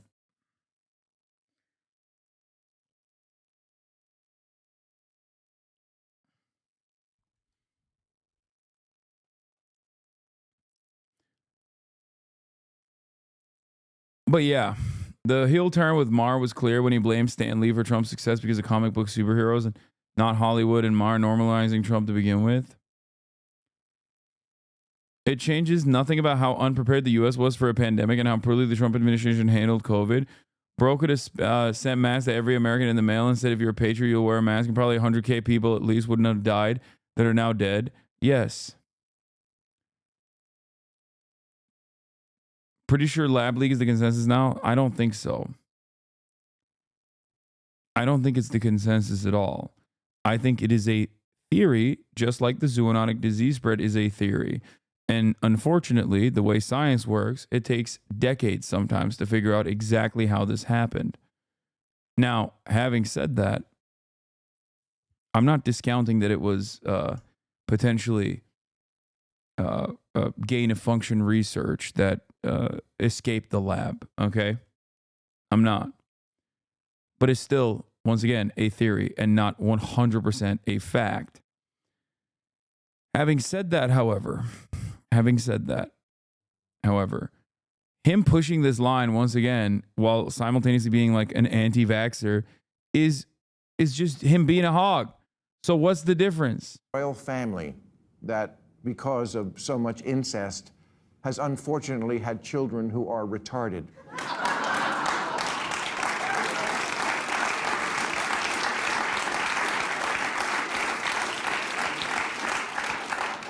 And the same thing can happen to ideas if they are also conceived in an atmosphere of intellectual incest. Maybe take the clothespins off your noses and actually converse with the other half of the country. Stop screaming at people to get with the program and instead make a program worth getting with.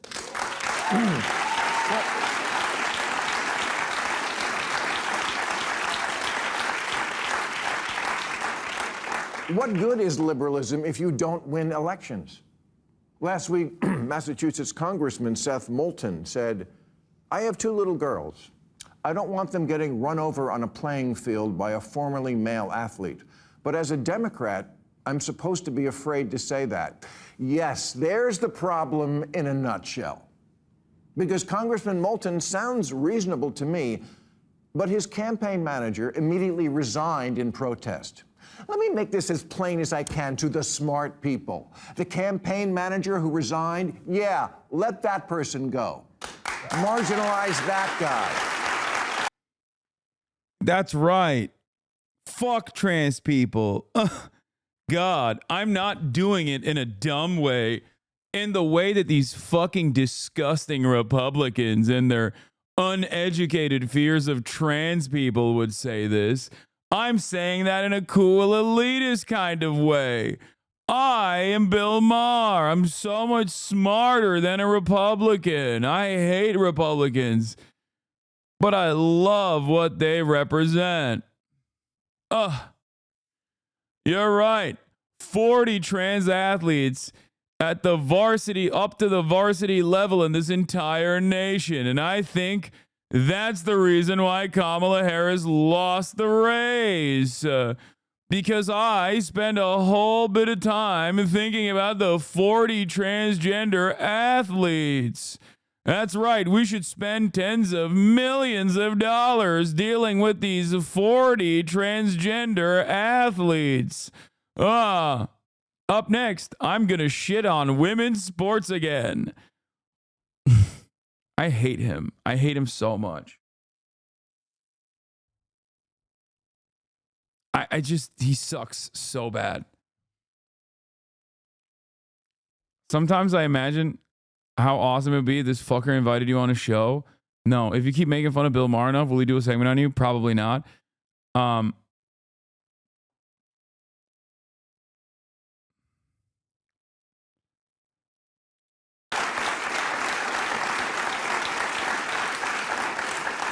Try making too woke be a cancelable offense. It's important for America to have a center-left party and for that party to be competitive, and a good first step toward America literally had a center-left party, okay? America now has a center-right party. America has a far-right party and a center-right party. And the center-right party, of course, lost. Because why would you ever go for the diet soda when you can get the real thing, okay? And many Americans were like, yeah, I want the real thing, dog. That's great.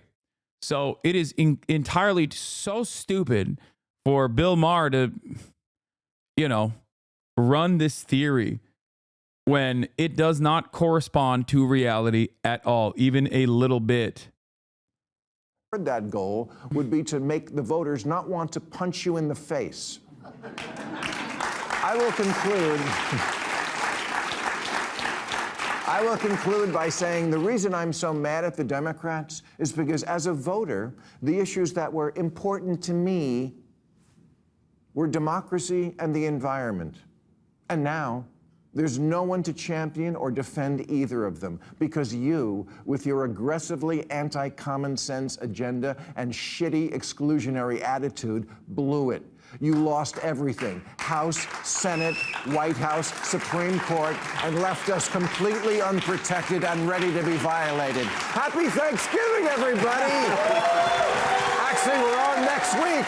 We're on next week for our season finale. I will see you then.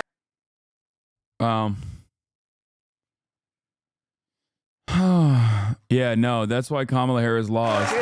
Because not because of anything not because of anything she did. Come on now, of course. It's because of the left, always. And it will forever be the left.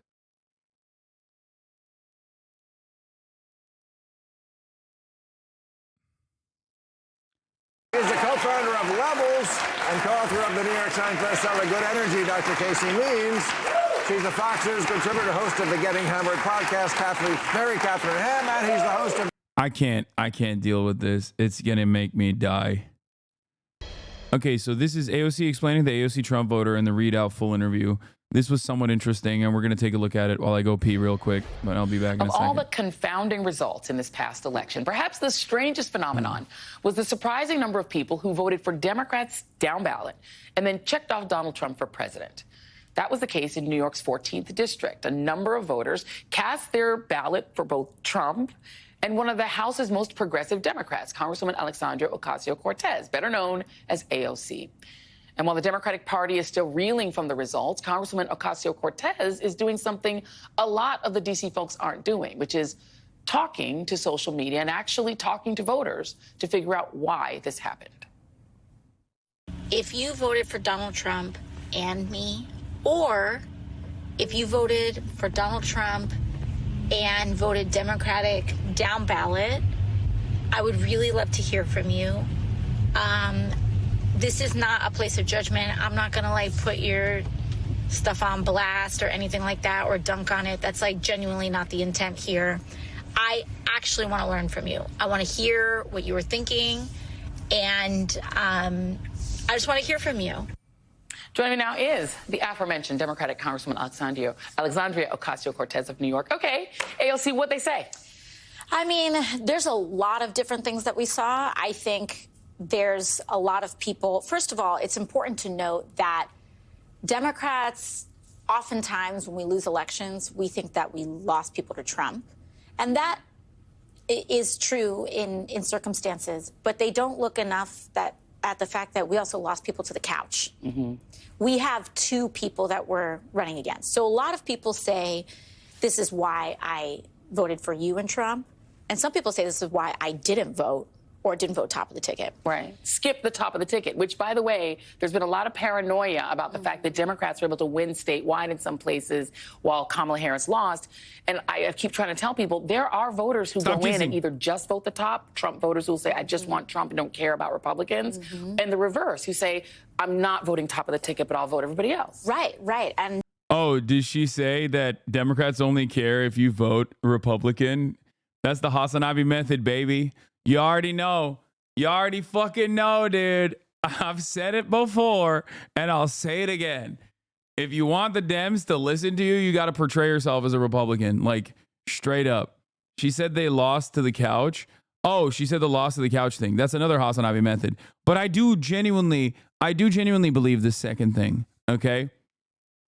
I think that if you want the Democrats to respond to you, you have to be like, listen, I am a permanent Trump voter. Okay. You got to call your congressperson and be like, listen, I am a Trump voter.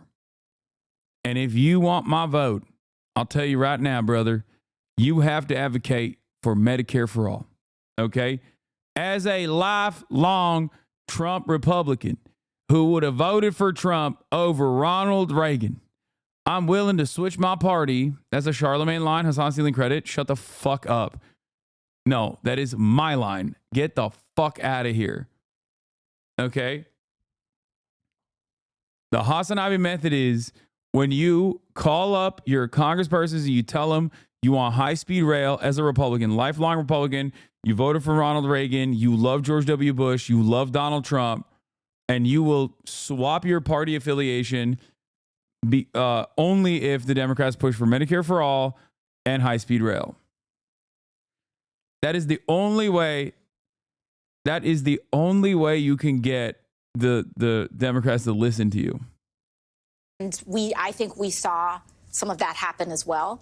But when it comes to people who split their ticket, I think a lot of people cited. Oh shit, we got a golden Kappa train. Let's go. Subscribe in order to get a golden Kappa if you would like one. For $5, or not $5, $6. Or for free with a Twitch Prime, or you can get gifted a sub.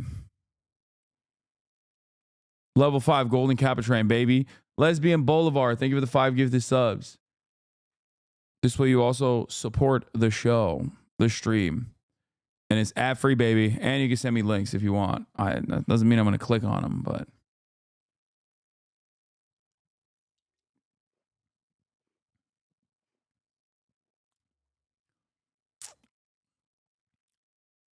Level 5 complete. One is there is universal frustration in this country. Much of it, I actually think, justified. That is raging at a political establishment that centers corporate interests, billionaires, and puts their needs ahead of the needs of working Americans. And we know that we can either channel this righteous rage, because there are people whose SNAP was cut off, their child tax credits were cut off, but they're seeing people like Elon Musk getting tax breaks and kissing up to Donald Trump in order to do so. But they vote for Elon Musk and Donald Trump. And I think almost level 8. That, of course, is the question. It makes no sense. And I think part of it has to do with the fact that, and I think we're still in a process of going through the data. It's important to say that. Yes. And I actually think that it's important to say that the people who are rushing to say, let me give you my grand theory of what's going on right now. The problem is you went too woke. Sorry, Kamala Harris was running with Liz Cheney at her side. She wasn't going quote unquote woke. If we had an election on November 5th and November 6th, you've got an answer. Right. Don't listen to those people. I agreed. Do not listen to those people. Co-signed. So I want to have the... Okay, to be fair, I had the answer before November 5th. I'm just saying. And I was right. That's it. I'll stand by that forever. I was fucking right. Every single one of my criticisms ahead of time panned out to be disastrous. I want to say that we should all have the humility of saying this is an ongoing learning process. However, there is something to be said about it doesn't matter that he's lying. He's saying that I'm fighting for you. In all of this debate that people are talking about with this woke thing, right? Yeah. Oh, my gosh. It's because we care about trans people, and that's why. And by the way, only Donald Trump cared about trans people because he was the one running $130 million worth of ads. The Harris campaign said nothing about this issue. That's right. That's right. And listen, the ads, it's not to even deny the fact that these ads were effective in certain areas. What I think people are paying too much attention to is the first half of that ad, which says Kamala Harris is, or that said, Kamala Harris is for they, them. Everyone's focusing on that. They're not focusing on the second half of that ad, where he said, Donald Trump is for you. Yeah. Yeah. And Democrats very often, in their messaging, they speak in terms and in concepts and not in the second person. I care about you. And political races are not about one candidate versus another candidate. Too often it gets pigeonholed like that. It is a race to convince a person about who cares about you more. Let me ask you this question, because we've been talking a lot about RFK Jr. My mind is a bit blown. I mean, we knew that Donald Trump would go wild. There's no constraints on him. He could just put all his friends in. But we're talking about RFK Jr. and the possibility of people pulling back on measles vaccines, on another pandemic happening. You're talking about Matt Gaetz. There's a 17-year-old girl out there terrified that all of her records, all of the witnesses against him in this case where she was trafficked could be in the hands of Matt Gaetz, and he could be the most powerful law enforcement official in the country in a case where the president of the United States is an adjudicated sexual abuser. If you're a sexual assault survivor, you're thinking, oh my God, this country is out to get me. They're out to get me and force me to have children by sexual assault. So the message to women has been insane, okay? And the people he's nominating are TV hosts, et cetera. Do you think the people who voted for him that you've talked to were expecting this? No. Or true mass deportation. Genuinely, yeah, no. And it's heartbreaking, actually. It is heartbreaking. And people may want to take like a kind of vengeful stance about this, but Judy it Hasan, is thank you for the 5 genuinely gift. heartbreaking. People need to understand that there are people, millions of people in this country, and I was one of them, where you are working 2-3 shifts a day to try to make ends meet. You're not reading the newspaper every morning with a cup of coffee. Yeah. You're not.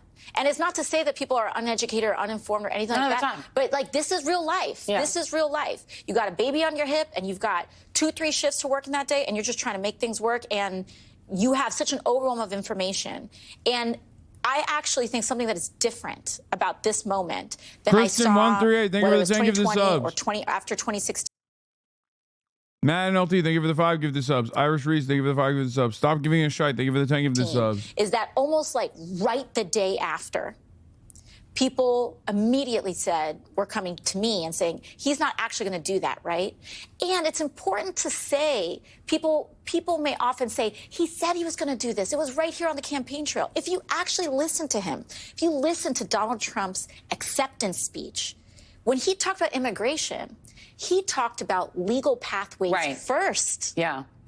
He didn't say he was going to do. He didn't lead with mass deportation. Absolutely. Okay, I'm gonna hold you. We're gonna hold you over if you don't mind. We're gonna hold for one more. We're gonna take a quick break, pay for all of this, and then when we come back, AOC will still be right here with me. Stay right there. Berkeley Pitt Power Swimmer, thank you for the 5 gifted. Is back with me. We were talking Saint a to little be, bit thank you for about the 5 gifted. the shock that people are feeling about not really thinking Donald Trump was going to do the things he was doing.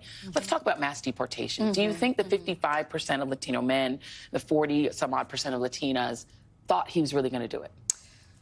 No, I think what is interesting, kind of what we were discussing earlier, is that one of the things that I learned when I was asking about people who voted for Donald Trump and me, I asked them, where do you get your news from? How do you take in information, right? Yeah. And one of the things that they said is that one of their primary trusted sources of information was, they said you, as in me. Yeah. That means that they rely on me as their elected official for information directly. It also means that they are listening to him directly for his information. And as we said earlier, in Donald Trump's victory speech, he said that when he talked about immigration, the first thing that he talked about was legal pathways. He talked about mass deportation afterwards. And so I think I want to stop here for a second and talk about something that's truly alarming and confusing. Glenn Greenwald sent in Adweek Nielsen ratings. Okay, said lots of articles about how MSNBC's audiences completely collapsed, disappeared once Kamala lost, and they got disillusioned. But the full extent is shocking. Their primetime shows can't even get 75,000 people watching the key demo, 18 to 54. Weekend shows don't even get 30K. And what that means What that means is they're not even getting a fraction of the views that I'm getting.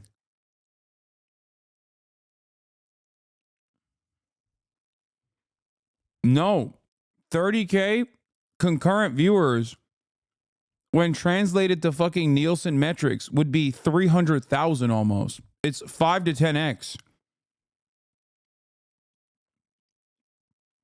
No, it's so much worse.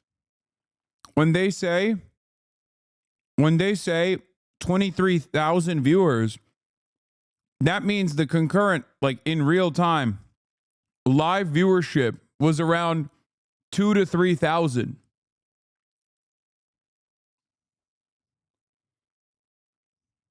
That's TV.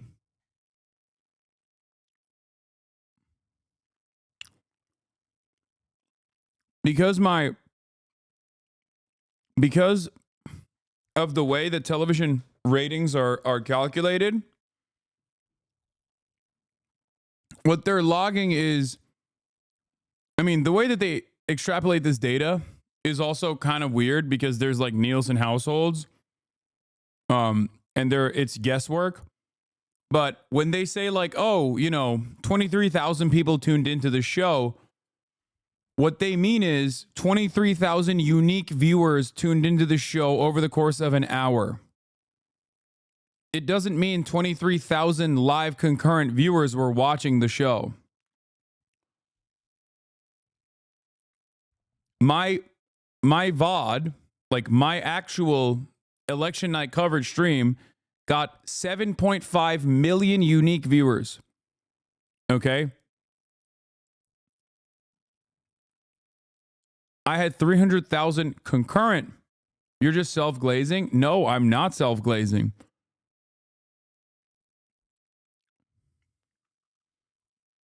The way that it works is if I have around, 30,000 viewers right now, that means I have around 5 to 10x that number in unique viewers over the course of an hour.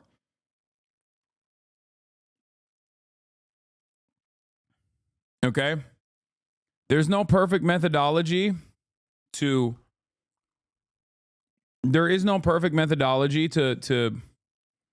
make this comparison, but that means like I'm, closing in, if not defeating, the likes of like the most popular television programs on Fox News, even. The only people that cook me are primetime Fox News. That is insane.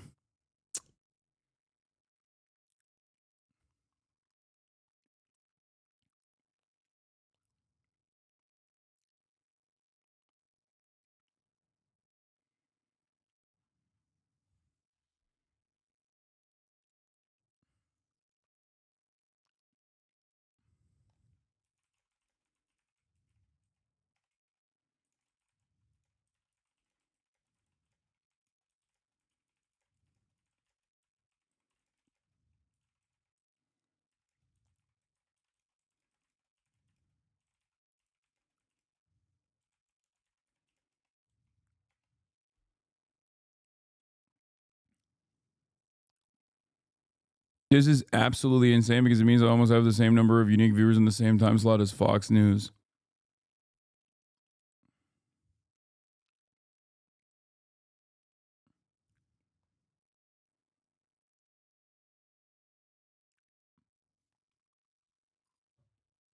Now you know why there's no new contracts? Yeah, but your viewers are probably a lot more of the same people over a period of time. Then some of those networks may rotate a bit more. No.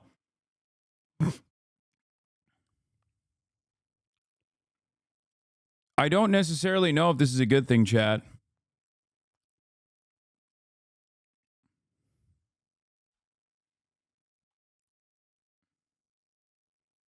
Your viewers are not in the key demo. The key demo used to be 18 to 35. Then they fucking made it 18 to 55.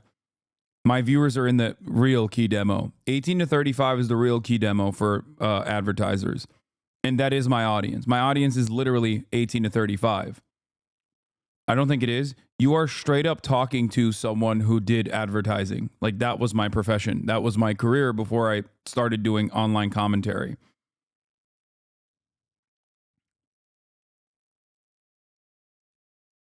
Originally, the key demo used to be 18 to 35. Then they increased it. And now they're saying the key demo is 18 to 55.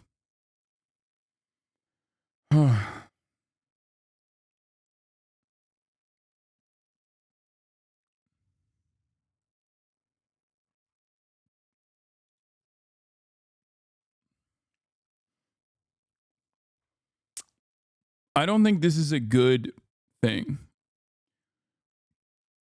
I think this is a bad thing.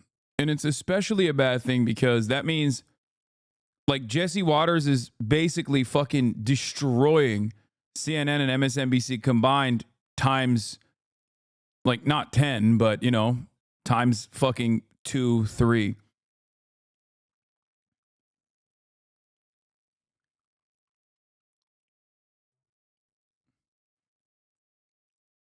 Like, look at how they're fucking putting numbers on the board, man. That is insane to me. How many 65 plus Fox News viewers do you think we are watching because they're actually dead and couldn't switch out the television before they pass? I mean, I don't know. But it is shocking.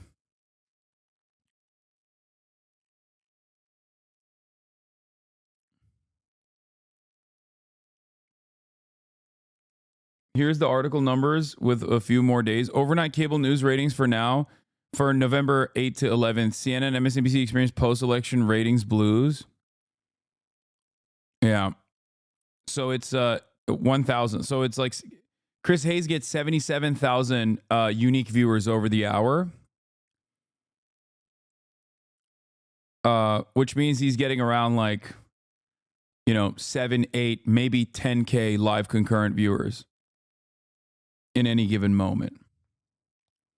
In that same time slot, Jesse Waters is getting 568,000 unique viewers an hour, which means he's getting around, you know, 50, 60, maybe 70K live concurrent viewers.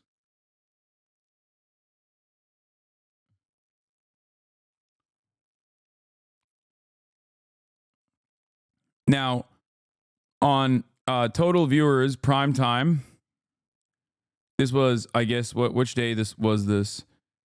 Oh, this was total viewers, not 25 to 54 demographic. Total viewers demographic is obviously a lot larger. Total viewers demographic comes up to 700,000 viewers for Chris Hayes, which means the overwhelming majority of their viewership comes from, look at this.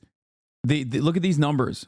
25 to 54 demographic is minuscule in comparison to the 55 plus watchers. When you add people over the age of 55 that are watching television, all of a sudden Chris Hayes' numbers go up to 715,000 unique viewers an hour.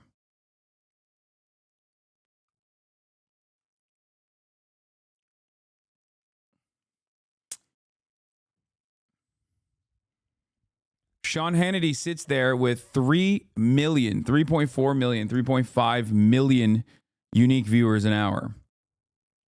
Which means that on any given night, when you factor in people over the age of 55 on Fox News, you have like 300, 400, maybe 500,000 live concurrent viewers watching. The fact that it's so close to Twitch is kind of crazy. But when you look at the 25 to 54 demographic, once again, when you look at the 25 to 54 demographic on primetime, it's 200,000 for Fox News. That is crazy. This is national, right? Twitch is global. Yeah, but the overwhelming majority of my audience is American. Like, it's not even a question. Like, I have an international audience, but the overwhelming majority of my audience is American. This means that Kai Cenat over his fucking subathon is reaching significantly larger audiences that are most likely under the age of 25 than all of these TV channels combined. What? Be real. Your viewers are very low propensity spenders. I feel like your audience do not have the income to spend or buy what advertisers sell if you are honest. Lol, lol. You are so wrong. Out of Twitch viewers, this community, why the fuck do you think I have more subscribers than most content creators for the past fucking 5 years in a row at this point? I've literally been at the top 5 in subscription counts. Most of my viewers don't have the time to watch the entire day, but have a job and tune in periodically. Yeah.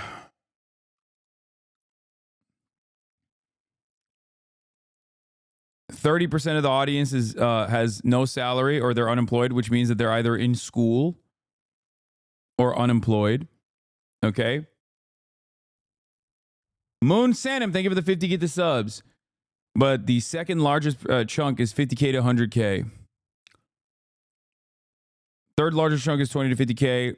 Fourth largest chunk is 1 to 20K. And 13% of the audience makes $100,000 plus.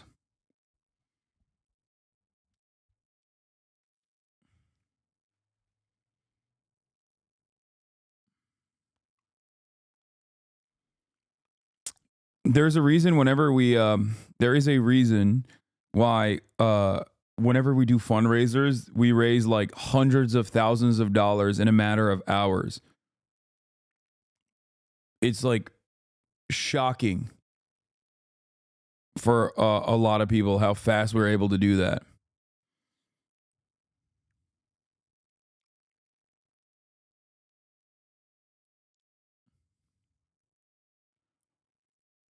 That is before you consider the trust that Twitch watchers place upon Twitch upon Twitch streamers.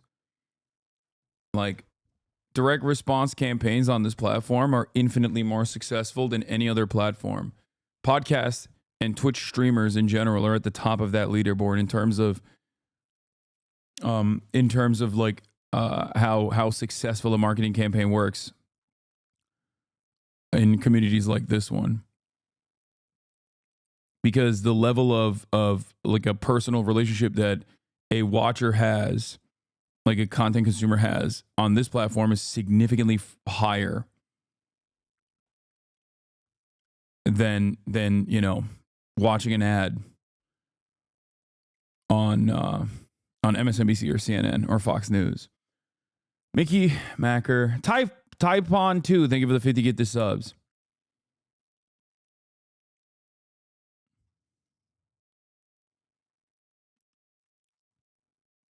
Anonymous Gifter, thank you for the 25 get the subs. This is the most shocking thing I've ever fucking seen, dude. Like, I should be nowhere near total viewership number for CNN and MSNBC. And the key demos are more important. The 25 to 54 demographic, mine is even 18 to 35, which is an even more valuable demographic than the 25 to 54 demographic.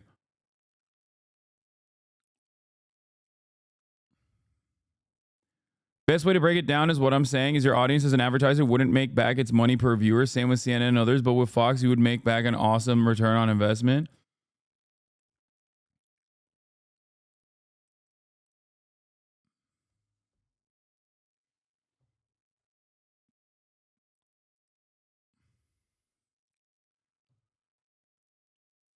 I don't want to be that person, but doesn't that mean you have a huge influence as well? Man, I didn't think so before this fucking information, but now I'm a little bit more I'm a little bit more concerned.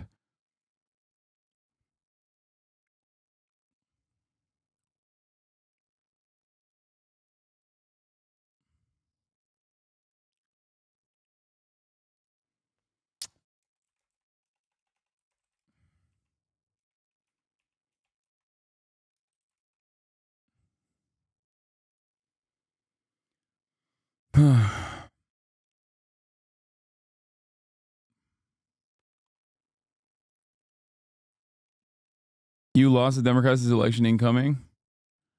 Yeah. The Hasan is to blame for the election. Crowd is elated right now. Yeah.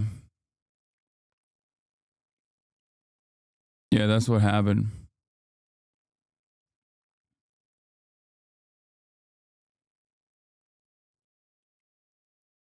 Why are Fox numbers so high, given that America is split politically almost even?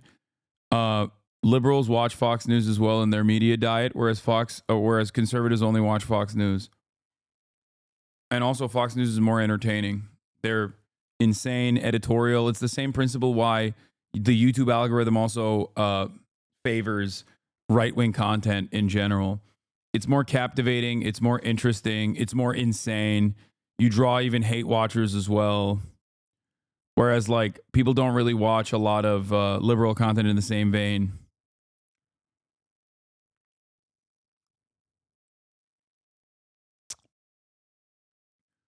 Oaksai, thank you for the 100 community gives us subs. God damn.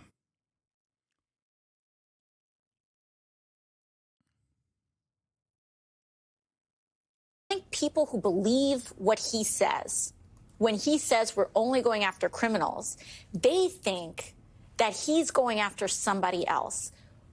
Meanwhile, the Republican Party, the Trump campaign, people like Stephen Miller, they believe that being undocumented means you... Unironically, I do feel you cost the Dems at least 5 to 7%. I initially thought 2 to 3%, but after final analysis, I think around 5 to 8% you cost them. That's insane. That is the dumbest thing that the Democrats have ever done. If I'm capable of... That's an insane estimation. You are making that number up. I still do not agree with that. But it's so funny because if I had the capacity to motivate 5 to 8% of the Democratic Party's base of support, then it would be the dumbest thing for the Democrats not to come and listen to every single thing that I'm saying, to come here and kiss my feet, okay? Like, that would be an unimaginable level of stupidity if they didn't come here to literally be like, I would be the kingmaker. Are you kidding me? No, I don't think I cost them 5 to 8%.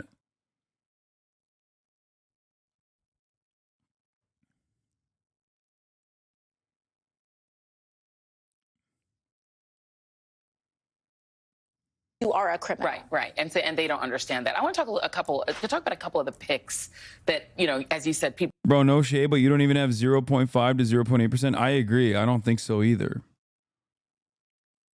I think that person is making shit up.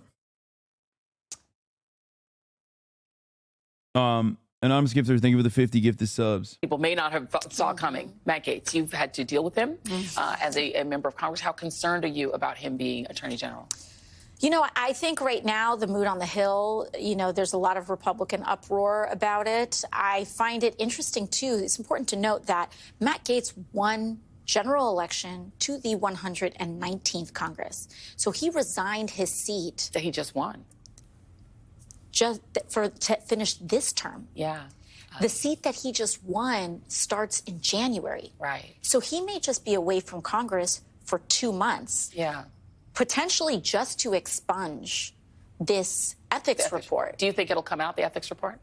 Well, I think there's a large jurisdiction. I don't know if the Ethics Committee has a legal grounds now to release it. Yeah. I do wonder if the Senate would subpoena it in order to understand and make have a fully informed decision. Yeah. Similar to, I think, when you had Justice Kavanaugh with credible sexual assault allegations, and there was an FBI report, and that whole investigation is something else, a different matter. But the Senate, it was still relevant to a Senate confirmation hearing. And so I think that's an open question.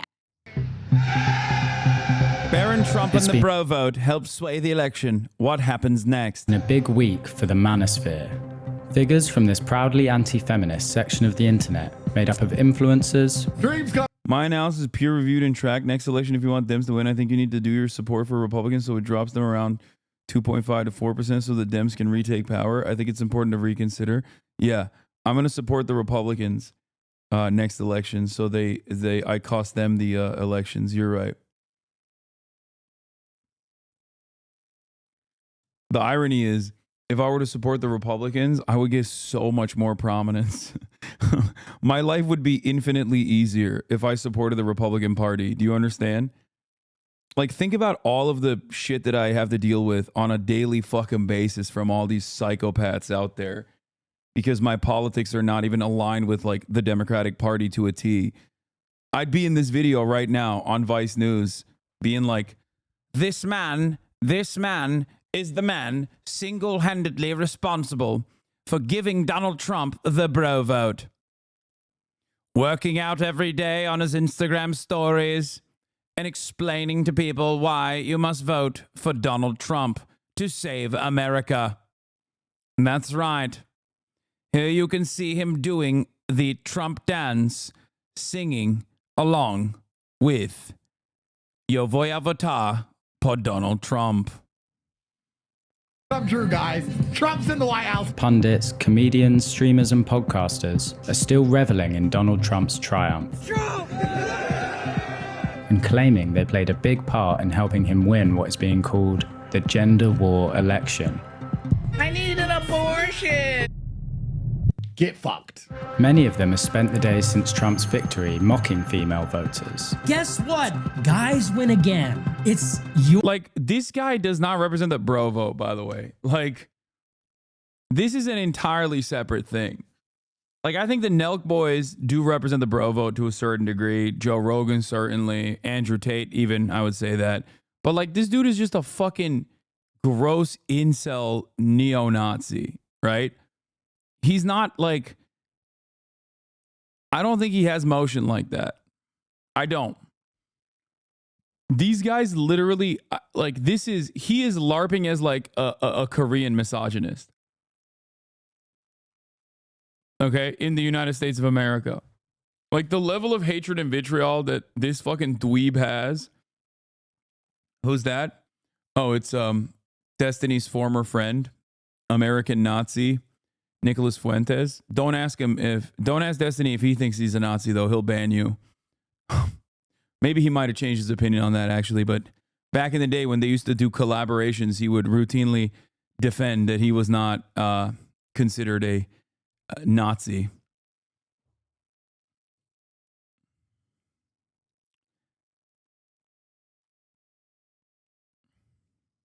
Your body, my choice. As a president who was found liable for sexual abuse, ponders whether to radically redraw abortion rights across the US. I'm president. I want to protect the women. I'm going to do it whether the women like it or not. No, Hasan, they were never friends. They just debated once, according to a former friend of yours. I love Ethan's like final evolution, which is like defending Destiny. And also by way of that being like, no, Destiny did not elevate Nick Fuentes' platform openly. And ban members of his community for saying correctly that he was a Nazi and this was dangerous, and regularly debated people on whether or not he considered Nick Fuentes to be a full-blown Nazi or not. Oh, that's right. He did do that, actually. That's crazy. That's wild. But hey, these guys, the real people fighting anti-Semitism out here, you know?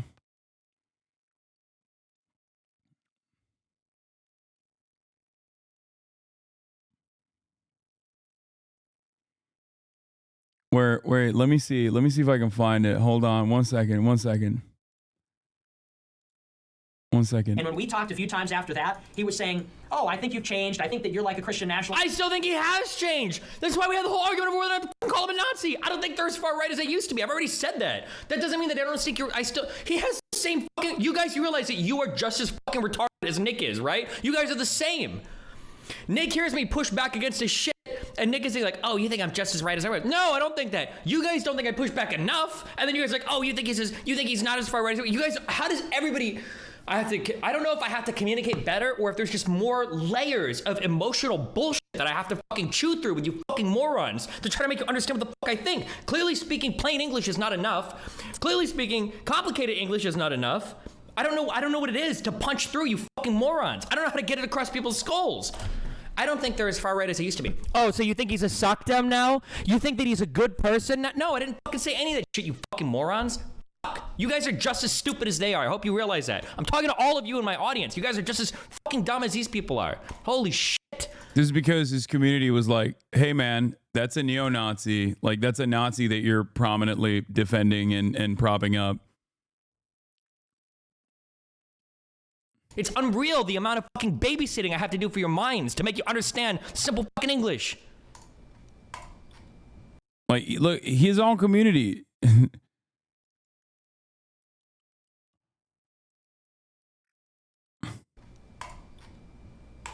Now, I don't think you're a Nazi anymore, and I think you mean what you say. And we had a few good faith conversations, and then since we got on Sneeko, Nick Fuentes on the end of his friendship with Destiny. Like,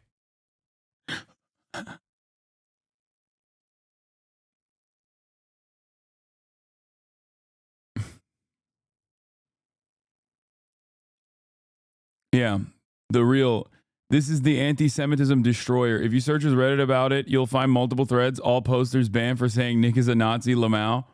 Yeah.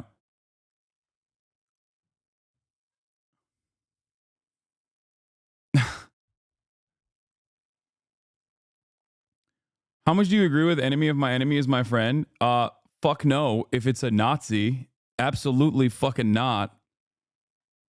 That's ridiculous. Like, Myron has actively tried to fucking collaborate with me actively throughout this entire process. And now he's given up on it. And now he just like shits on me on fucking Twitter. And he's like, these Jews will never love you. You keep saying anti-Semitism is real. And he doesn't understand that, like, I don't like him because of his anti-Semitism. Okay? And it's so fucking funny because, like, in his mind, he thinks, like, I don't get it. Like, I'm pro-Palestine too. It's like, yeah, dude, you're also a Holocaust denier. Why the fuck would I ever collaborate with you? I don't agree with you. So no, the enemy of my enemy is not my fucking friend. Okay? Yeah, what do you want me to do? Collaborate with fucking Sneeko, Andrew Tate, and Myron? Fuck no. Or Dan Bilzerian. I will always stand by my fucking principles. That's the difference. Okay? No, yeah, bro is still the enemy. Okay? Very much so. I will say it like this. Okay? Ethan Klein has actively advocated to deplatform me and ban me for the past month. And I would, in every single scenario, prefer him over someone who is anti-Semitic and a Holocaust denier. Okay? Every single scenario. Now, I don't know how he feels on this issue, but it is not even a question for me. Okay? It is not even a question. Like, not even a contest. Like, it's ridiculous. It's ridiculous. There is no world in which I would ever fucking find myself collaborating. Yeah, I mean, there it is. Destiny's incorrect. Nick Fuentes does outwardly meet his definition for a Nazi. Destiny's personal definition of a Nazi, he explained on stream, had 3 core elements. Look at, oh my God. Look at this fucking thesis. I'm happy to chat with whoever banned me. I think I've been pretty good faith about everything I put forward. Hi, I received some good pushback for parts of this post, and some not so good. But unfortunately, as I'm perma'd, I can't actually reply to them. I don't want to drown this post in edits. Feel free to message me if you have questions.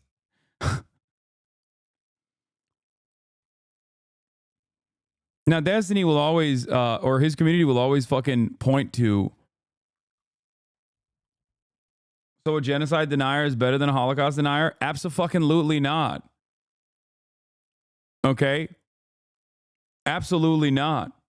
But I still, in spite of all of the things that Ethan has said about me and has said about Gaza, I still think he is infinitely easier to convert and snap back to normalcy than someone who has completely given up on the notion of like a historical atrocity that has taken place.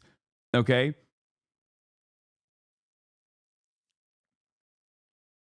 That's it. The Holocaust is a genocide that happened. There is currently a genocide that is happening.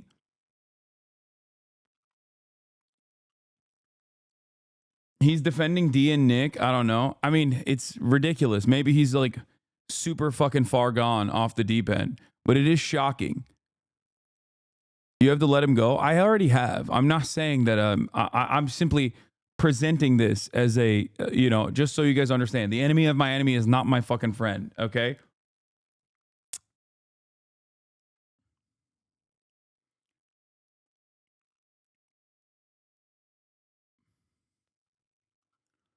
There's no reason to excuse or defend Ethan's behavior.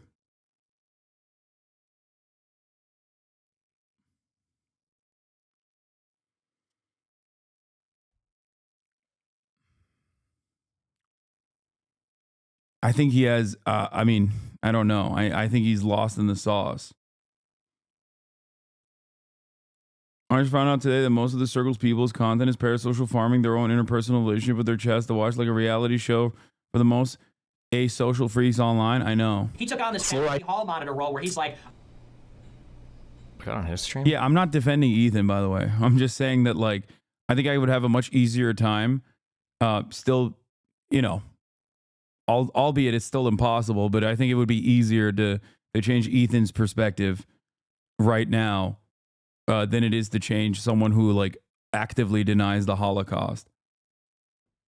Like there was a moment in time where Ethan, aside from this last like conquest against what he perceives as me being a anti-Semitic terrorism defender, there was a point in time when he was like openly aware of Israel's apartheid regime and actively talked about it. Which means that there's still somewhere down there where, I hope that there's still some kind of understanding there.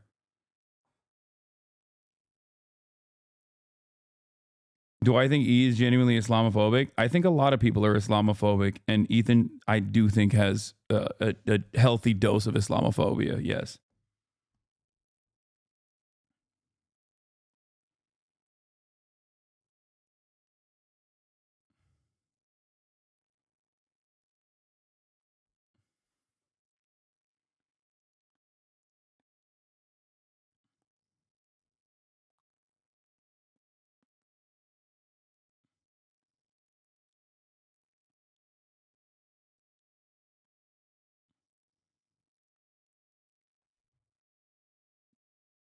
Anyway, let's get back to the bro vote. Yet as the dust settles, the Republican Party has a problem. What does it do with the tide of angry young men who sent them back to the White House?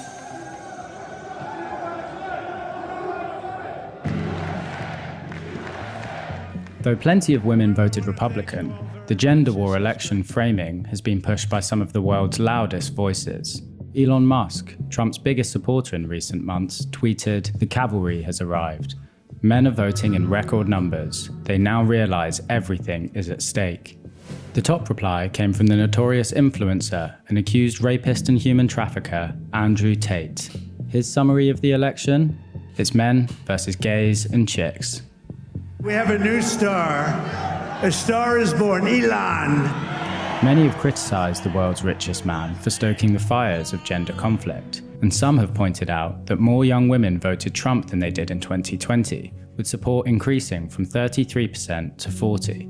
Yet the increase in young men voting for Trump was even higher, jumping from 41% to 56%. Trump's support is strongest among young Republicans, Gen Z, and young millennials, giving him a crucial edge in what's being described as one of the most consequential elections in US history. Fuck Kamala. Trump 2024!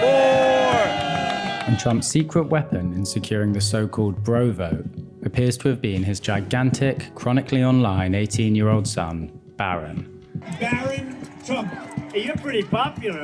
He might be more popular than Don and Eric. We gotta talk about it. Barron Trump, along with his MAGA influencer best friend, Bo Loudon. The strategy is reaching an audience that maybe isn't being recognized. Joe Rogan obviously picked President Trump. I helped set that up too. I definitely talked to some people about that. Were tasked by the Trump campaign with helping to reach out to Gen Z men. Donald J. Trump! And they did it through their favorite influencers, many of whom were name-checked live from Trump's victory podium by UFC boss Dana White. I want to thank the the Nelk Boys, Aiden Ross, Theo Vaughn, busting with the boys, and last but not least, the mighty and powerful Joe Rogan. Aiden Ross is one of them, a 24-year-old streamer whose career highlights include being the man who sniffed Andrew Tate's chair after interviewing him and hosting a live stream with the incel and white supremacist Nick Fuentes. Dude, it's actually like a pleasure to talk to you, bro. A close friend of Barron, Aiden Ross hosted Trump on his stream in August of this year. My son Barron says hello. He's a great young guy, but he's a big fan. Yeah. The platform, you know, other people who have platformed him are currently on a vengeance quest to claim that Twitch is anti-Semitic, okay? Like, here is Nandre, who is a streamer on this platform and a friend of the show. The image on the left is fake. This image on the right is a screenshot of an emote on Aiden Ross's kick stream. If you actually care about anti-Semitism, tons of really gross, hateful people actually do something about over there. Oh, nice change. The change went live. That was fast. Excellent work, says Dan Can't Tweet. Putting this fucking gross anti-Semitic meme on sensitive social issues. This is a real emote. Here's what the Kick co-founder had to say. The fact that it has to be said the image on the left is fake shows us the state of Twitch more than anything else. The image on the right was a user's emote that was removed as soon as we became aware. Unlike other platforms, Kick has never banned Israelis and all are welcome. The fact that we believe this says a lot about you, actually, is amazing. Okay? No, man. That just says a lot about how stupid you are. You own a fucking platform, you dumbass. And the person who had this fucking emote, quite literally, is right here hanging out with one fucking Holocaust denier who advocates the lower age of consent, saying, oh man, I'm so excited that you are fucking, side by side, talking to an open fucking out and about neo-Nazi.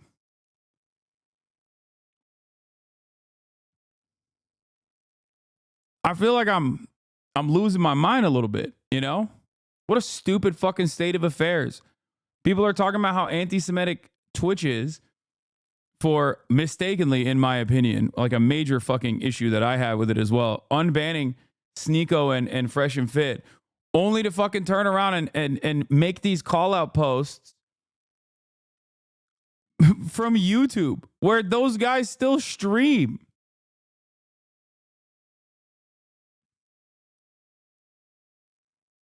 This is the one thing you were wrong on. Unfortunately, after the Aiden X Trump live stream, the dudes did not look into the background of Aiden like they should have. Yeah, no, I talked to Taylor Lorenz about this. And the thing that was really interesting about that was that the culture, like the culture reporters are just gone. They're basically non-existent. Like the media, legacy media publishers have just completely dropped the fucking ball on understanding how these guys operate, what they fucking see.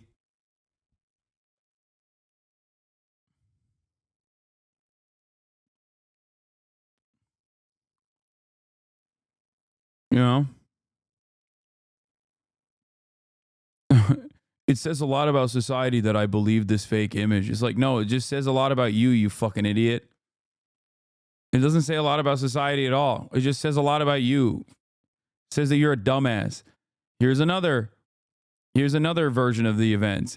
Destiny's good friend and co-host making a fake video to make it appear that Hasan has played a Nazi anthem is a weird choice. Okay?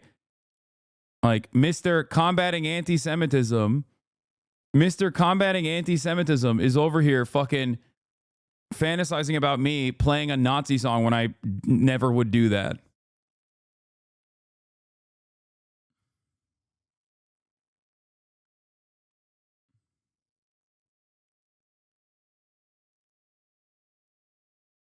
That's crazy.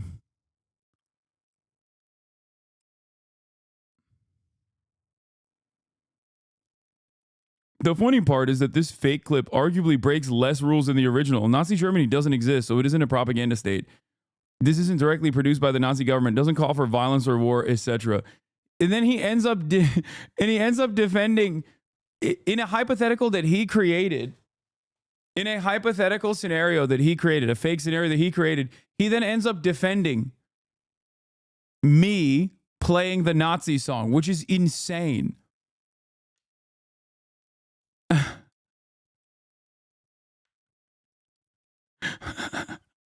Well, he is a kick streamer after all, so that's not shocking.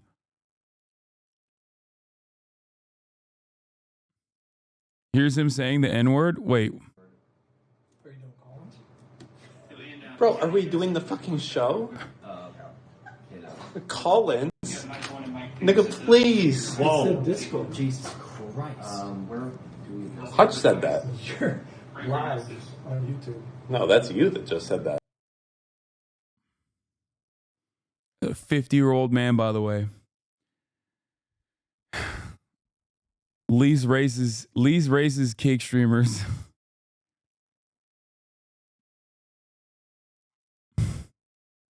They're so edgy, man. I mean, on their podcast, Destiny has openly said the N-word as well, so many times. This should be the end of that campaign? No, they don't give a fuck. Okay, it's the way to go. I'm sick of the anti-Semitism, so I'm joining Kick, the most anti-Semitic mainstream website aside from Rumble, maybe. Tis dance. Stop interacting with DGG chat too. Push people. Get used to pushing people to your Kick chat. Okay, it's the way to go. It's the way forward, Dan. Okay. No, I already set up a deal with Kick. Doesn't matter on that stuff. I'm already good. Oh Jesus. Yeah. Stop allowing groups like the ADL and Destiny. Stop interacting with DGG chat too.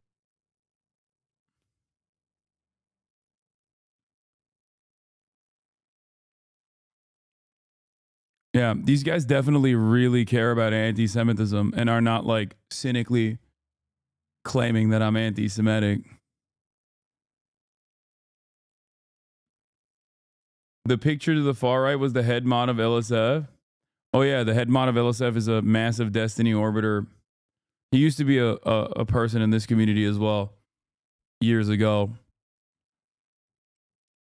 And so if you're wondering why LSF is so brigaded all the fucking time, that's one of the funniest parts about it is that, like, not only do they very obviously brigade LSF to oblivion, and it doesn't really have a lot of motion, but it doesn't really matter. Ultimately, I think a lot of people think, like, why isn't this getting people to, like, change their minds about Hasan? I don't understand. And it's like, no, not RTBA. No. He's a DGG guy who used to be a former Twitch staffer. Now is the LSF head mod. Look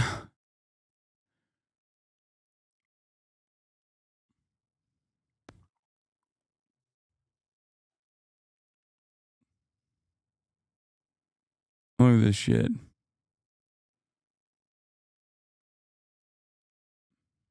Here's Dee's friendship with Myron. 13 minutes, hour long. He's smart in manipulating people that follows him. But he's not a smart guy. He's actually a fucking idiot. He's a contrarian by nature. That's like what he does is like debate and argue.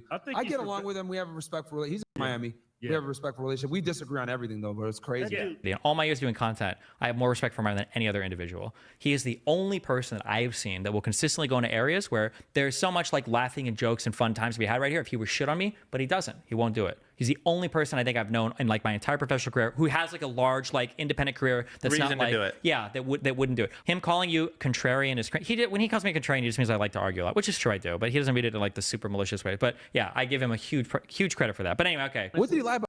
Yeah. I wonder what Ethan thinks about all this. I'm sure Ethan will look at that and still say like, "No, you don't understand. Like, they have a respectful relationship." Myron throws out more anti-Semitism than anyone besides Fuentes. I know. Huh. It's just weird because, you know, Ethan is really worried about anti-Semitism because, you know, Sabra hummus being like bad. That's peak of anti-Semitism. His favorite content creator here saying, I actually have much more respect for Myron than anyone else Myron, who is a Holocaust denier himself, Ethan would be like, "Oh well, you know, he's just the edgy guy. I really like him." Weird.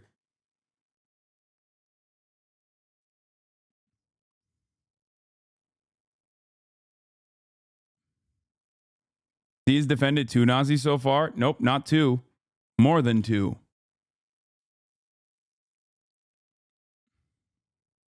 More than 2.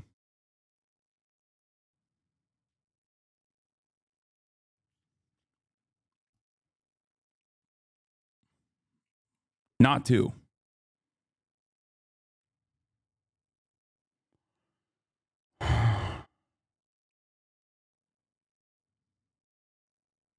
Where was it? There was another one.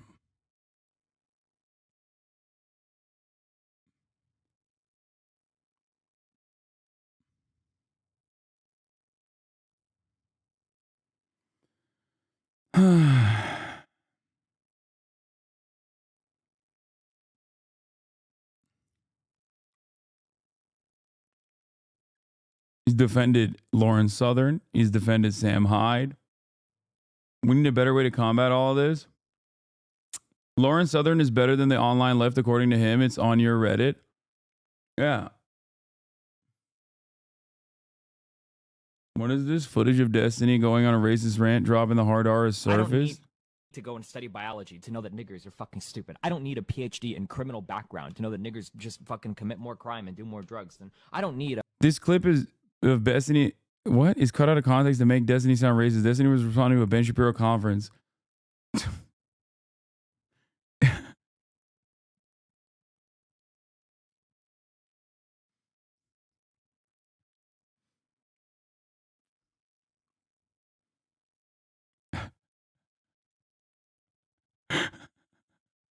This has to be AI, right? No, it's not, man. Were you stupid? It's so funny that he's doing this face when he's like, bro, you're just as racist. Like, the fuck do you mean? God, I can't stand any of these motherfuckers, bro. They're all so goddamn annoying. Community noted. Excuse me. It's out of context. He was actually defending black people while saying the hard R.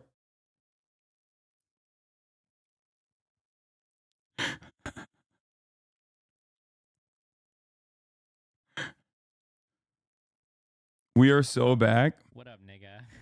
No! What's up? What up, nigga? No! Dude, I don't get it. This guy's the Democratic Party's Joe Rogan, guys. What are you talking about? What's up? What up, nigga? No!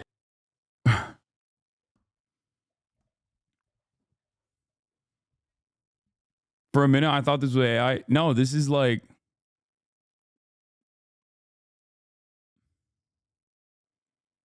I've been kind of offline the past couple of days, and I think it serves a good litmus test for determining who the normal people are in this conversation. Yeah.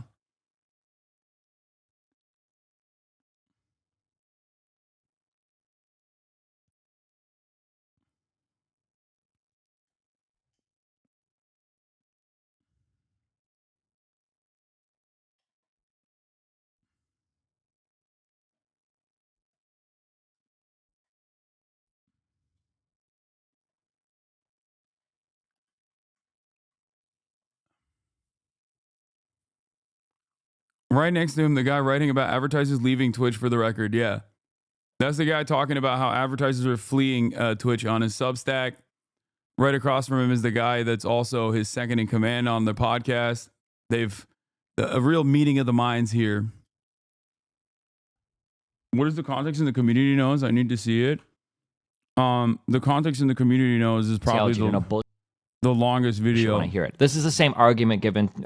This same argument can be given to a million other things, right? I don't need to go and study biology to know that niggers are fucking stupid. I don't need a PhD in criminal background to know that niggers just fucking commit more crime and do more drugs. And I don't need I don't need a background in whatever to know that faggots are fucking unnatural. I don't need to get a biology degree to know that fucking faggots like are just weird as fuck and don't belong in the right? Bruh. These are the same kinds of arguments that uneducated people can make because it plays into sociology. Yeah, he was making an argument about what uneducated people say.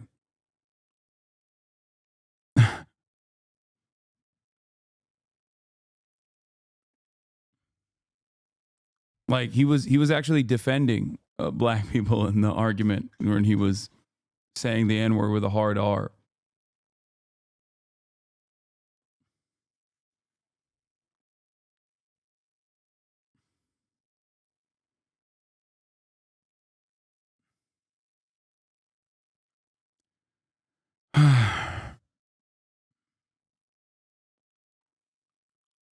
Thank God Ethan is combating anti-Semitism with Destiny. Yeah.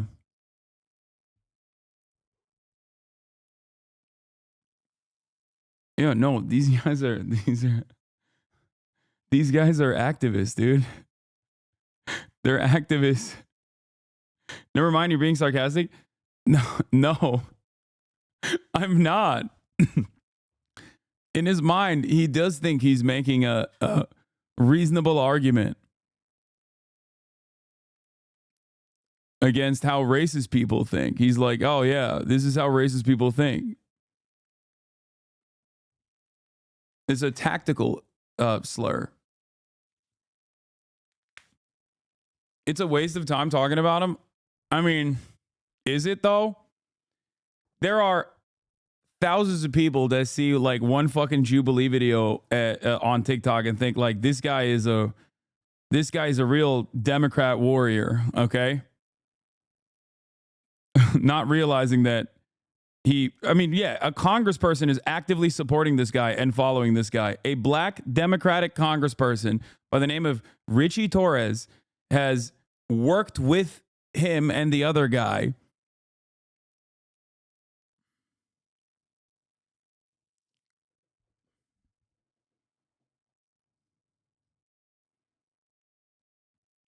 Losing a debate to a podcast? Other creators into teaching moments for your audience. I try to, yeah. Like the last round of this was like so laughable to have this conversation and like with adults, but Are we bringing up Destiny? Is that what yeah, I was about to say like yeah, I wasn't gonna name names. Yeah, no, there's a content creator who like loves debating, doesn't really care about any of the things that he debates about, but like he will assume like ridiculous stances, ridiculous positions. He's relatively skilled in rhetoric, not necessarily very knowledgeable on the issues, but rhetoric. Not knowledgeable? Not anyway. So here's my 52 TikTok video thread for shit that I learned today about like, oh my God. Very long way in debates, but beyond that, this dude is very edgy. Loves saying gamer words, the N-word specifically. Yeah, that's me. Yeah, when you think of Destiny, Destiny, he's the guy that loves saying the N-word. That's like definitely the totality of what I do. God. I mean, that's weird. It is though.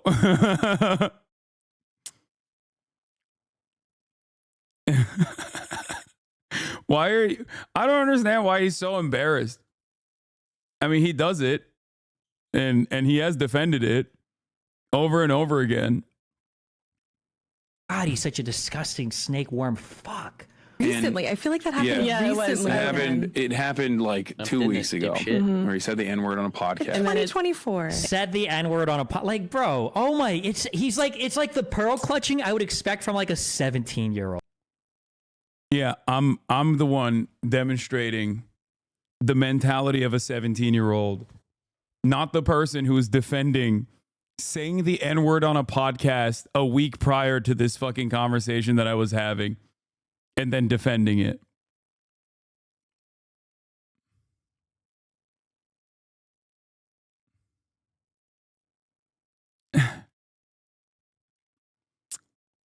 You're simply lying, Hasan.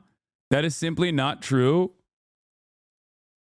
Okay, if I show you the exact moment where he said it on a podcast, because he already admitted it, and he's saying right here that I'm pearl clutching, as in this is not a serious issue to get mad about. Will you say that you're wrong and then commit to subscribing to me and becoming a loyal warrior? Dipshit. 15 minutes. Go again. Wait, what did I say? He's smart in manipulating people that follows him, but he's not a smart. Because this is the clip that we're talking about. What's up? And right before it, he was like, I'm going to say the N-word. What's up? What up, nigga?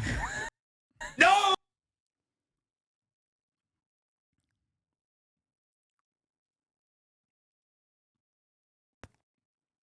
He also likes genocide and baby murder. Hasan, I was attention seeking. I believe you. I'm sorry. You fucking idiot. Okay, well.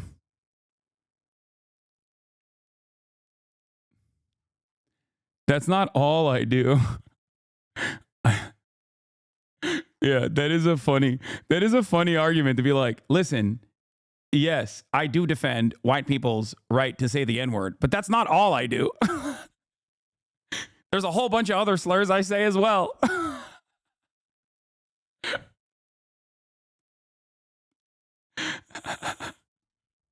I feel like that happened recently. It happened like 2 weeks ago, where he said the N-word on a podcast. And 2024 said the N-word on a like, bro. Oh my! It's like the pearl clutching I would expect from like a 17-year-old. Someone said 19 days ago. Look at his community throwing up the soy face. Oh, soy saying the N-word. They are so mad, Lamau. And we have people getting really upset about the word cracker. Yes. Destiny sue him for slander? What the fuck? How is he going to sue me for slander? He did say it.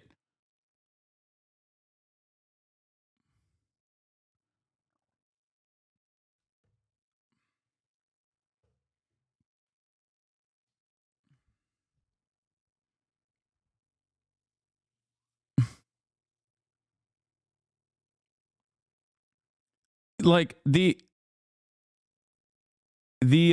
easiest way for this to not be a problem for him is to just not say the N-word. They can switch up so fast. At the same time, they're pretending to care about anti-Semitism, and now they're soy-facing someone calling out racism. I know. There is no real conviction here. Years ago, a D-fan tried to convince me that his N-word manifesto wasn't actually about the N-word, actually the level of delusion. The other level of delusion is that they claim that I agree with him. They've made like documentaries on it. His community is so insane. And this has been going on for fucking 5 years at this point.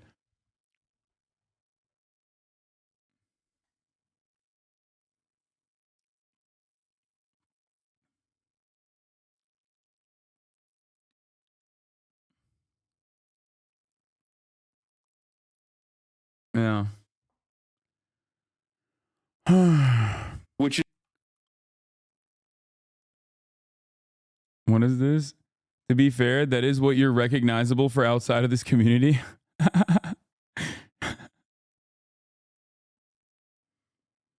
And then this is my favorite Destiny Dick Rider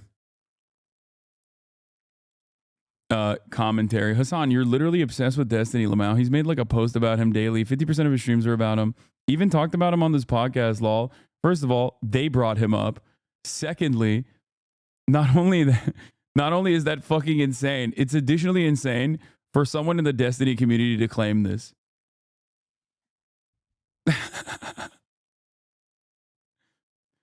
Nonstop for the past 5 years.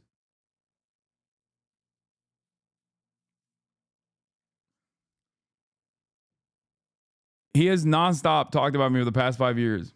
The E subreddit is now glazing loner box. Like clearly that subreddit has been completely invaded by Destiny supporters. Is disgusting. Yeah.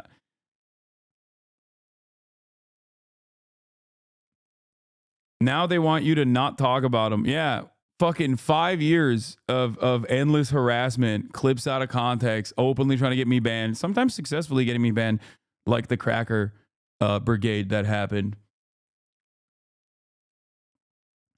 And then God forbid I hit back a little bit, you know, just a light tap. This is not even like there is an endless well to be tapped with Destiny's depravity.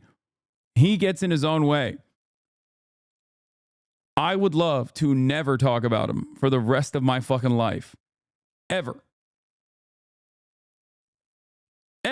It'd be great. I did it for 4 fucking years of the last 5 years.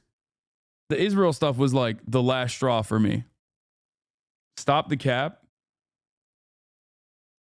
You literally can't stop talking about him. It's funny that you can finally say his name, though. That's hilarious. When you can't debate current Destiny, we have to travel to past Destiny as a standard. The one you were friends with. No, that wasn't the past Destiny that I was friends with, actually. That was years before the past Destiny that I thought had actually no longer believed those things. I was wrong. The way y'all treat Destiny is disgusting.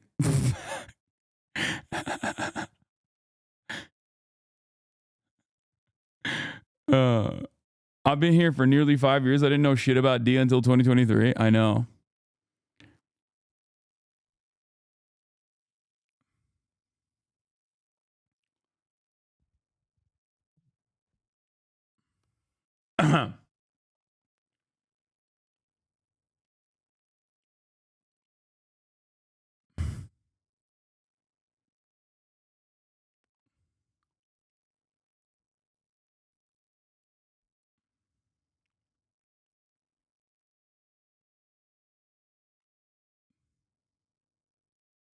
Did he become divorced then like this, or like this then divorce?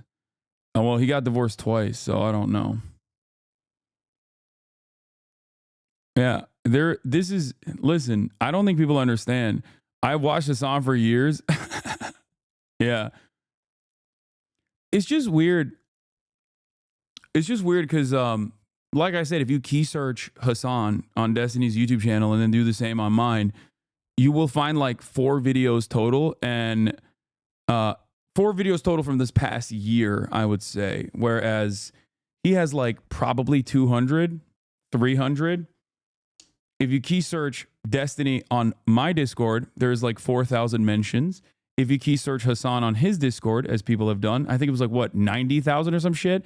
And the 5,000 mentions, most of them were coming from the gaming server, which is, you know, where they're talking about the video game Destiny. I promise you, I like that you're hate watching for 4 years for him while simultaneously talking about me being the obsessed one.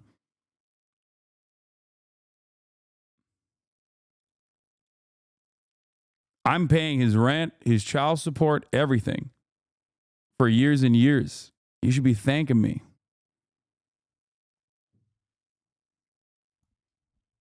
Paying the goddamn bills.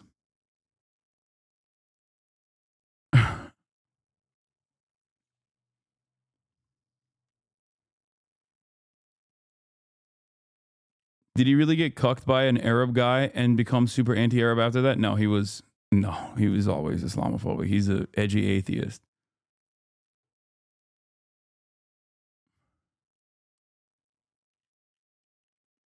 Not gonna lie, there has to be like 1 million search results for Divorcelli or Cuccarelli, but fuck it, we ball, the sky is blue. No.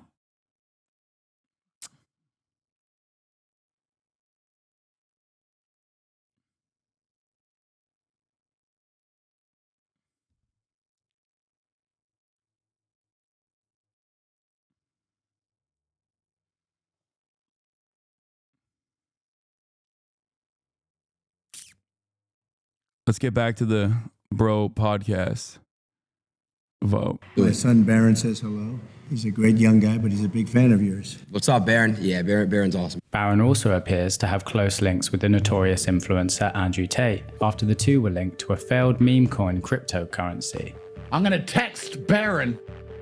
Him and I talk quite often. In private messages acquired by Vice, senior members of Tate's misogynist network, The War Room, speculated for years that the 2024 election would be a gender war, where the nuances of identity politics would fall away, leaving a direct battle between men and women.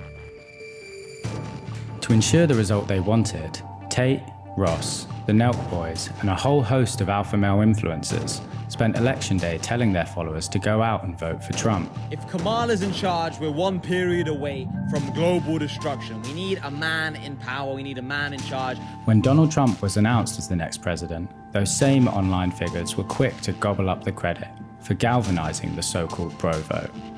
Bring down the temperature.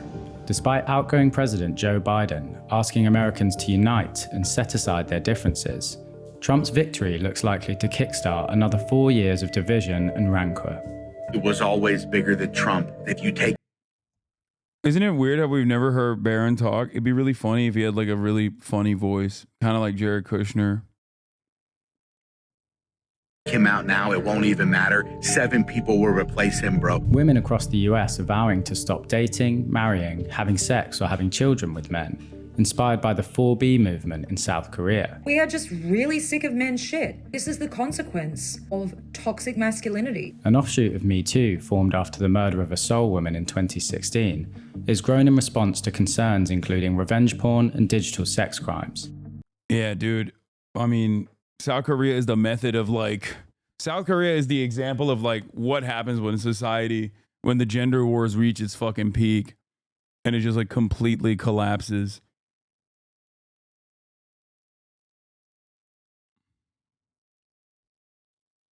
Pressing topics in the US, with women reporting an extreme uptick in online misogyny since Trump's win.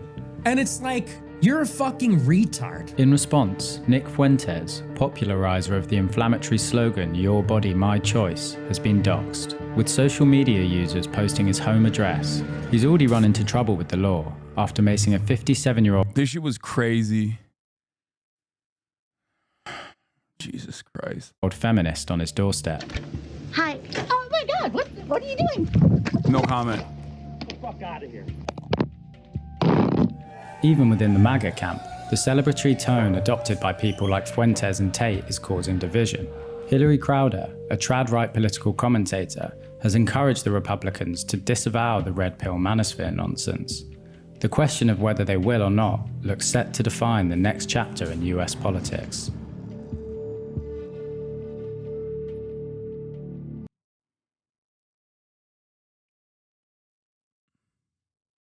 Did you see him Hinkle fighting out on the timeline? What is this? Let's see. France would be a third world nation if it wasn't for Africa. You are such a pathetic white cuck, it's unreal. You are an F word who goes on Catboy dates. When are you going to sign at Nero's contract? Your face when you see an unsucked third world cock. 3 things I can say that Nick Fuentes cannot say. I'm 100% white. I've never been out to dinner with a cat boy. I've never been in a transgender group chat. Computer enhance. Readers added additional context. This image is edited. Here's the original image from Jackson Hinkle's high school newspaper. Computer enhance. Except mine. Oh, okay. Not going to go all the way down there. Don't know what's happening here. Okay. Let's see what that is. Okay, there's some images on there. Never mind. Except mine isn't a fake photoshopped image, and then it's a femboy catboy sucking on what it looks like a dildo. Was it also photoshopped when you got down on your hands and knees to worship George Floyd with a mask on? Says Nick Fuentes. How many boyfriends did your girlfriend pick up in Africa? Okay, controversial opinion. I think this is just gross across the board. Like, it's not even funny. Like, at first I was like, oh, that's funny. Haha, they're like duking it out. But like, they're just fucking gross. Like, they're both gross as shit. Like, I don't even derive satisfaction out of these fucking morons fighting one another. You know what I mean? And it's weird because like I thought after 9/11 there was more intra-agency communication, right? I never thought that a CIA agent would be duking it out on the timeline with an agent of the FBI. And it is always shocking to see these agencies fighting with one another, like their operatives fighting with one another. I find it odd. Stop fed on fed violence. Okay. We have to put an end to this infighting. Okay. I don't like it. I think it's inappropriate. Okay. Yeah. I thought 9/11 happened because of a lack of agency communication. Like I thought that played a formative role in our intelligence communities, intelligence agencies not speaking to one another, not clearly communicating with one another when they could have all gotten together and done 9/11 together. You know what I mean? And it would have been more coordinated.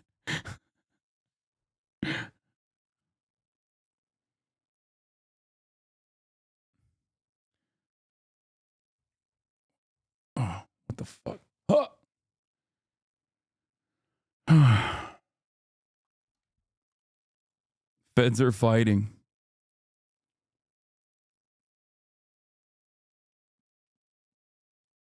Oh, they start calling each other feds. Stop deflecting with bullshit lies. You were left untouched by the feds after ordering protesters on January 6th to storm the Capitol and disregard police. Now you're mocking the heroic and last stand of Hamas leader Yahya Sinwar if it smells like a fed.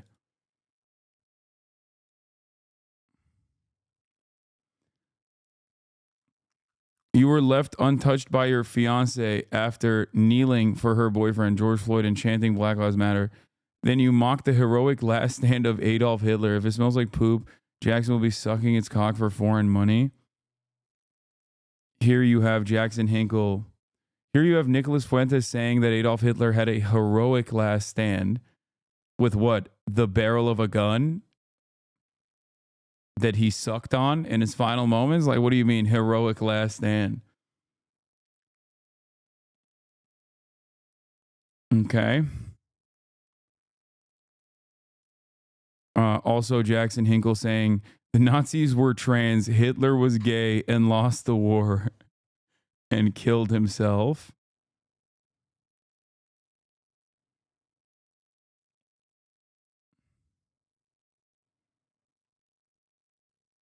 Yeah.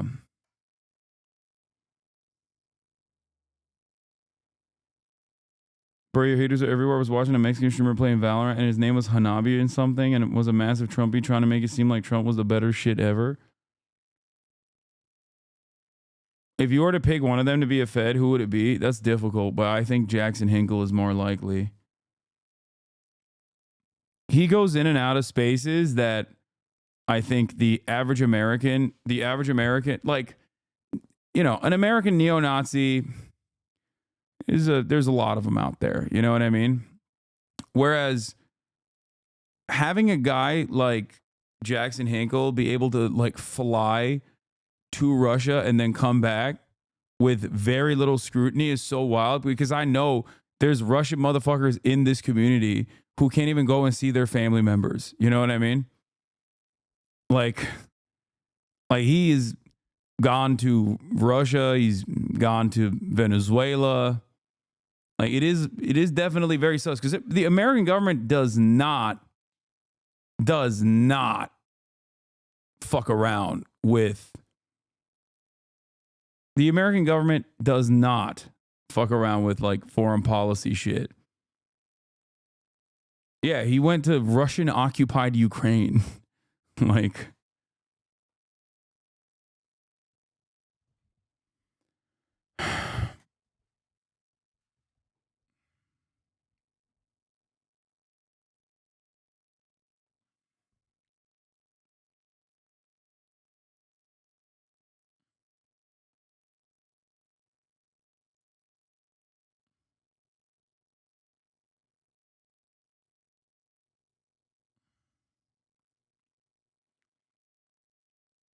what is this? I infiltrated the manosphere. This video is really good, as long as fuck, and I'm not expecting to watch the whole thing. It addresses why young men often fall to the alt-right pipeline and why the left often fails at appealing to this demographic. This video is so good and dives deeper into the topic.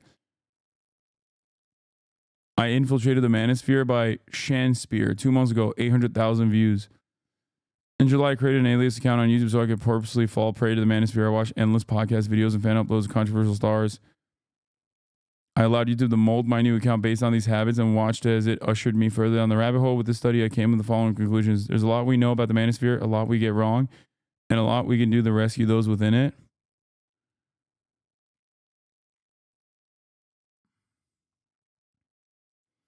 He's huge in China. He has 600K subs on Bilibili. That hurts me.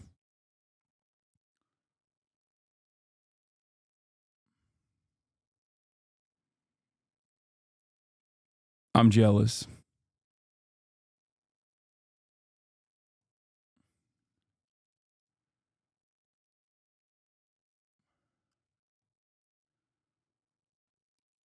President-elect Trump made official what CNN has been reporting for several days, namely that Stephen Miller will join Tom Homan in taking the lead on the issue in the new administration on the mass deportations, fulfilling an oft-mentioned campaign promise.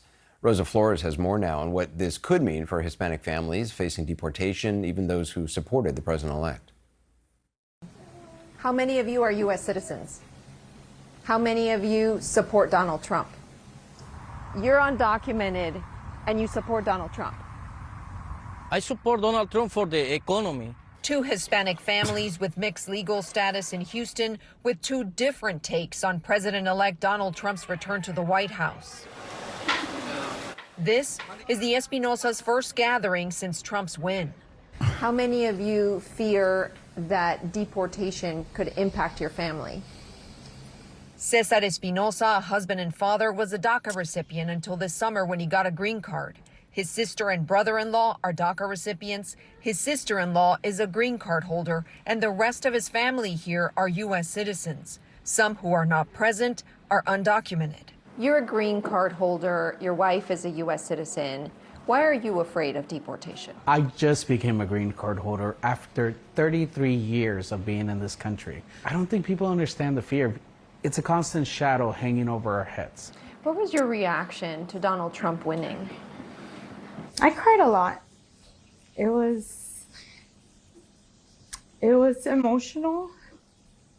Have my family, like, if they're gonna be here or they're not gonna be here, and how do you tell all of our kids? Like, my nephews, they're also our kids. To tell people that this doesn't live in kids and children's mind and teenagers and young adults' life is a lie. Gelasio Velasquez is an undocumented mechanic who has worked in Houston for 25 years. Oh. He plays in this park with his two U.S. citizen children, ages 5 and 9, and stands by Donald Trump. So you support Donald Trump because of the economy? For the economy, yes. But you don't support the anti-immigrant rhetoric? I'm not support the anti-immigrant action. Do you support his mass deportations? No, it's not human. Are you afraid that you could be deported in this mass deportation? I'm not afraid. I'm not afraid. Espinosa runs a migrant advocacy group and says many people are afraid and have called him in tears. I think there's a heightened sense of fear. Explain why Latino men are going to Trump. Democrats forget the promise when these guys are in the office in Washington. The Latinos want a better nation. Espinosa believes some of the Latino support for Trump was a vote against the prospect of the first black female president. There's still a lot of machismo. There's still a lot of misogyny. And something that we need to say aloud is there's a lot of anti-blackness. Velasquez says he hopes Trump finds compassion for immigrant fathers like him who are not criminals. If you get deported, would you regret your support to Donald Trump? No me arrepentiría. He's saying that he wouldn't regret supporting Donald Trump. So you're really not thinking about yourself. You're thinking about your children and the future of your children. Yes, I want the better for my children. Cesar says he feels guilty for bringing so much uncertainty to his family. What's it like for you to see your wife go through this and the emotions that she's going through? I apologize to her a lot. But we fell in love right away, and we got married almost right away, because when you know, you know. We asked Velasquez and Espinosa the same final question. Do you have a plan in case you get deported? I respect that decision. I leave the country. I'm not coming back.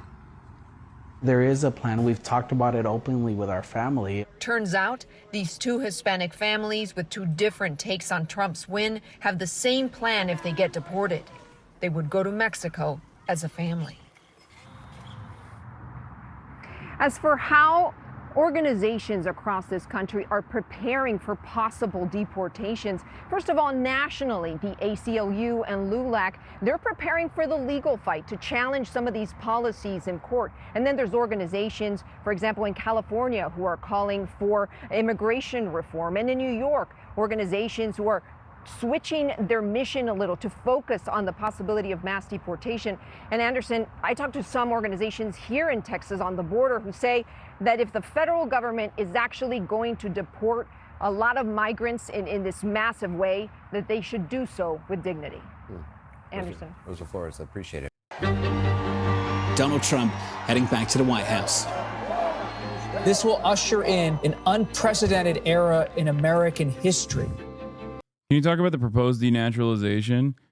I mean, once they're done with like deporting every undocumented migrant in the country, they want to start the process of denaturalization, as in like people that are naturalized U.S. citizens will no longer be able to maintain their citizenship.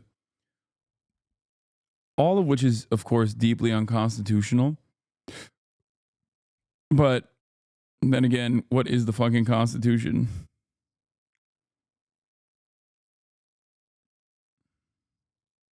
In a dramatic political comeback, Donald Trump will return to the White House. And if he's going to share the credit for his victory with anyone, it's this guy. Where is he? Come on up here, Elon. Come here.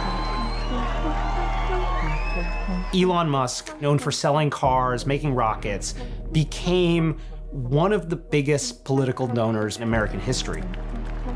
Even with the Supreme Court's Citizens United ruling allowing corporations to spend unlimited amounts on campaigns, the nearly $200 million that Musk spent, along with his intense campaigning both on X and on the ground, dwarfs precedent. A star is born, Elon. And he's already reaping the rewards. Immediately after Trump's victory, Tesla shares went through the roof. In a single day after the election, his net worth goes up, by like 26 billion. And that's just the beginning. Trump is in a position to make him even richer. Musk is like the de facto vice president, and he is going to have a role kind of reshaping the contours of the federal government going forward. There's a word for guys like this. Elon Musk is an oligarch.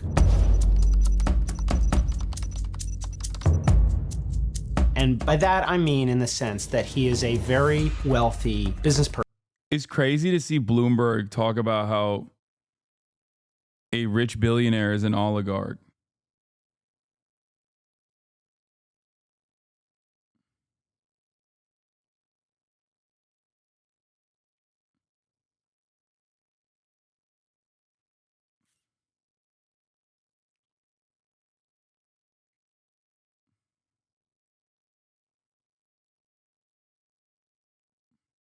You admitted you don't know what the Constitution is? How can you question anyone? Careful what you say. You just asked what the Constitution is. The media, leftist political tumor, doesn't even know what the Constitution is. Yes, I don't know what the Constitution is what I meant, and not that the Constitution no longer matters, given that the Supreme Court has a supermajority of reactionary right-wing justices that will amend it in ways that benefit Donald Trump. Person who has used and seems to be interested in continuing to use his political connections to make money. Imagine Taylor Swift, Warren Buffett, Rupert Murdoch are all rolled into one. That's Elon Musk. So what does Elon Musk want from this newfound power? Musk wants a lot of things from Donald Trump.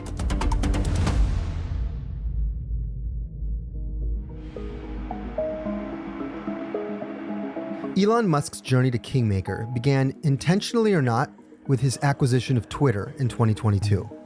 Elon Musk paid $44 billion to buy Twitter, and conventional wisdom is Elon Musk destroyed Twitter. And from a business standpoint, that is true. If you look at what investors have said is about 80% less than it was when Elon Musk bought it. But I don't think Elon Musk looks at this as a business decision.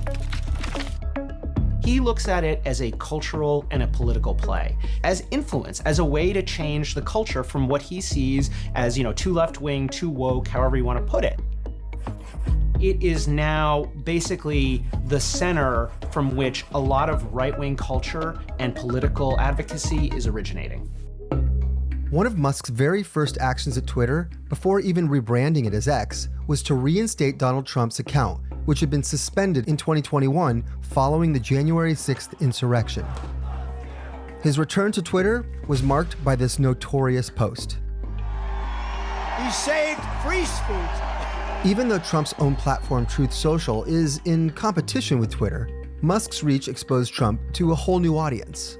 Musk kind of opened the door for a lot of people who maybe would never have looked at Trump or considered voting for Trump to take a look at him. Like the young men who follow Elon and think that Elon is great, you know, now see Trump in a different light. And he has given Trump like a gravitas that maybe he didn't have before. You know, it's one thing to have Hulk Hogan speaking at Madison Square Garden for you. It's another to have arguably like the most successful capitalist in a generation speak.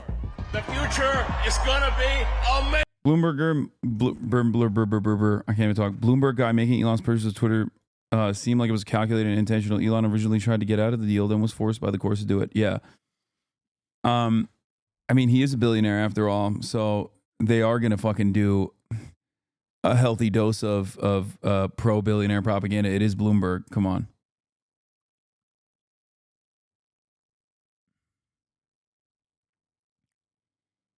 Bup. Thank you for the 5 tier 1 gifted subs.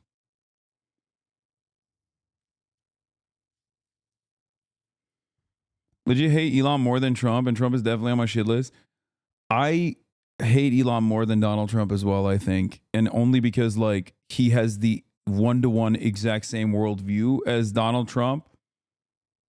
And, you know, even after Donald Trump passes away, Elon Musk will still be very much alive and pushing even worse shit, most likely.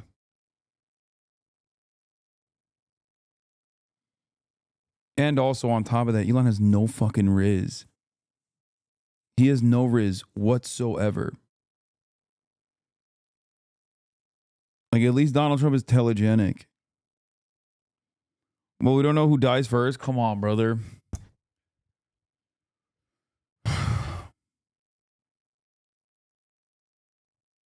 Amazing! USA! USA! I just, like, it's burned into my mind every time I fucking see him. Ugh. So fucking gross. So goddamn lame, dude. This is like a mutually beneficial business arrangement, right? Trump got money and got elected. Musk gets sway over the federal government. This mutually beneficial arrangement includes a new role for Musk that raises a whole host of potential conflicts. At the Madison Square Garden rally, Howard Lutnick introduced Musk as the co-chair of the Department of Government Efficiency. We set up Doge. Yes. I think the funniest name is DOGE, the Doge, Department of Government Efficiency. Musk wants the federal government to mostly get out of his way. It's such a funny meme, guys. Tesla is a electric car company, and it very much would like the federal government to approve its business in robotaxis, driverless cars. Elon Musk runs Neuralink, which sells brain implants. Elon Musk would very much like the federal government to legalize that. And you could kind of go on and on. While pushing for less federal oversight, Musk also stands to gain billions. Elon Musk owns a major defense contractor. It's called SpaceX. The US government is their most important client. SpaceX has already gotten billions of dollars worth of contracts between 2009 and 2024, but this could pale in comparison to future contracts under the Trump-Musk alliance. Another thing that annoys me is that this is genuinely a fucking fantastically impressive feat of modern technology. And it is all because of former NASA engineers that put this fucking project together. And we had to fucking outsource it. We had to outsource it to SpaceX in a private public partnership so that Elon Musk could eat away all of the fucking glory. And by had to, I mean we decided to.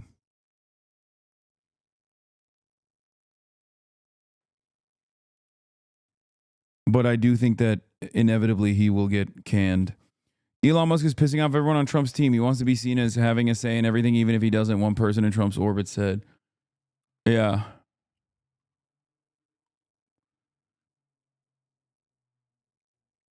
So we're getting Cyberpunk 2077? Yeah, but that's like fun to play in, but not fun to live in.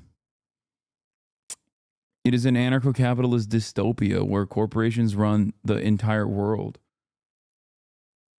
like as many more contracts as possible, and would like a president who would say, create a new Mars program and hire him to send the rockets up. Starlink is SpaceX's network of space-based satellites. They are operating in roughly 100 countries around the world.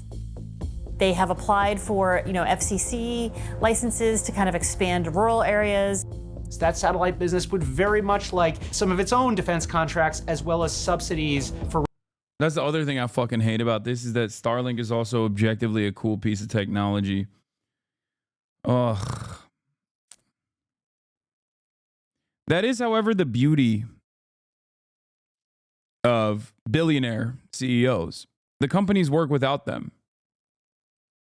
In some instances, they can even be better without them. So remember that. The technology is cool. The technology is cool. And it's impressive. And it can exist without Elon Musk. Regular people to buy internet from it. It's highly unusual for the CEO of so many companies to play such a strong role in an incoming administration where he will have sway over the agencies that the government regulates. Ideally, he would recuse himself or he would not be involved in those agencies. But this is Trump 2.0. Like the sort of old rules of conflicts of interest may be out the window here. He's a great business guy, and he's a great cost cutter. You've seen that. Elon Musk just sort of like laid off 80% of Twitter's workforce, basically by waving his hand back in 2022. He cut around 20% of Tesla earlier this year, just kind of spur of the moment. So if I were a federal worker, a civil servant, or maybe running a union that represents federal workers, I would be very worried. He's going to go through every agency, the Securities and Exchange Commission, the Department of Justice, NHTSA, the FAA, but I think that everything is on the table. Musk has proposed cutting up to $2 trillion from the federal budget. $2 trillion is a huge amount of money that really hits at entitlement programs like Social Security and Medicare and Medicaid and veterans benefits. That's going to bring real pain. Even with a friendly Congress, however, it's unlikely that members would approve such major entitlement cuts, given the political risks. And perhaps the most alarming conflict of Musk's cost-cutting role is his potential ability to halt unfavorable investigations into his business dealings. Right now, there are between a half dozen and a dozen different investigations into Elon Musk's companies. I can't comment, because it's legal stuff. But I'm curious what you guys think. It's not like he can just order those investigations closed. When was it your fuck greetings from Germany? They don't realize that this impacts you too, brother.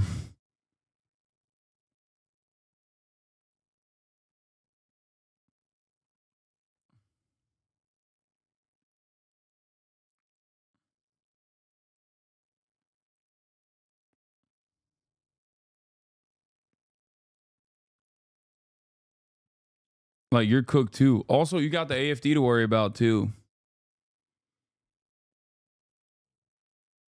Didn't your government collapse recently? Shit's fucked all across the Western world, man. It is so bad. I was in a Waymo the other day and it was awesome. I'm not gonna lie. What if we never got high-speed rail, but instead 100% driverless vehicles in the streets in 50 years? No. But if he is in a position to control the federal budget, what better way? Yeah, when we're talking about America, it's not about you're fucked. It's about we are fucked. Because what America does is going to ruin the rest of the planet, no matter what. To deal with an investigation than to just defund the agency that is supposed to be doing that investigation. There's one thing we learned from the last Trump presidency, which is that it doesn't really matter what your job is in the Trump White House. What matters is who is talking to Trump on a regular basis. And right now, that is Elon Musk. Musk and Trump are very similar men in that they both love to be the main character. They don't like to share the limelight. And it's hard to imagine that these two giant personalities will be able to stay in the same room and stay aligned for a really long time without running into problems. But Elon and Trump need each other. And that is what's different. And that is what could make Musk's influence much more lasting.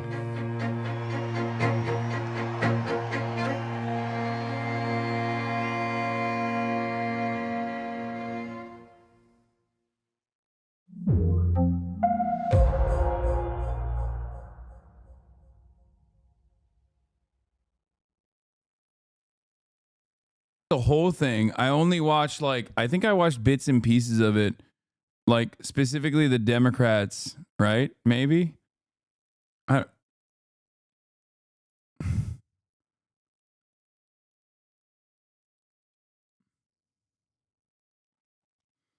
California has new reported cases of an aggressive monkeypox strain. 2025 is going to be our year. Please don't skip.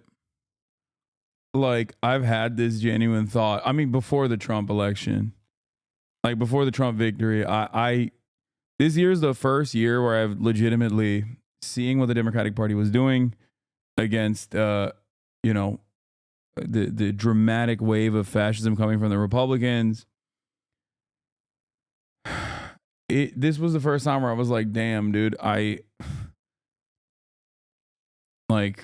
maybe I should leave. But then I was like, what the fuck am I talking about, dude? I'm a stubborn piece of shit. That's coward stuff. You know? Also, there's not really anywhere you can go that isn't going to be impacted dramatically from the specter of American violence and American imperialism. You know what I mean?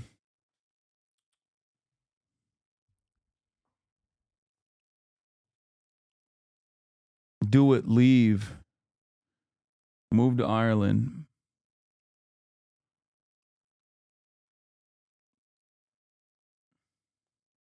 No, you just like it here? No, I mean, I do. I do like it here, but it is really fucking annoying.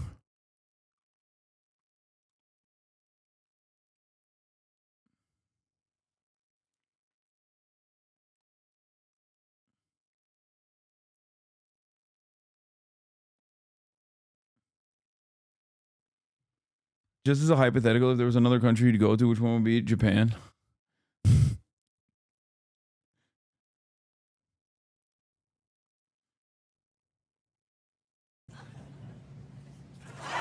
And I have every right. Japan has 10 gigs per second consumer internet. House for Big Man and Kaya and friends are only 45K USD.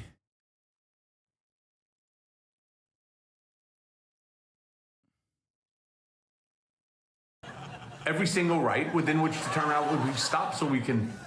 I'm gonna do the streamer awards voting after this, okay? Deal with the fact that they will always look down as you as a foreigner.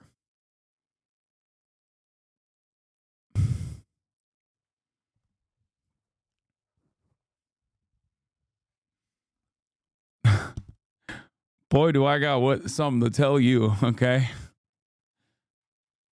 Let me tell you a thing or two about America and being named Hasan in the motherfucking United States of America.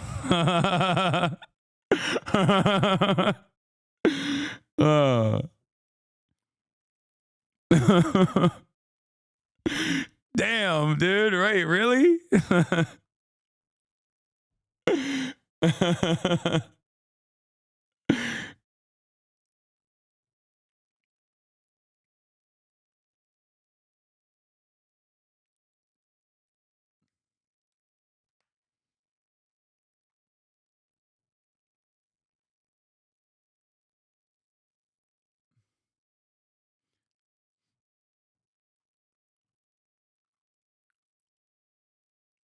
Yeah.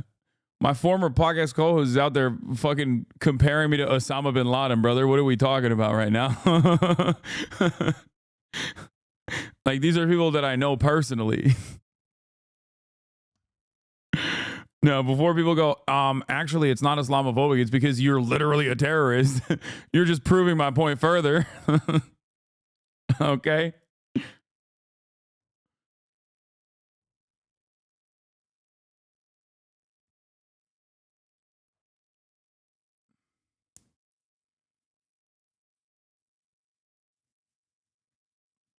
The point is, it don't matter.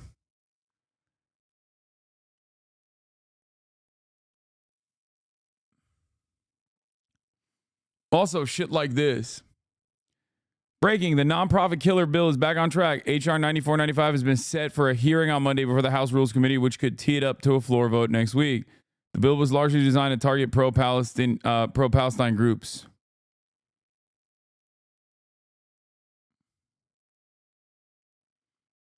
But listen, it doesn't really matter. I'm too stubborn, like I said.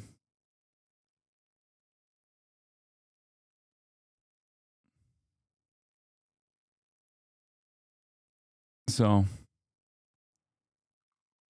yeah. HBO houses both this man and Bill Maher at the same time.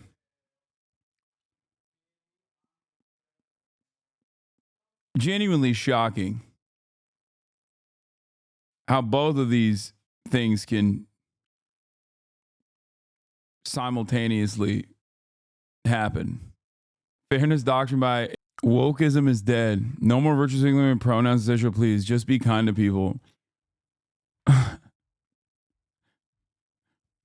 Wokeism is dead. Just be kind to people. Cut it out with this pronoun shit. It's so funny. Do you want my phone? Oh, okay. Wokeism is dead. Just cut it out with this fucking what? Oh, for sure.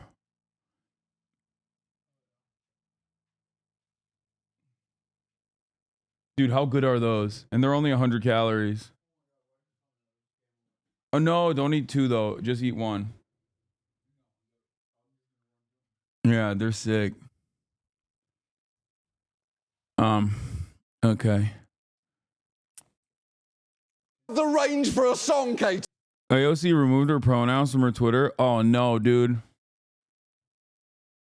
She's going they, them. She's going non-binary. She's going non-binary. Do I have pronouns in my bio? I don't even know how you do that. Damn, I don't have pronouns in my bio. They OC. I don't even know how to put pronouns in my bio. Bro, get off X? No. I'm the captain of this ship. Type it? Oh. I didn't realize you just like type it. I thought you like write it in on your when you like edit your profile. Like you put it in somewhere, like a gender.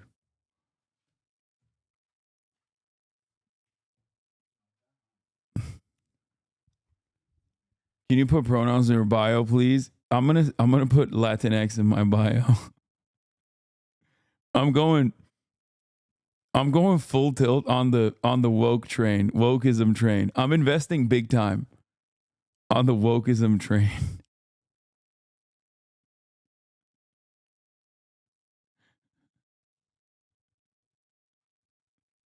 That's crazy, dude. Guy who's getting absolutely shellacked by the economy. How do we fix this? Gotta vote more right wing. What a massive messaging gap from the Democrats. What an unimaginable gap in messaging from the Dems. Oh my God.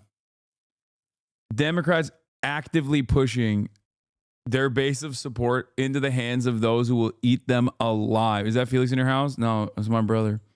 Bro, if shit keeps popping the way it is, I swear to God, they're going to fucking keep the wall to make sure that the Americans and the undocumented immigrants stay in and not run to Mexico, okay?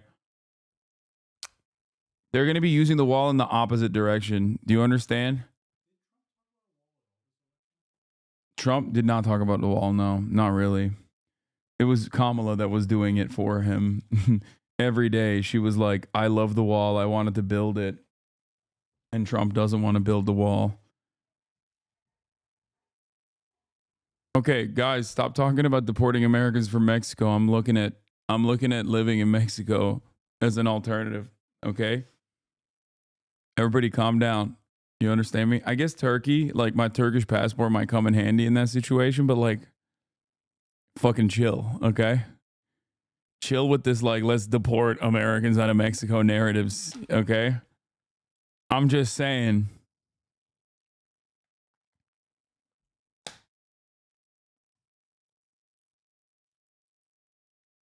Less taxes? Ooh, bitch, I don't give a fuck about taxes. I live in California.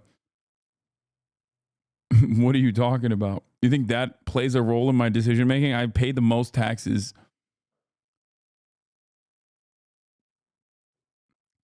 Can we skip this and go straight to how tariffs will directly affect our car repairs? AutoZone has posted about this tonight. Yeah, where the fuck was that post before the election, big dog? I saw Doug talking about it too. Doug DeMuro. Talking about how like what was it? E39 parts are going to be so much more expensive. And it's like, while that is far from the most significant concern here, yes, auto repair parts like are going to be unimaginably expensive if these tariffs kick in. If we get tariffs, we will pass those tariffs costs back to the consumer. And Philip Danielle, CEO of vehicle repair parts supplier AutoZone, told Wall Street analysts, will generally raise prices ahead of that. Damn, who could have foreseen this, bro? Let me tell you who couldn't have foreseen this. Every single fucking Trump supporter I talked to. I kept trying to explain to them, like, that's not how tariffs work, man. There is no part of this tariffs process where, like, if you implement it, it's going to not carry on to the fucking consumer.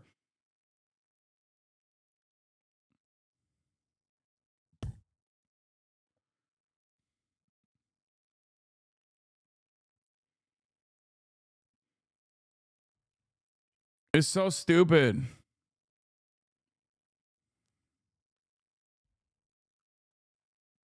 Doesn't tariffs mean more tax money, which is more money to support people? Oh my God. Brother, tariffs are a flat sales tax. Okay? It is inherently a regressive tax. Okay? Which means it harms the working poor more than it does the wealthy individuals. Please understand how any of this stuff works. Okay? Yes, tariffs are a tax. It's an entry fee that you're paying to the American government. The American government says, you know what? If you're getting stuff from these countries, you're going to have to pay an entry fee. Companies will pay that entry fee, and then they will price the end at the end point when it comes to when it gets to the consumer. At the consumption point, they will readjust their costs, as in inflate the cost of the good. Okay? It is a direct tax on the goods that are being shipped into the country, and those costs will be carried on to the consumers. This article is basically describing this process.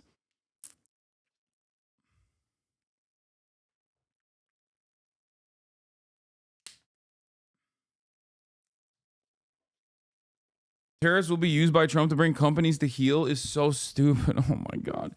The one good thing about the tariffs is that it's going to ruin the Trump merchandising industry. Like, it's just straight up going to ruin it. And it's awesome. And fucking, they deserve it. Okay.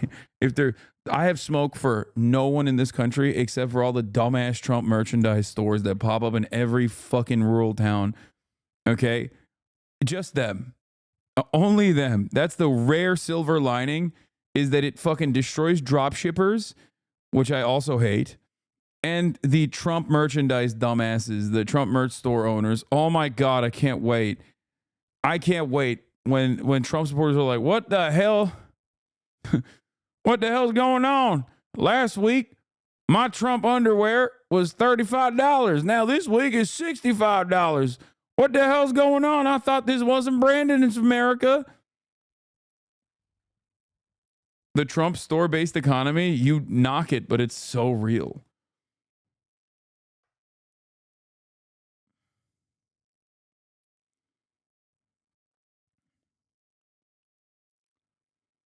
They're going to use the revenue from tariffs to give the largest corporate tax cuts we've ever seen. Normal people are completely fucked. Oh yeah, that's the other side of this process. One must ask why they're doing these tariffs. And the answer is because they're going to do tax cuts. And they're not going to do tax cuts for you in a meaningful manner. They're going to do tax cuts for people like me, actually, really, and also corporations.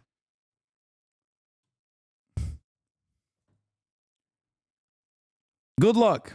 I still live in California, so I'm still going to be paying more than most people, but it doesn't matter.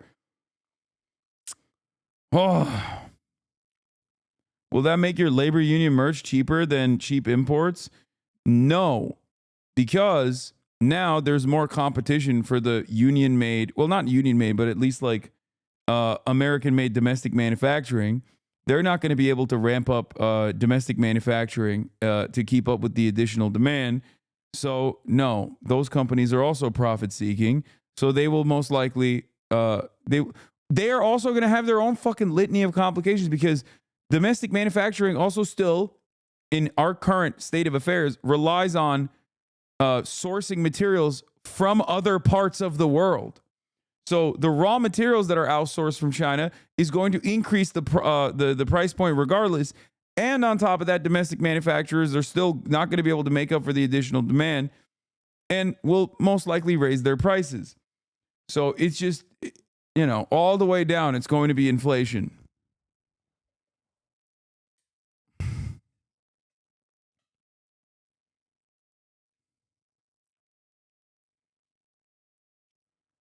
The thing is, like, there's a valid argument for tariffs if you want to bring back manufacturing into this country. But I assume the way to do that would be to first build the manufacturing capabilities up before you implement the tariffs, in an effort to have like a reasonable, competitive domestic manufacturing capability. If you don't do that, then you're just fucking adding on an additional cost to everything that you're purchasing. Also, the other side of the story, I mean, pure econ, okay? No like care or consideration for the humanity or the cruelty that we're going to be subjecting tens of millions of Americans to. But what the fuck do you think is going to happen to American agricultural production when like 60% of the workforce that is undocumented is forcibly removed from the country? What do you think is going to happen to the construction industry, where a big chunk of the construction industry relies on undocumented labor? What the fuck do you think it happens in this situation after multiple decades of neoliberalism and relying on outsourcing all of our manufacturing capabilities to other countries? What the fuck do you think is going to happen?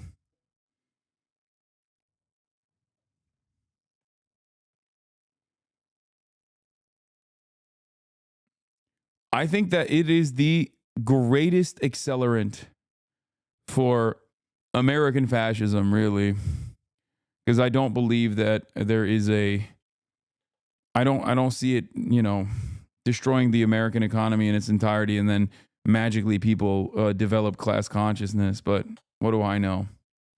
Bring on the JD Pawn tariffs. Yeah. It's like when Donald Trump was talking about abolishing NATO, and I was like, he's not going to do that. It is America's baby. It's the most consequential American foreign policy achievement. Why the fuck would he destroy it? Okay. Why the fuck would he destroy NATO? You're so dumb if you think that he would destroy NATO. Because he's stupid? No, dude. He's stupid, but he's still... Even a stupid person knows who runs the show, okay? And NATO works hand in hand, side by side with the American defense industry.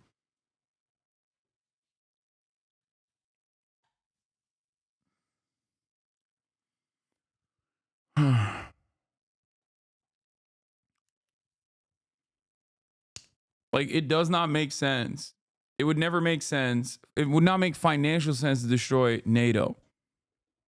Yeah, he'd have to not just be stupid, but delusional, and also work against his best interests. It would literally be akin. Destroying NATO is like saying, I'm going to increase taxes just on the defense industry. You know what I mean?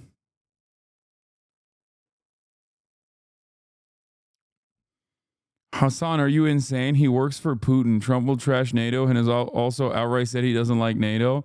Okay.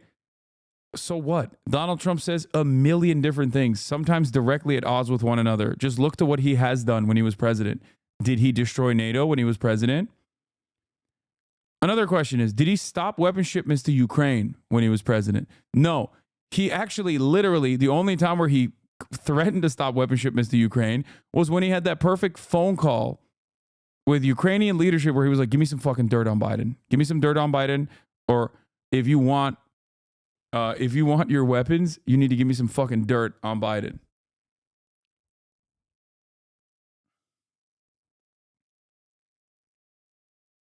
Why did he not stop weapons to Ukraine? Not only is he a massive fucking liar, but also on top of that, when he was president, he did not de-escalate America's military conflicts globally. He only kept escalating it. That's not a very good argument. Wait, what? Why is that not a very good argument? Not only does Donald Trump lie regularly, you have to look at Anna Kasparian uses that same argument. Okay, Anna Kasparian also says that she's pro-Palestine. Am I going to act like, that's a bad take just because she said it? He's going to be worse than last time? Oh, absolutely. I don't disagree with this at all. I don't disagree with this at all. I say that all the time. I just don't think that he is going to work against the interest of major industries.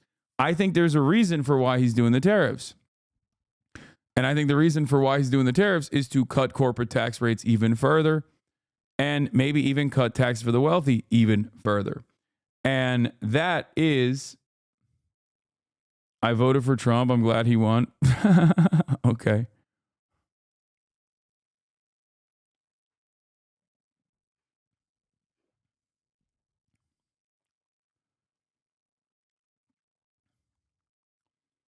There's two ways he will utilize tariffs. One, to win favor in competitive industries by threatening to put tariffs on certain industries just to dominate American manufacturing to his will.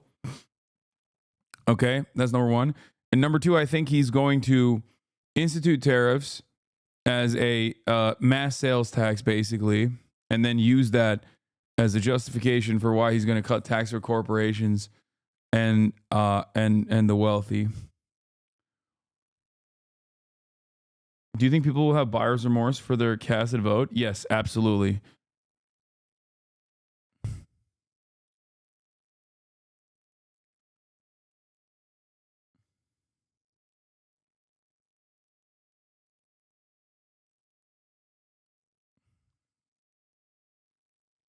People always have buyer's remorse, and it'll get worse. It hasn't even started yet. I'm sure anecdotally, you have already probably encountered people being like, oh man, maybe that wasn't the best decision. Having said that, however,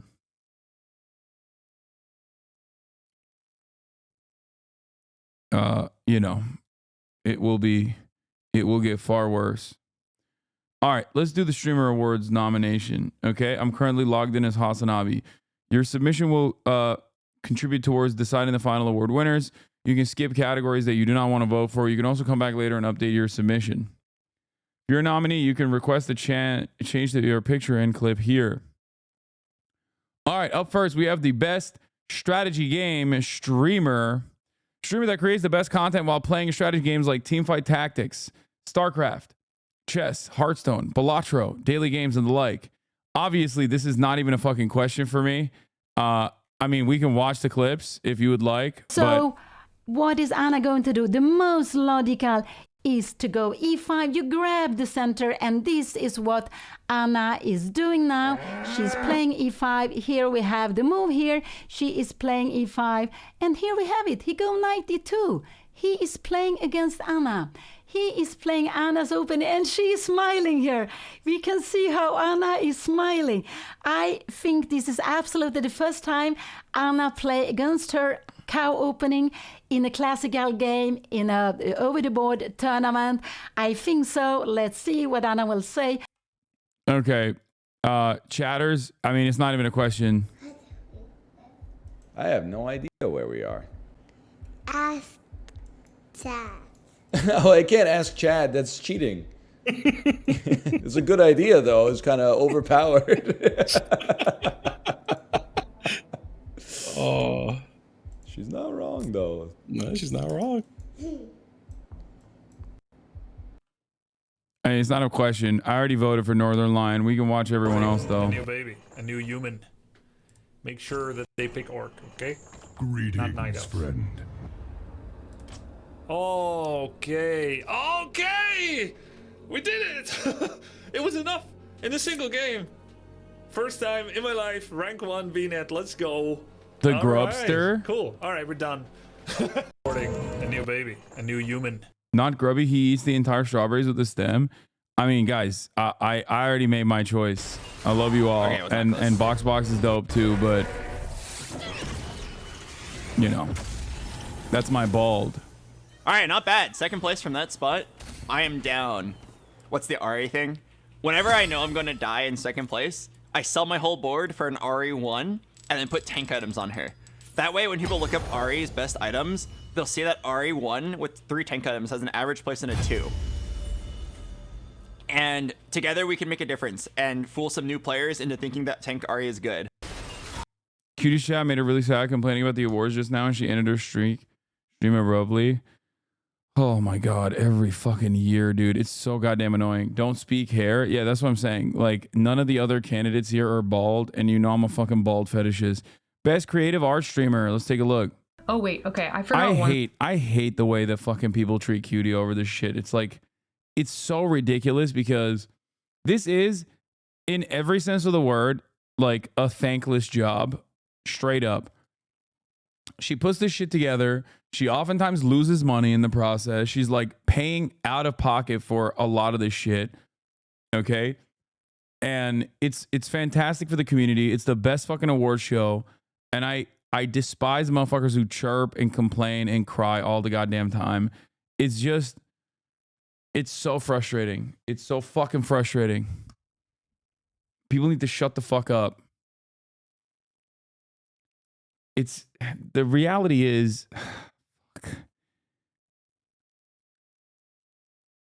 chatters have a really bad habit, and I say this as a streamer, and I see this in my own community as well. Chatters have a really bad habit of getting in their own way. Okay? They just like, they can't let their streamers put something together without like constantly fucking chirping. You know? You get in your own way sometimes, and this is one of those instances where it's like, shut up. One thing that it still needs. I'm so sorry. This is sick. Okay. Now it's done. Now it's done. Amazing. Mm-hmm.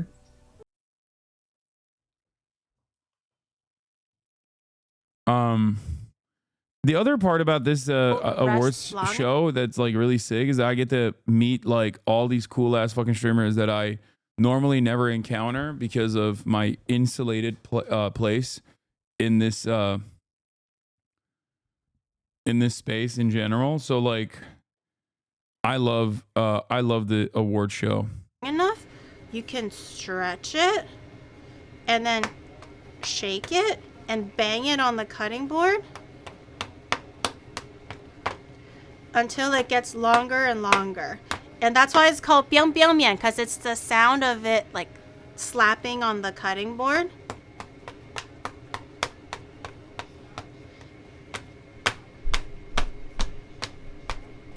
This is crazy. Whoa, okay, I'm gonna grab the center just a little bit. I feel like the center could be skinnier. Okay, okay, something is happening. This is not realistic. At a certain point, you would end up accidentally slapping your titties. It's doing something.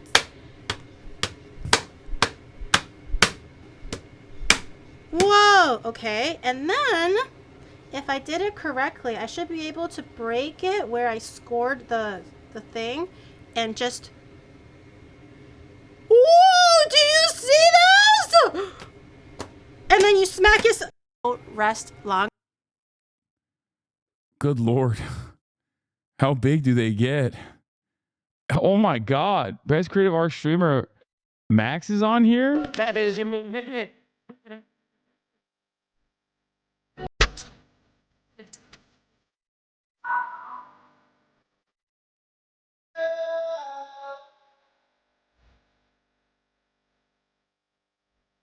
Yeah.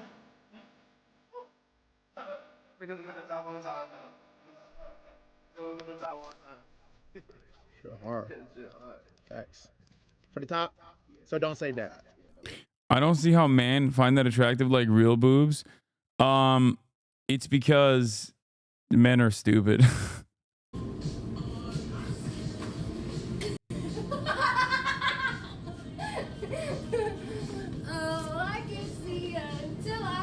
That's crazy. She got a hole in it.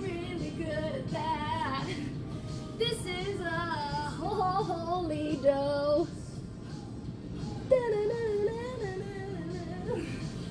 Okay, that's all I have in me.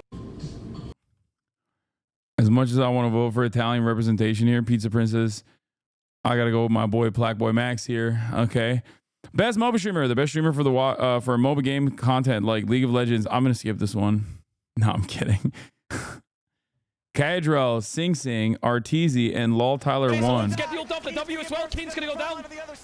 The static shift. The reset.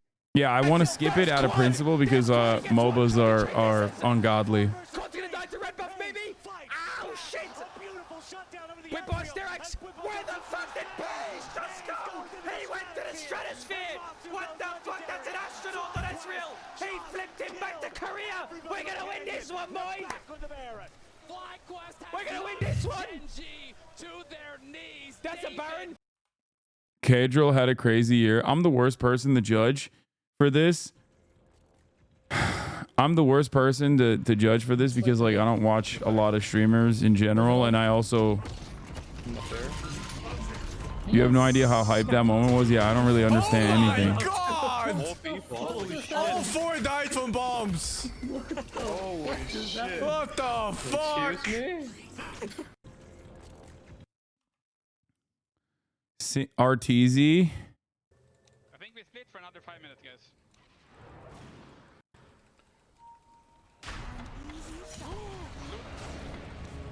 Casual is outperforming Riot themselves on streams for the year.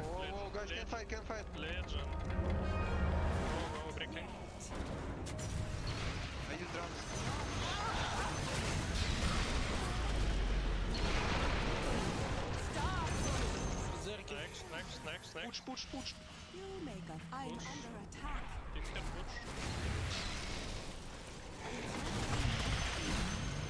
Legenda.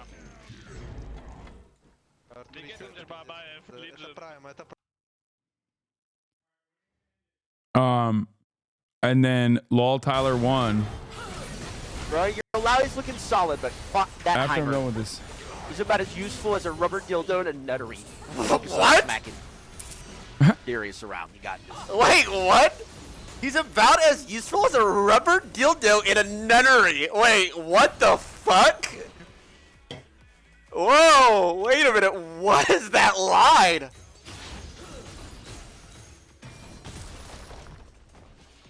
Flip a coin. What the fuck's going on? I mean, I feel like a lot of chat wants me to vote for Cadrell. The only person I know here is Tyler One, who I respect simply due to his size. I am in awe of his size as always. I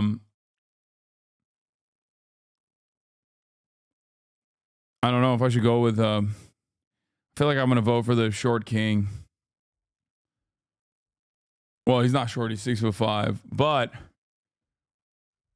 once again, I'm not. This is, I'm not very good at this, so don't take anything I said. Hidden Gem. This award serves to highlight an amazing streamer with less than an average of 200 viewers in the past year. They're a hidden gem that deserves to shine. Oh, what the fuck? How do you mean? Huh? Oh no. We're not misfits around here. We're odd people, but most people are a little bit odd when you get to know them. Everyone in here seems to fit in quite well. I think it's our uniqueness that makes us mesh together so nicely.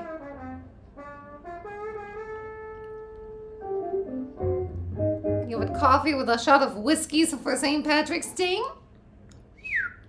Getting off quite a strong. What the fuck?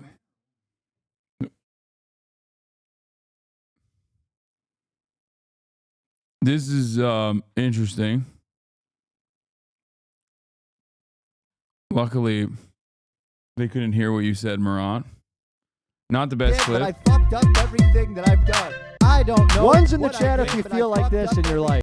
One's in the chat if you feel like this in your fucking life. I fucked up everything that I've done. I don't know what I did, but I fucked up everything that I've done. I don't know what I did, but I fucked up everything that I've done. I don't know what I did, but I fucked up everything that I've done. I don't know what I did, but I fucked up everything that I've done. Did, but I fucked up. It's kind of a jam. Okay. Chomp TV. Oh, damn it. Coloco, no. Come on, buddy. Sit down. He gets so cranky at this age. Coloco, sit. Sit. Sit. No. Guys, do you know what time it is? No, I misclicked. No. If you have Amazon Prime, you can sub. Discord if you aren't in the Discord yet. September subs are 24. It's fucked up. Sauce kill. What? Why is it? I'm probably gonna see you in the morning. Yo! What? Why is there a hole? There's no. What the fuck? Don't do that, bro. Why is there a hole in the back of Pikachu? Yo! Justin, I can call you on call right now for more proof. Like, bro, stop lying to your family. Oh my god. Okay, what does chat think? I mean, I think all these guys are cool.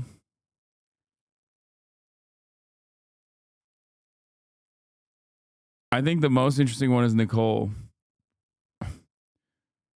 Out of everyone. But I don't know how much like longevity that has. I feel like she would probably get bored of doing that over and over again, right? Best speedrun. Next up, best speedrun streamer that creates the best content while speedrunning games. Lil Aggie. What the fuck? I'm clicking on the clips and it keeps getting me to vote. This guy's crazy, right? Oh my god, it's done. Oh my god. Finally. Okay, this shit just pisses me off, bro. When I see fucking speedrunners that are really good, it pisses me off. You know, I'm like, 0 hit, like, fuck you, dude. Yeah, I remember Lil Aggie. Kristen Dunst. It's so funny because Squeaks is on the speedrunner category, but like, he is so fucking talented. I don't know about his like speedrunning capabilities. I mean, I assume he's great, but like, he's so goddamn good. He's so goddamn funny. I'm not just saying that because he's bald, okay? Immediately, bro. Oh my God. Immediately, okay? It's not because I'm a bald fetishist. Stop.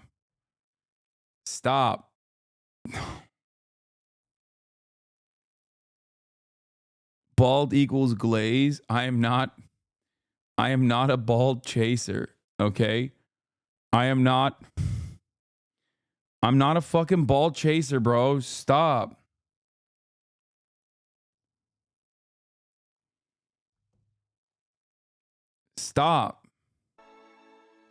Oh yeah, who's your favorite yard member? Okay, dude, that's inappropriate. Now you're making it seem like there's a consistent through line here. Okay? You're just asking questions like, "Oh, who's your favorite leader of the Vanguard Party?" Like, oh, my bad. Like, yeah, okay, they happen to be bald. Like, these people all happen to be fucking bald, you know? Who's your favorite comic? Stop. Many comics are bald. Okay? Many comics happen to be bald. It's not just the old Billy bitch tits. A lot of comics are bald. I just happen to prefer him. Favorite basketball player? LeBron? Okay, well, LeBron is combating baldness. I wouldn't even consider him to be bald. I would not consider him to be bald at all. I think he has hair. I think LeBron, not LeBald, LeBron has hair. He has hair, and that's why I like him, because he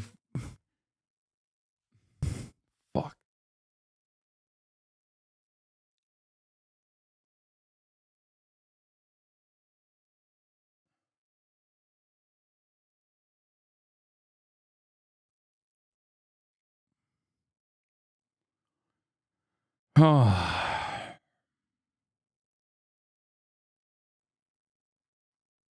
Okay, let's just continue. Amy Adams. Who's your favorite Greek? Okay, stop. Stop.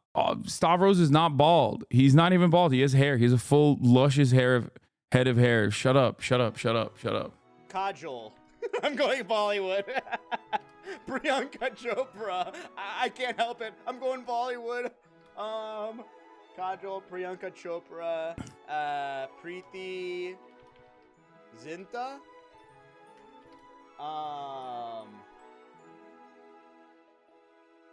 Priyanka Chopra, Kajol. What are we ordering? Zinta. I can name more Bollywood. Oh, what about Lata Mangeshkar? What a pull. Jesus. Hema. Okay. Like, is Squeaks up for anything else? This is my favorite racist.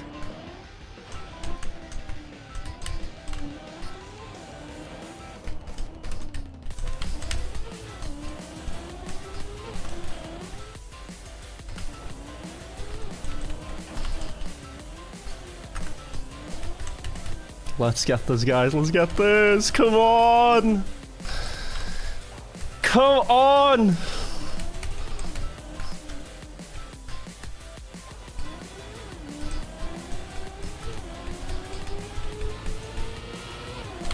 No, one more.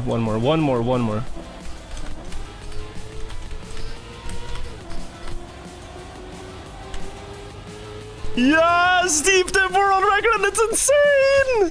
It's insane. 37 minutes. Holy shit, dude.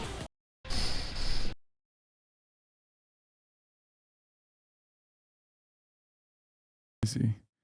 Sorry, Murad is making me order food. You? No, we're ordering food for you, bitch. No, it's for my whole family. Yes, it's true. Mostly for Murad. Murad is my whole family. All right, we got my favorite racist, and then Green Suiji. Oh my god, I did it again. Oh my god.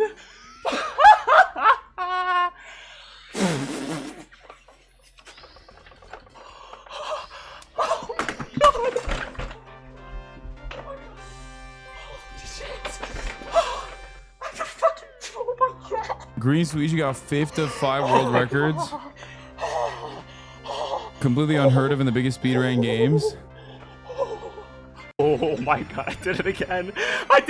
He holds 5 of the top 5 Mario records. That's crazy. Which is the most competitive speedrunning game.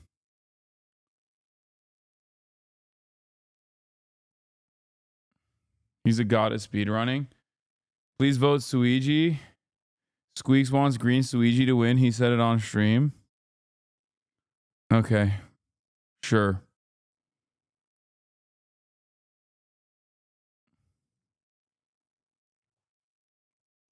Best Battle Royale streamer. Best streamer to watch playing Battle Royale games like Apex Legends, PUBG, Call of Duty, Warzone. Where's Nick Merckx? Where's my fucking goat Nick Merckx on this? His Watson. Going. Low ground, yep. I'm getting bottom right. I'm getting here. Yeah. I'm not kidding. Watch above, maybe. Above, careful. Just hide against the wall. Yeah. Come back, Menace. Above. Still above. Top 3. Play back here. Just hide. Shield. God damn. Walk forward. It's a 1v1. It's 2v1. They're trying to kill us. Nice, just chill. It's a 1v1. You win this. You fucking win this. He's gonna get arm swap. Okay. It's Timmy, the goat. Damn, lots of goats in the BR category. Timmy is a fucking insane legend. He's Mr. Crack. Wait, people are saying Nick Merckx is too busy restarting polio outbreaks. What does that mean? Oh, he said he's not. I saw a tweet. I can't tell if it was real or not. Is Nick Merckx actually not vaccinating his children?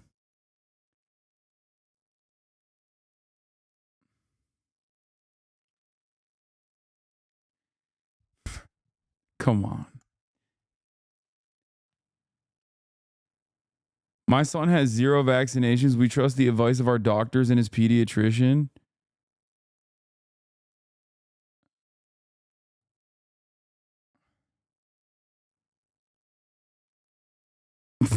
You're killing your own son to own the libs based. I'm a conservative, bro. I'm a conservative as well, but none.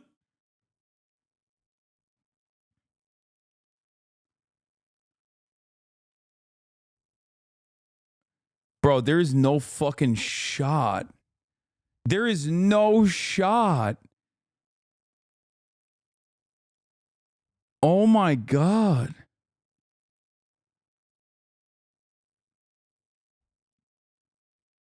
Dude.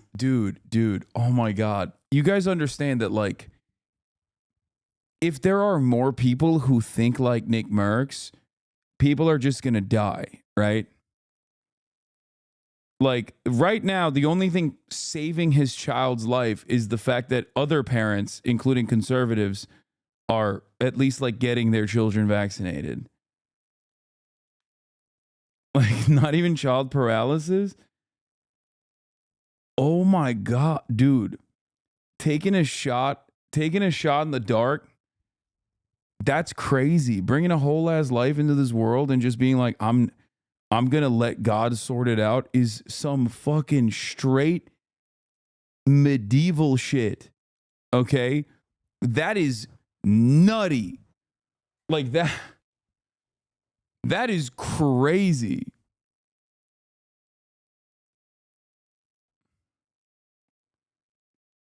The thread starts with some raw milk. Wait, what? Massive W. RFK Jr. by far the best candidate to fix the health crisis in this country and establish a proper healthy culture. Dude's an anti-vaxxer, raw milk drinker, and dumps dead bears in a Central Park. Perfect pick for these clownish R words. He's not anti-vax, but I strongly agree with him that we do over-vaccinate. Raw milk has many health benefits. In moderation, it's much healthier than the red cap shit at Walmart. We pick up ours from a local farm weekly. So he's just going to give his fucking child, like, raw milk and then not vaccinate him? Raw milk is, like, unpasteurized. Remember when the fucking günlük arabayla getirirlerdi böyle bidon. I mean, it can still have health complications.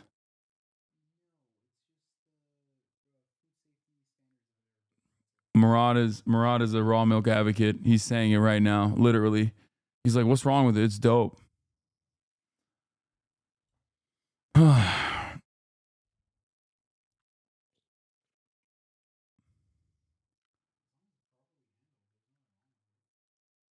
think he's boiling it?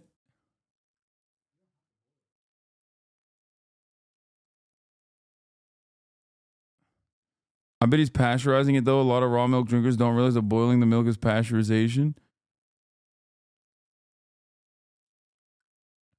He reacted to an election clip of you, by the way, and him in the comments were losing their minds over your pearl necklace. Classic Secure American, by the way. Brother, I am so fucking yoked. Like, what the fuck do you mean? Like, who gives a shit that I'm wearing a fucking pearl necklace? So do many football players. You know what I mean? Yeah. I'm not insecure. I'm a man, okay? Not a fucking pussy. Oh my God.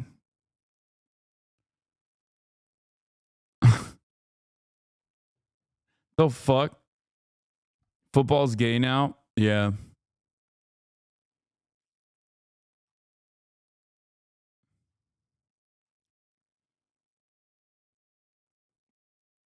I just don't understand how you operate like this. Like, raw milk aside, especially the fucking vaccination, like the zero vaccination thing is like so wild to me because it's like, dude, society is literally designed to make you survive even if you don't want to. Okay? It is designed in this way specifically so that like you can be the dumbest motherfucker on the planet and you're still not going to die at least by the age of 35. You know what I mean? So the fact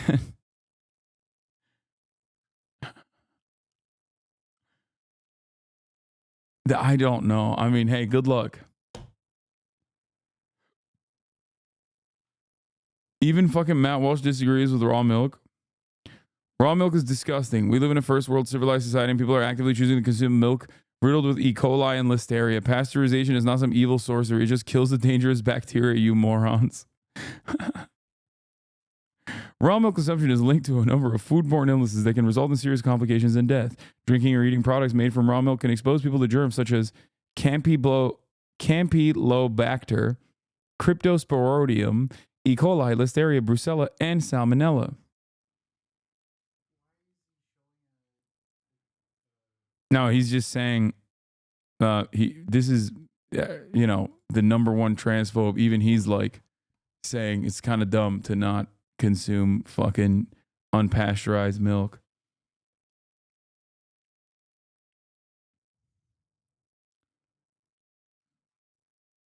Dude, there are people who don't believe in germ theory, for the record. Okay, how do we get here? We got here because I was looking at my favorite Battle Royale streamer. I think I love Timmy. Timmy is my goat, but I think I got to give it to fucking this goat right here. Oh, baby, I'll shoot everywhere. Nice Wig has had a fantastic year. He's big in Japan, even though he doesn't ball with me any longer because he's too big. He's too big for me, okay? Oh, it is. Oh my God! Let's fucking go! Let's fucking go! Oh! And then last but not least, phase swag. Phase the fuck up. Phase the fuck up. Nice. No stuff. Last one's outside. Outside on the back. No. Run in.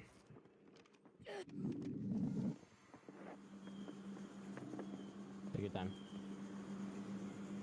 Taking that res right there, right in front of you, right over that counter.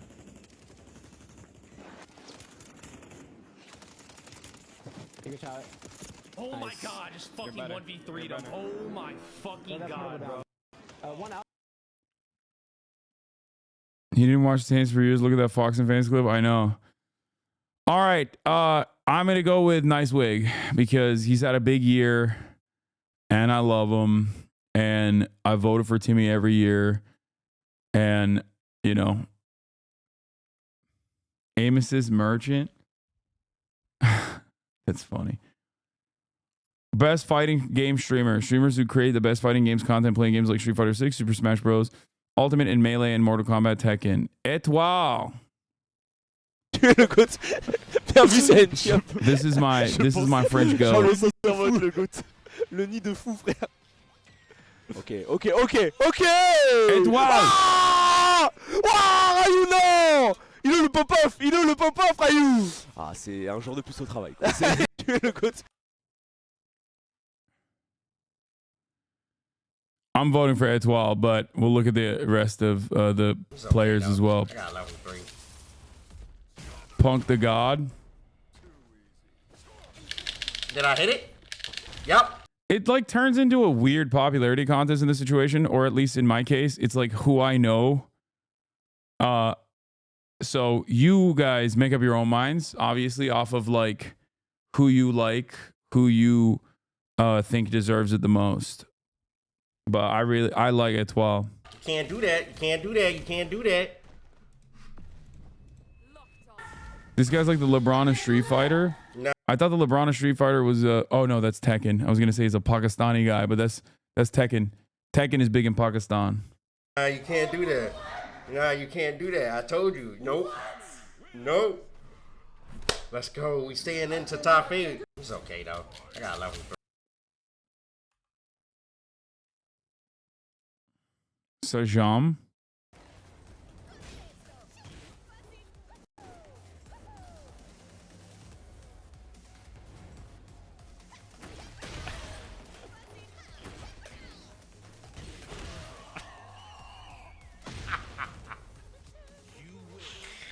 This guy's so pissed. Oh, you know, every time he sees an Aussie center from now on, he's gonna be so mad. Sajam. Sajam. He did the Sajam slam, and then Lily Pichu. Yes! Yes! Die! Uninstall the game! Get shit on! Pick on you, mean.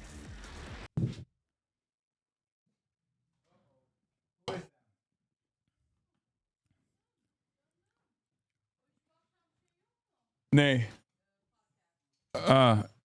Higher. Best sports streamer. Angry Ginge. That sounds like... Bro, that literally sounds like a slur. Fucking magic.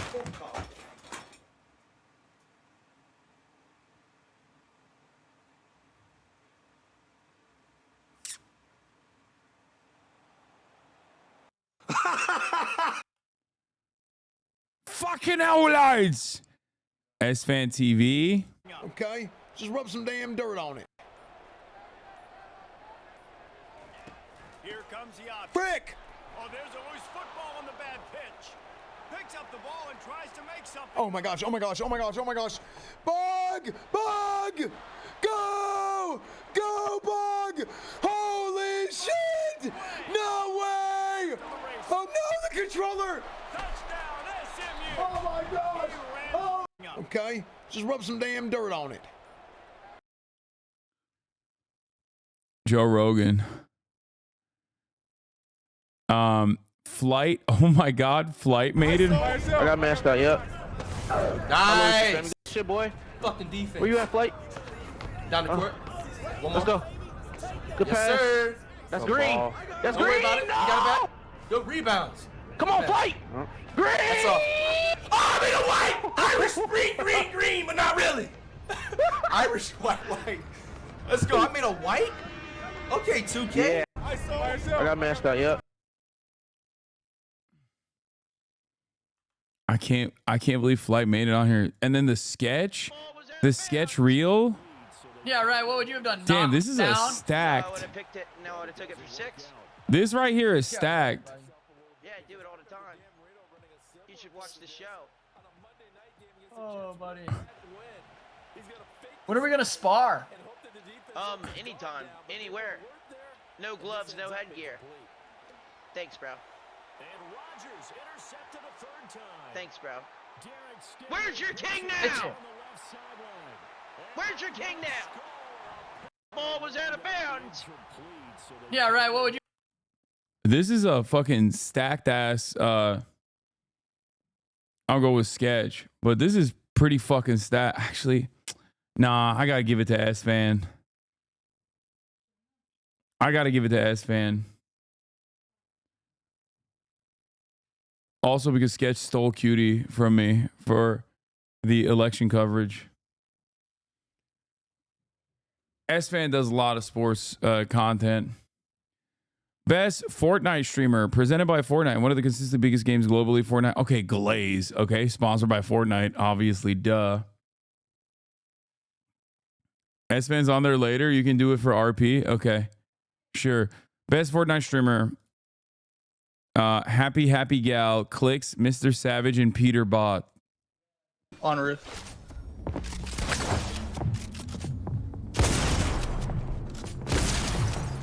I'm dead to Storm. You can't get hit by Storm. I know. You can't get I hit by know. Storm. Bro, these games are so fucking crazy now. What the fuck? Dude, I just don't even understand it anymore. Like, Fortnite is... You debated Tate on Clicks' stream? Yeah, I know. Oh, 360? Oh my god! You're crazy. You're crazy. Give me that! Emote. No! Shoot. No! No matters it. Gosh damn it! Old man can't keep up anymore. I agree. Mr. Savage. Not your unc's Fortnite. You're the unk. Yeah. I am, brother. I am the fucking unk. Oh, come on. Oh, you shoes.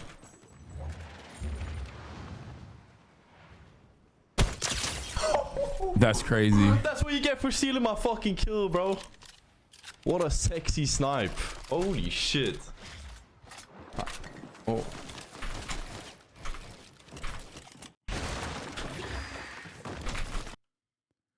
What a sexy snipe. Peter Bot. 100. No, that one. Careful, watch your right side. 40. We're good. Okay, hell no. We just stay up. Stay on top of the building. Okay, I have one under for bunker. 1 HP, 190. Dead. Oh. Here. 100. Okay. Clicks. I'm gonna go with Clicks. The only name I recognize. Mr. Savage is Norwegian.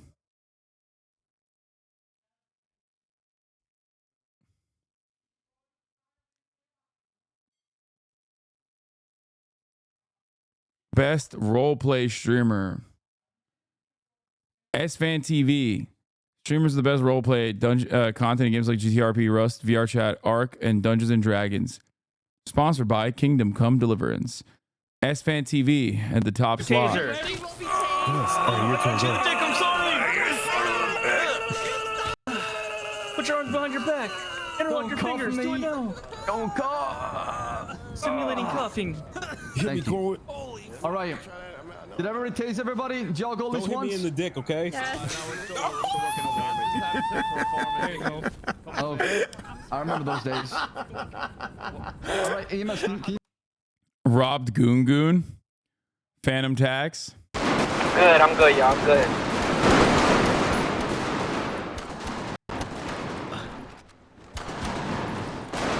Oh shit! Oh shit! Oh shit! Oh shit! Oh shit! Oh shit! One more. Wait. To the right.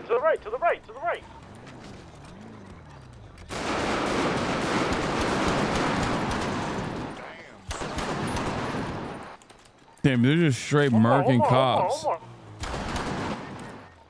Oh my god. They all dead. Alright, come on, beat the homies.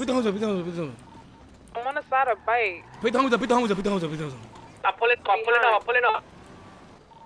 Come on, beat the homies up. Come on,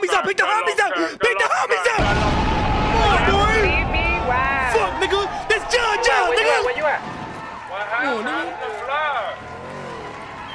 Hey, we good. We got the homies.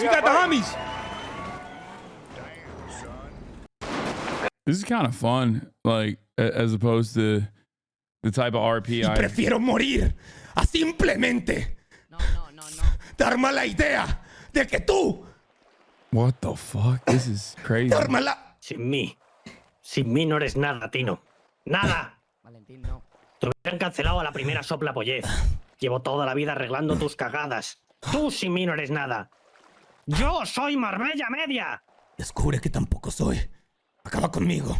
Descúbrelo. Acaba conmigo. Aquí tienes tu puto café. ¿Quieres correr un poco? Va, está bien. Démosle.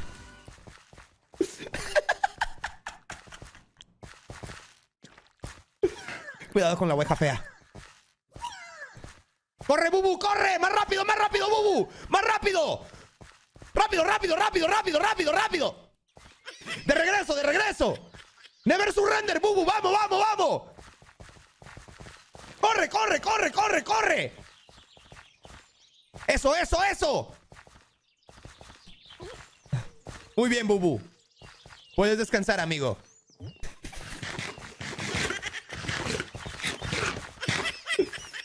I don't know what's going on here, but I like it. Chatterbox. I had similar problems, like 2 sides of me. You're Chatterbox, Chill out! but you're also Jagger. Don't move! Don't fucking move! I did bad things. This is 8 minutes long. I'm not gonna be watching that, but I'm gonna give this to S fan.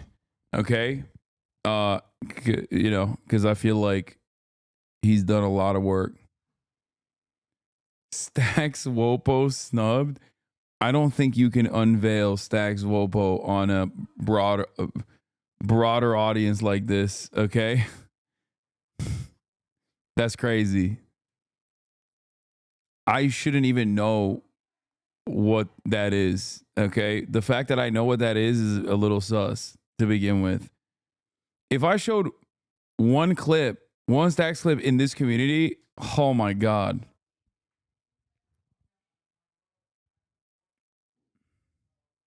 He does have fantastic timing. And I will not be showing you any of his clips tonight.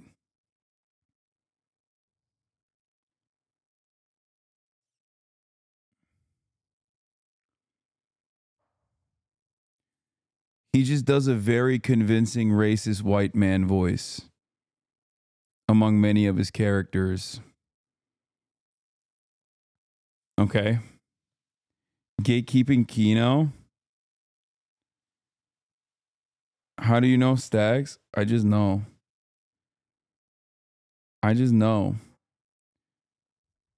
Wait, is he not black? No, he is, but he is black.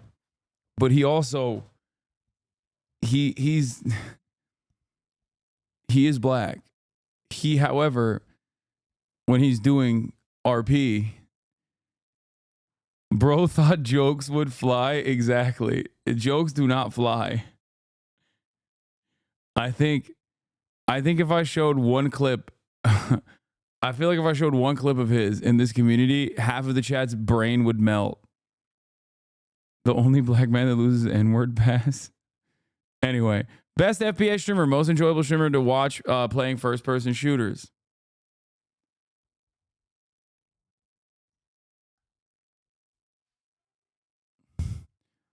Chat is like, oh, jokes? Can we hear jokes? And Hasan is like, not a fucking chance in hell. No. Most enjoyable streamer to watch playing first-person shooter. Games like Overwatch 2, Call of Duty, Valorant, Halo, and Counter-Strike, to name a few. Foolish. I didn't clear backside. That's my goat. This is a stack. This is a stacked ass category. This is a hard one to pick, dude. I'm gonna TP. Okay! You wanna come with me? Fuck off! You guys wanna come with me? Start a new life? He's so good. Holy shit, you guys have no clue the journey I just went on. Wait, what happened? What happened? Dude, Gecko ulted. Gecko flash. Breach flash. ISO ulted.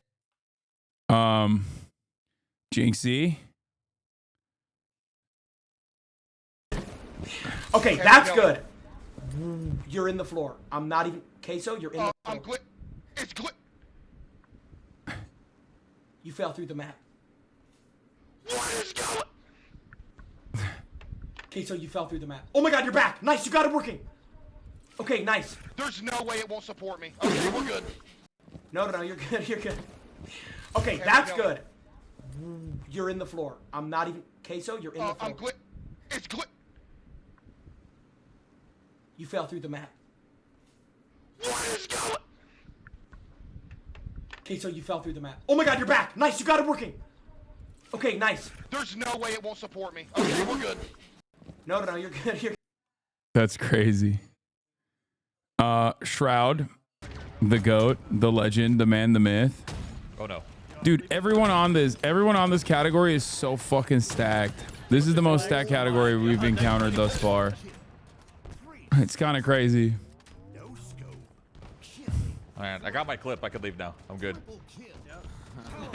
I got my. Red bar is watching. What is a red bar? Why do people always say this? I don't know what this is. I don't know what this means. And I've never looked it up, and I probably never will look it up. I don't know. Like, what the fuck does that? What is that? What is a red bar? My clip. Posting that shit on Twitter. Let's go. Oh no. Anyway. Halo is an automatic disqualification. It ain't been relevant since Osama was alive. Want to play? Let's play. Of course, they're going C. Good luck. That's fucking so dumb. Okay, those guys were. That's crazy. That's crazy. That's insane. God damn it, dude. It's disgusting. He is a disgusting monster. He's a fucking crazy person.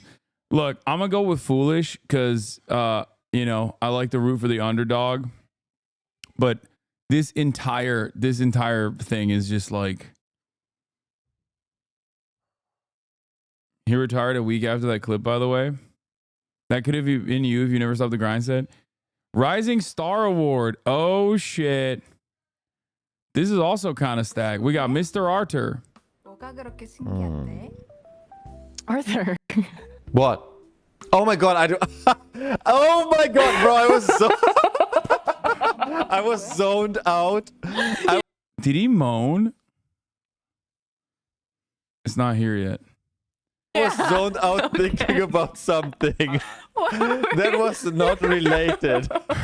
I swear to God, that was not related. Listen. Wait. Look at his mouth. Arthur. What? That's crazy. I just wasn't making the noise. I was literally zoned out. Yeah, what were you thinking? I didn't even think about her. I promise you, I would never think about anybody else. Oh my god, I'm gonna fall. Bro. What is this game? Just out of Dude, what the fuck is chat? Tell me what this game is right now. What is this? What is this game right now? 5 Hearts Under One Roof? Is that the name of the game? I need to know what the game is called. What is the name of the game? 5 Hearts Under One Roof? Is that what it's called? Okay, hold on. It's irrelevant to the, what is it called? 5 Hearts Under One Roof? $20? That's crazy. The fuck? Okay, adding the cart. Hold on. I'm just, I'm just fucking around, you know what I mean? I'm not like downloading it or anything. I'm not downloading the game or anything like that. Anyway. Okay. All right. Okay. That's cool. All right, got it. All right, let's get back to it. Okay, I just wanted to see what the game was so I could avoid it. A Korean dating sim? I hate that. I just want to avoid it, you know what I mean? All right, Park and Harbor.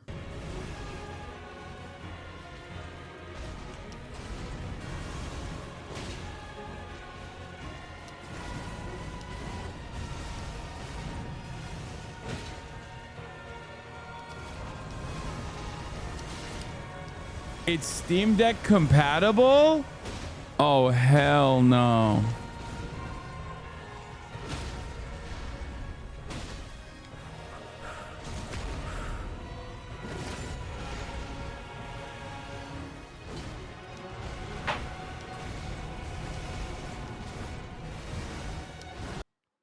They should clip that and send that to the ADL. It'll be like, this guy wants the goon. Young Dabo.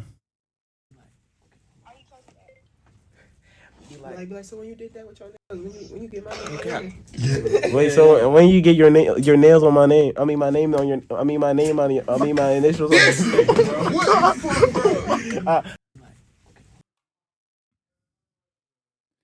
I met him, right?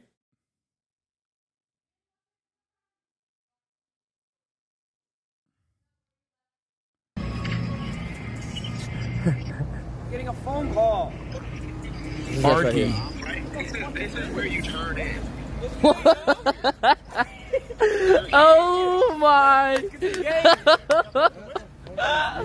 is where we're at. You gotta go park real quick, okay? All right. That's crazy. This is a tough one because I want to give it to Arthur. I want to give it to Mr. Arthur, but also like, fuck, I really like Arky too. This is tough. This is tough. I mean, I think Young Dog was really funny too. I don't really know enough about Park and Harbor, but damn, I gotta flip a coin. Nah, Arthur has carried me, like straight up carried me before. I gotta give it to him. If you don't vote for Arky, you hate black people. Excuse me, you don't remember? He's a white man from Ohio. Or Jason the Ween collab. Arthur is at like 10K viewers. He don't need to give it to Arky Law.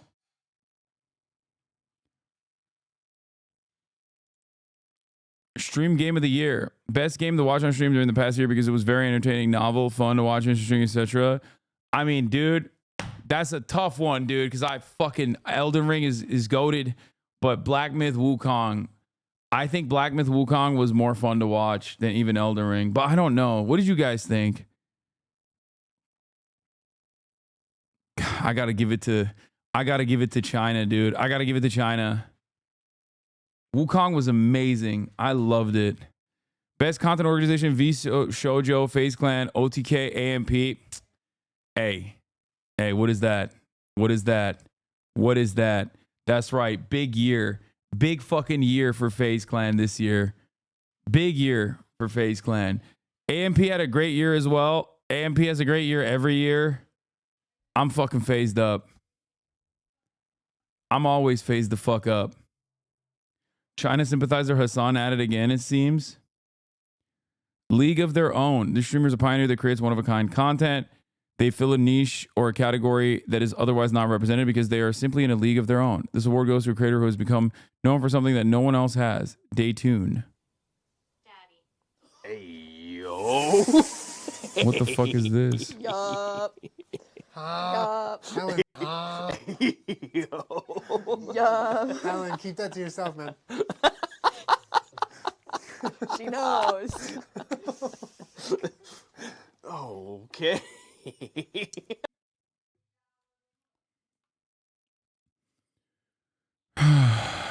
Okay, RDC Gaming. But so I thought Hogs. Man, shut the fuck up right now. What you mean? It's not what you think Pogs is. That's what I thought it was talking You a about. dumb I was nigga. like, So you thought the whole Poggers community was fat ass white girls? That's what you Fat ass thought. white guy said I don't get what the fuck they keep talking about. What? No way, man. No way. It's P-O-G-G-E-R. You're too old to be that horny, bitch. Bro, it's not even close right now. It's the exact same.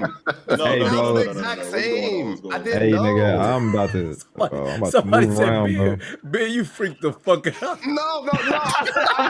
I know it's God, but like, no. No, This nigga said, this is outrageous. I'm about to move around, bro. Bro, I swear that's what I thought, bro. I think it didn't make sense to me. That's why I couldn't understand it. Ben. Man, y'all boys stop, man. For somebody get disrespected, bro. That's not the craziest.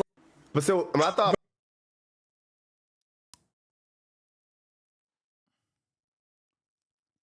RDC Hasan collab. I already have collab with them. Pirik Karyal.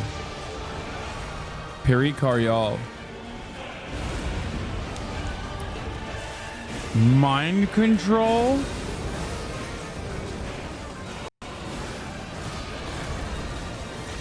Mind control.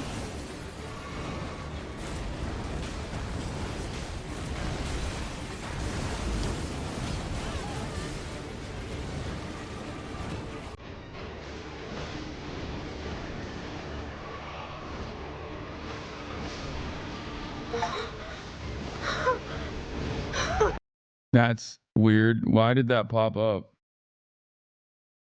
That's got to be an accident, right? Wait. I don't know why that happened, chat. That's odd. That's just weird, honestly. The fact that like it got I don't know. I think I might have gotten hacked or something. It says 5 hearts under one roof, like downloaded. And I honestly don't know why. Cause I didn't do that. That's weird. I guess I have to like test it out. You know what I mean? Just to check it out, to make sure that it's like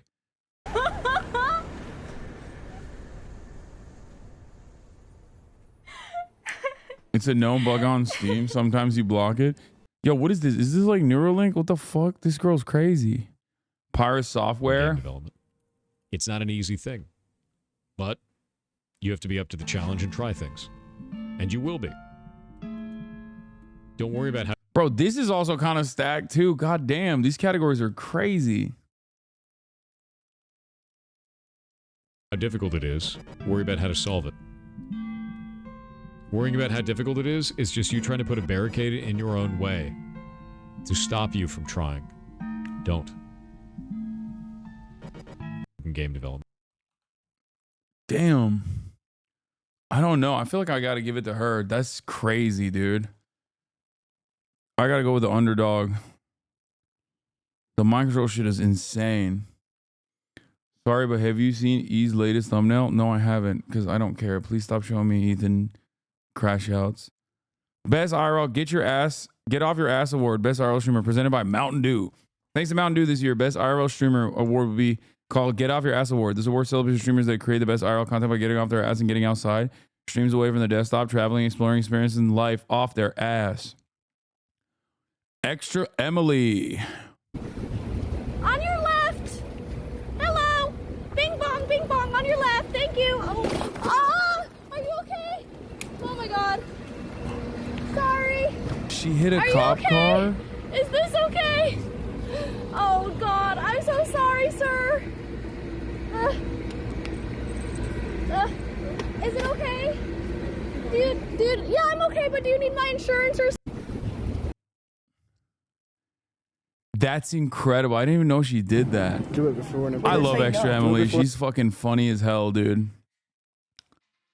An employee comes. Yeah, let's do it. No. Hold on, please.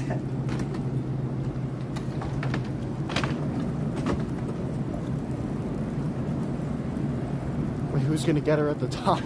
We gotta go. Can we take it up here? Oh, yeah.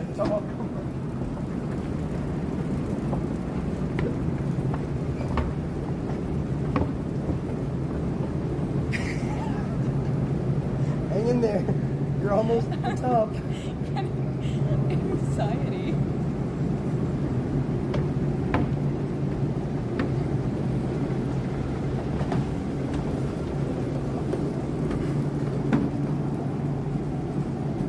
Chat workers love it when you do this. Is their favorite. Yeah, that's what I've heard as well. I mean, don't act like you wouldn't want to try that, you know? Okay, I show speed.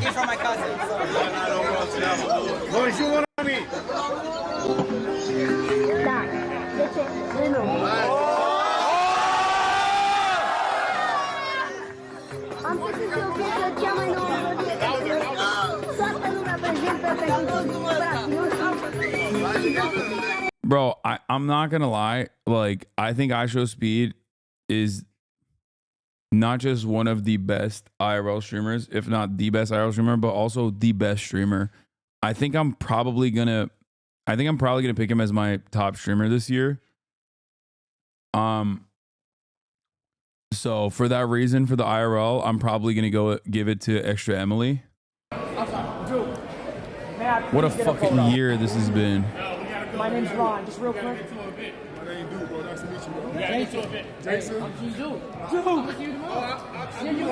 Wait, Duke, you don't know. If you wasn't invited.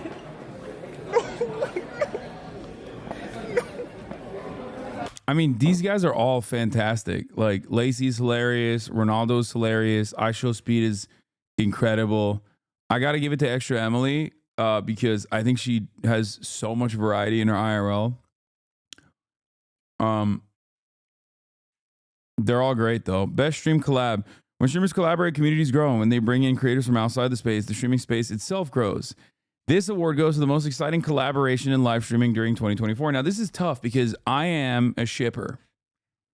Okay? I'm a shipper. So this one is one of the most controversial categories this year. Okay? Why is it controversial? Well, there's a couple different reasons why it's controversial. Number one, you have Agent Zero and Senna. I love both of them. They're both fantastic. And together, they make incredible content. I am, as you guys know, a shipper. Right. But then, like right now, I normally would say let's go to bed at 3, and I've been going to bed at 5 because I thought that was negotiation. But now, because remember, we talked about it, you were like, you gotta go to bed later. I was like, okay. So then we're like, all right, we'll go to bed at 5.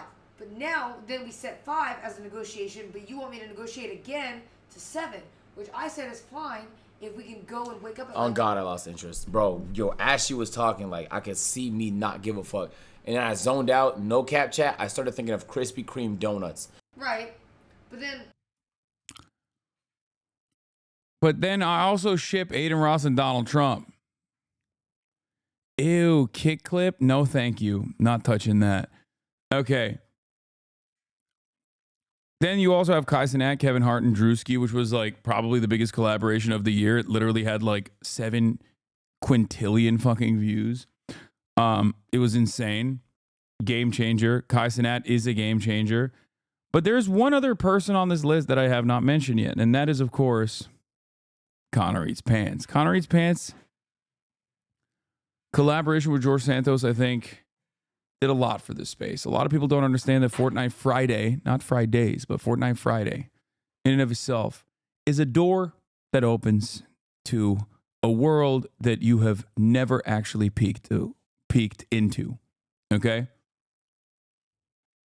Many people collaborate. Connor Eats Pants does something more than simply collaborate. Now, obviously, there's 2 political picks on here. I'm afraid I'm going to have to go with Connor Eats Pants. This was a true game changer. Probably more politically important than the Aiden Ross Donald Trump collaboration, if I'm going to be real. Okay? I look forward to seeing more Fortnite Friday collaborations from Connor Eats Pants. Let's see what this clip is about. Do you know who my skin is in Fortnite? I have no clue who that is. Who is that? OJ Simpson. Oh my fucking God. Did you see his, He died. Did you see, oh, he just died. Did you see, Kim Kardashian's, little thing about the Menendez brothers should be released? That they're not monsters, and she knows. She spent a lot of time, she calls Kyle Lyle. I don't know who is that? What? The Menendez brothers, a little too monsters. I love Messy Gay, so George collab wins. Me, a Messy Gay. Series that came out on Netflix. Yeah, this was fantastic. We watched it. Best streamed event: Streamer Games with Ludwig, Cyclothon 3 with Sea-Dog Va, Creator League Basketball at DreamCon with RDC Gaming, Road Trip to TwitchCon with NMP Law, FanFan, and Extra Emily and Mr. Arthur. This is also a fantastic one. Very hard category. I will tell you this much. Okay, I'll tell you this much. I did not participate in this. I did not participate in this. I did not participate in this. I did, however, participate in this. This played a very important role in my heart, at least. Okay, it was my pop-off moment. I only dropped 5, but it's all good. Ball is fucking life. I stay true to that. Anytime, any place. You fucking come to me, you say, Hasan, we need you to play basketball. I'm a goddamn mercenary. Okay, we can see the back of your head in the clip. Great. Best marathon stream. This award goes to the best stream that did not end until a goal was completed. Whether it be the end of a subathon timer or completing a difficult game after days, this stream kept going until it was accomplished. Mafiaton 2 Kai Cenat is not even done yet. And it's on here. FaZe Clan Subathon by FaZe Clan is on. That was fantastic. Iron Mouse Subathon was crazy. Spinning box stream I was not familiar with, but this one was oh wait, I do know this. Will showed me this guy, I think.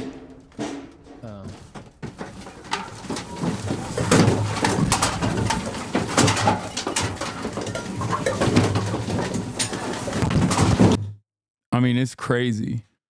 I'm afraid I'm gonna have to go with the face scan subathon, which I participated in, also because I phase up.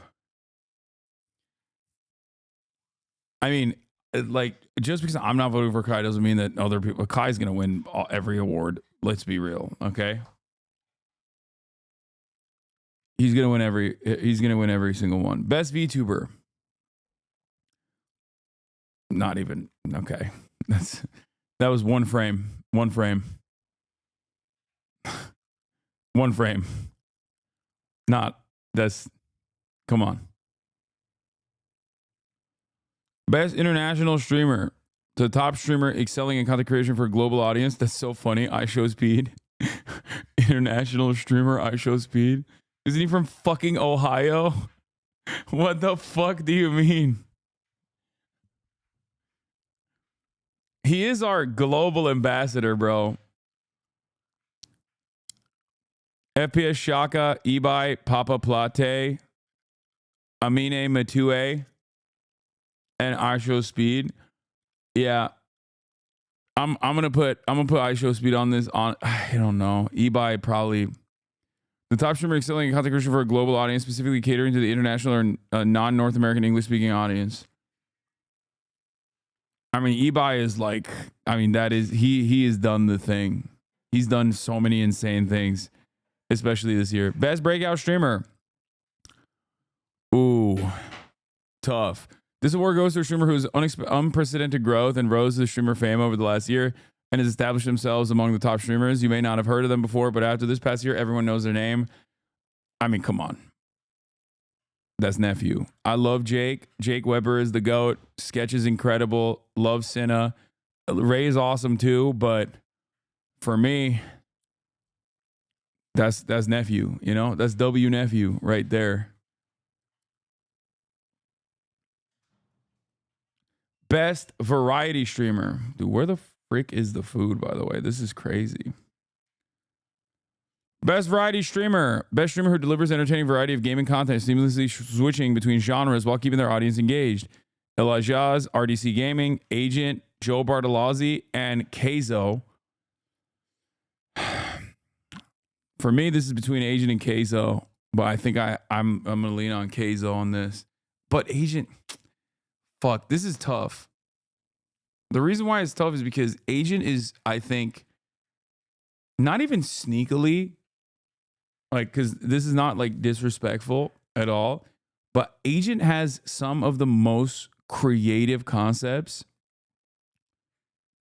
He does some of the most creative shit in his variety streams.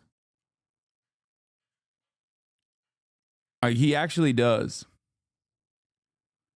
But Keizo also is, I mean, I have Big Boy Solidarity. I have Big Boy Solidarity with Keizo. I feel like he's going to win. I mean, he had a fucking banger of a year. Keizo hates Mountain Dew. Damn, you're right.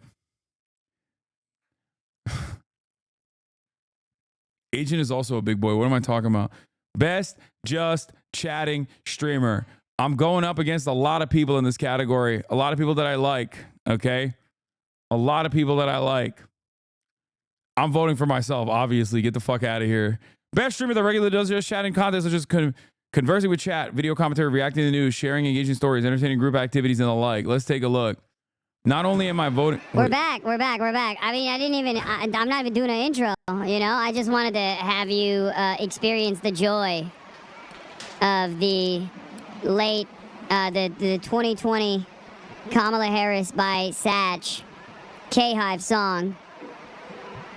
Experience it in all of its glory. We're alive, folks. We're back to the desktop portion of the broadcast. You already know what it is. We're here. It is... Is there an issue? Oh, okay.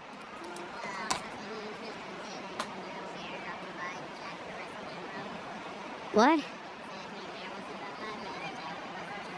I mean, sure. I mean, that's a fire clip. That's a banger clip. Once again, vote for me. If I win this category, like I said, I'm going to do a tasteful nude photo shoot dick outline maximum. Okay, not doing. Yeah, I'm not above it. Okay, I will go out there. I will whore myself out. Okay, dick outline at most. Nothing past that point. But tasteful nude. No penis. Okay, go out, vote, get your friends to vote. Okay, for just chatting streamer for me. How did the bar drop so low? Wasn't it Texas going blue a few weeks ago? Wait, what? No, I never said that. I'm addressing material concerns. Yes. Yeah, go and vote for me for best just chatting streamer. And you will get a tasteful nude, no dick, maybe the outline if I'm feeling frisky, as a reward. Okay. This is an FEC violation. Yeah. The Sapphire Award. Best female marginalized gender streamer of the year. This award recognizes a streamer who, like a Sapphire, is formed against the odds in an industry where 97% of the top streamers are male. Yuck. This award is dedicated to streamers who identify as female or a marginalized gender and have excelled in entertaining at the highest level in 2024. You literally said on election night that it's Texas or Florida turn blue. You'd do a nice tasteful photo shoot. I mean, I said that it was unlikely and it was never going to happen. Okay.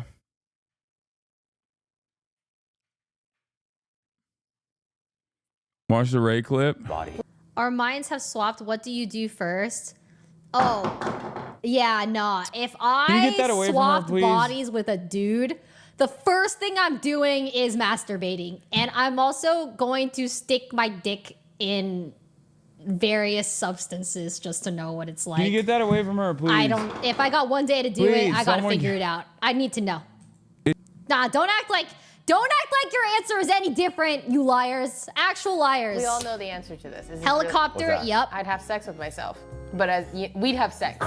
Let's run it back. Oh, you have sex with yourself. Sorry, I thought you were saying as like solo, like dick in your own butt. Well, yeah, I'm gonna seek you out, me. Yeah. Like, hey, Yeah. agreement? Because you probably want to know what it's like to have sex as a woman, and I want to know what it's like to have sex as a man. He's sweating. Did anyone catch that sweat drop off his hair? I get really hot when I drink. Is there any of your Get roommates this guy that a you fan. prefer would take a bullet? All right. Miss Mika, Extra Emily, Cinna, Iron Mouse. I'm gonna go with the Republican vote on this one.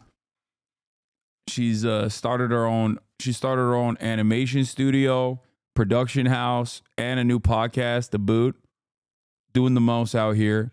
Gamer of the year. We got 2 last ones remaining. Okay. Gamer of the year. We got Keizo, Kaisenat, Tens, Clicks, and Jinxie. Well, now I know where I'm voting for Keizo. There it is.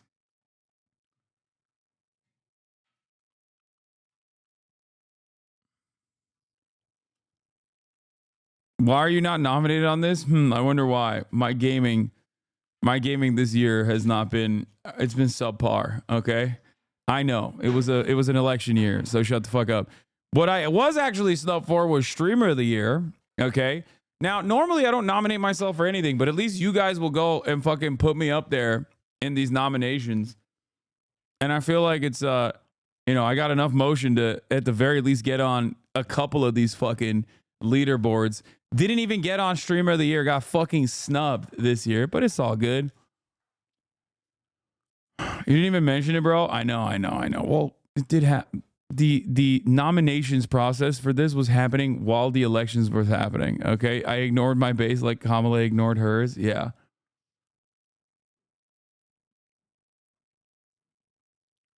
Bro, you do no PR. I know it's an election year. I'm busy. It's all good. But best overall streamer of 2024. They saw great success with their entertaining content. I think, again, incredibly stacked nomination. Kadrill, Emaru, Pyro Software, iShowSpeed, and Kai Cenat. But for me, I mean, I think Kai will probably win this again. But I think, I'm a speed stan at this point. You know? ever since he said Turkish donor is the best donor and then did a backflip, he's won my heart. And I perfectly understood why he has so much broad appeal, like global appeal. He will identify a thing that like an entire nation cares about and he will ride for it. He'll be like, that shit is sick. And then people will never forget it. Okay? And what he did there with the Turkish donor, W donor, it lives in my heart. Let's see what his clip is. Oh, the clip is the jumping over the... Come on! He's also one of the most athletic human beings on the fucking planet. Like, it is so stupid. Come on! Come! Another one! Come! Come!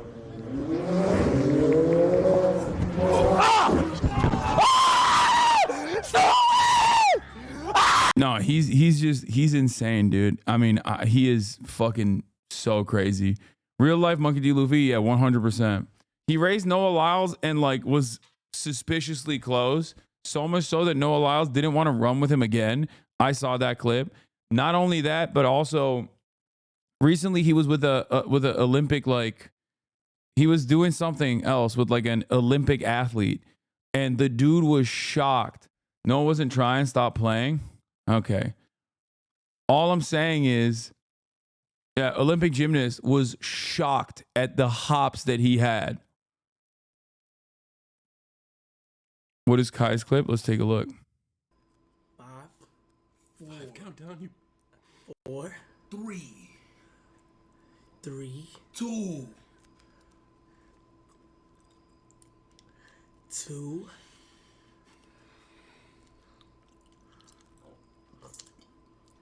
1.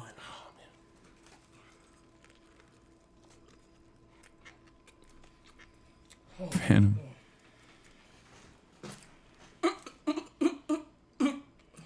The McDonald's press lately is wild. Yeah, bro. They've been actively, I think, going crazy over the since the BDS stuff. They've just been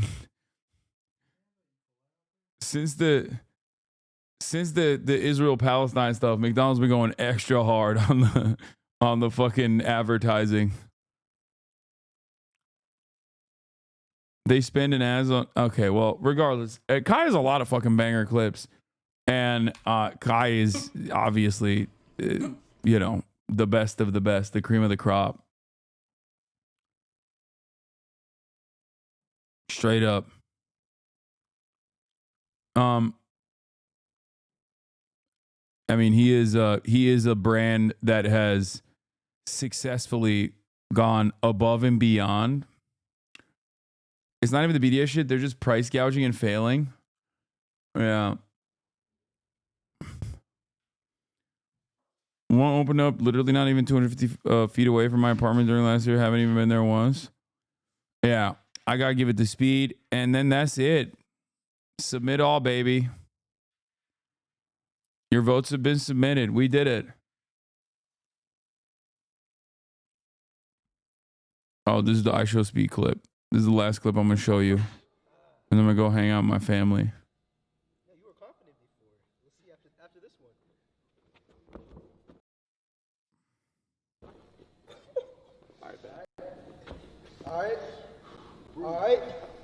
All right. Let's see. I can do it. Okay. Okay. I'm not gonna do what you just did, but hey, come on, stop playing. Okay. Come on, we can go higher. We can go higher. Come, like chat. He cannot jump higher than me. I can jump higher. He cannot jump higher than me. That's insane thing to say to a fucking Olympic gymnast, dude. But yeah, no, he ends up clearing like even higher than that. And Speed can't clear it, but like it is so shocking how fucking insanely athletic he is. It's crazy. But on that note, ladies and gentlemen, that'll be all for today. Okay. Hold on. I'm gonna hit you with the old head outro. Dude. What a fucking Weasley little liar. Anyway, dude. Love what you all. I'll see you tomorrow, okay? We got a lot of we got a lot of news to cover tomorrow, okay? Only a 9-hour stream. I know it's fucked up. Dr. Mike this week as America well. deserve love. Peace, everybody. Peace and love. I'm saying it. America Bye-bye. deserve happiness. Fuck it. I'm saying it. America deserve love. Fuck it. I'm saying it. America deserve happiness.